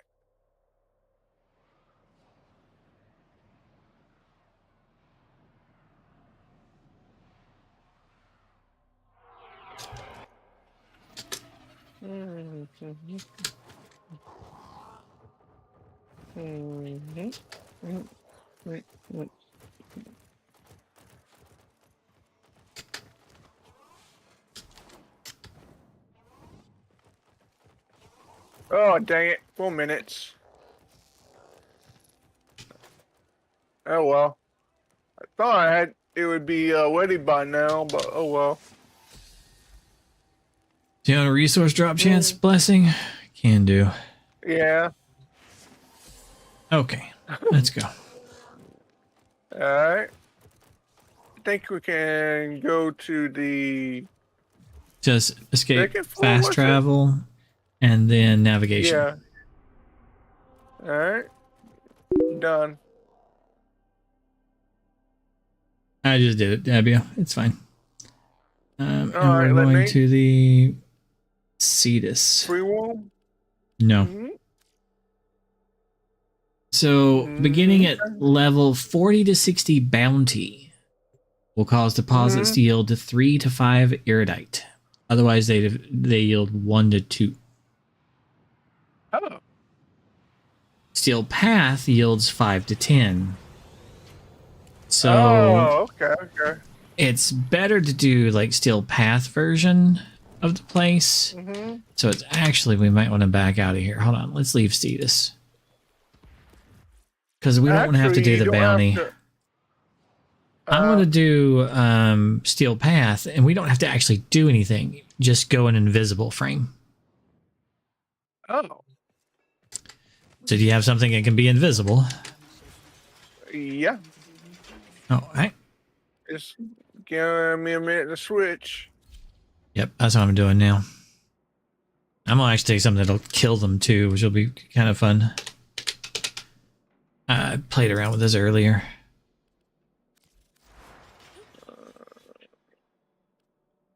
Does it need like how long do I need to be invisible? You just need to stay invisible. That's it. As Alright. long as you can. Then that would mean I would have to use Invala. Ivar is a good choice. Yeah. Let's see. I will be killing the enemies. Alright. Or my pet will if we get near them. Okay. I'll send you an invite. That's weird.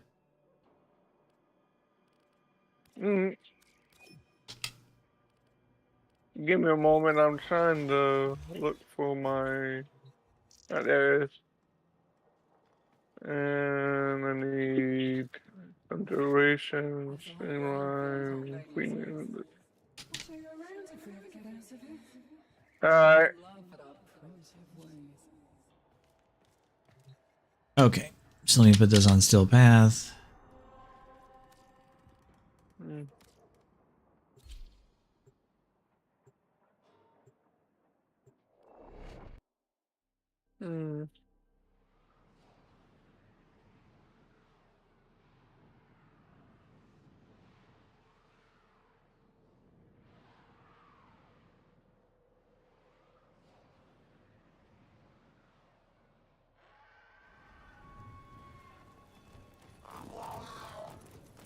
Alright.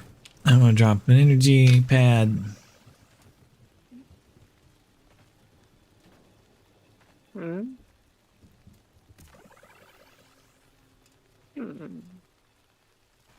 It'll be a minute, and then we'll head out on our journey.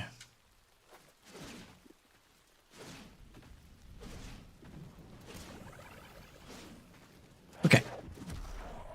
Let's go.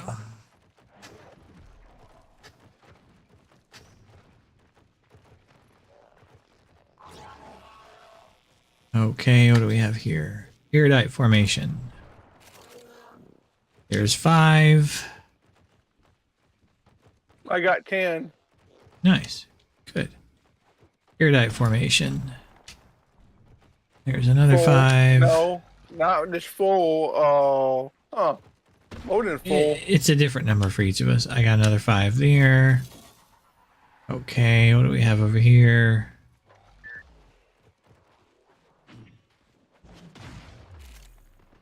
Another 5 iridite. Oh, I got plenty now.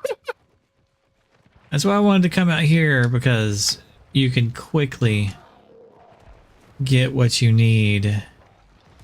Yeah. I don't want to go this way. There's too many night fighters.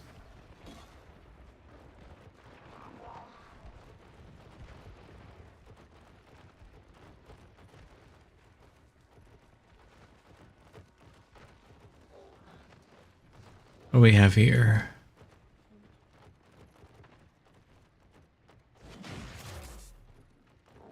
That's not iridite.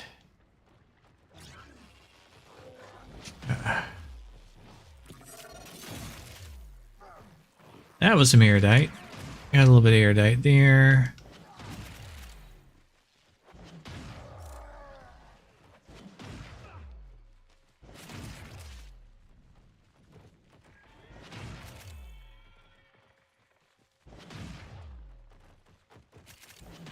Got some more iridite here. You sure you have enough? Yeah, I got plenty. Alright. I have about 66. How many did you need? 50. Plenty. I got a little bit more right here. If you're sure, then we can head back in. Alright. Let's see. Yeah, I have plenty. Yeah. Alright. Wait.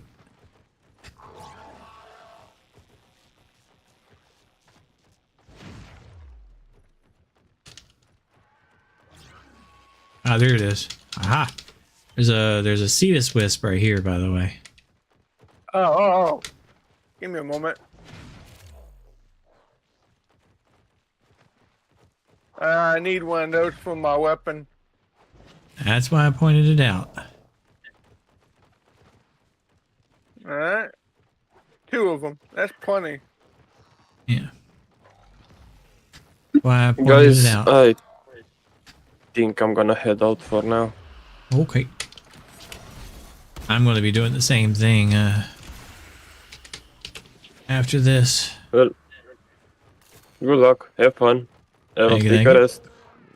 And see you guys next time. You have a good one.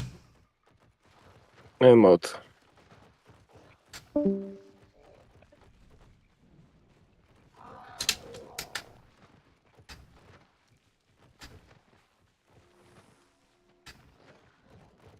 Keep rolling, rolling, rolling, rolling, rolling.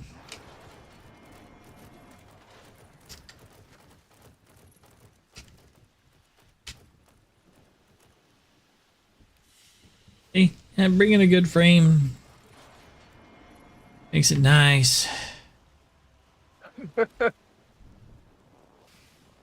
Quick mission. Get what you need, get it taken care of. Get what you need and get out. Dang it. I mean, do that. Okay. Yeah, I looked up on the wiki about the rules for how they drop. And the higher level of the mission, the higher the minimums and the maximums. So if you're lucky, you get 10. If you're unlucky, you get 5 in Still Path. But if you go in lower level missions, you get 3 to 5.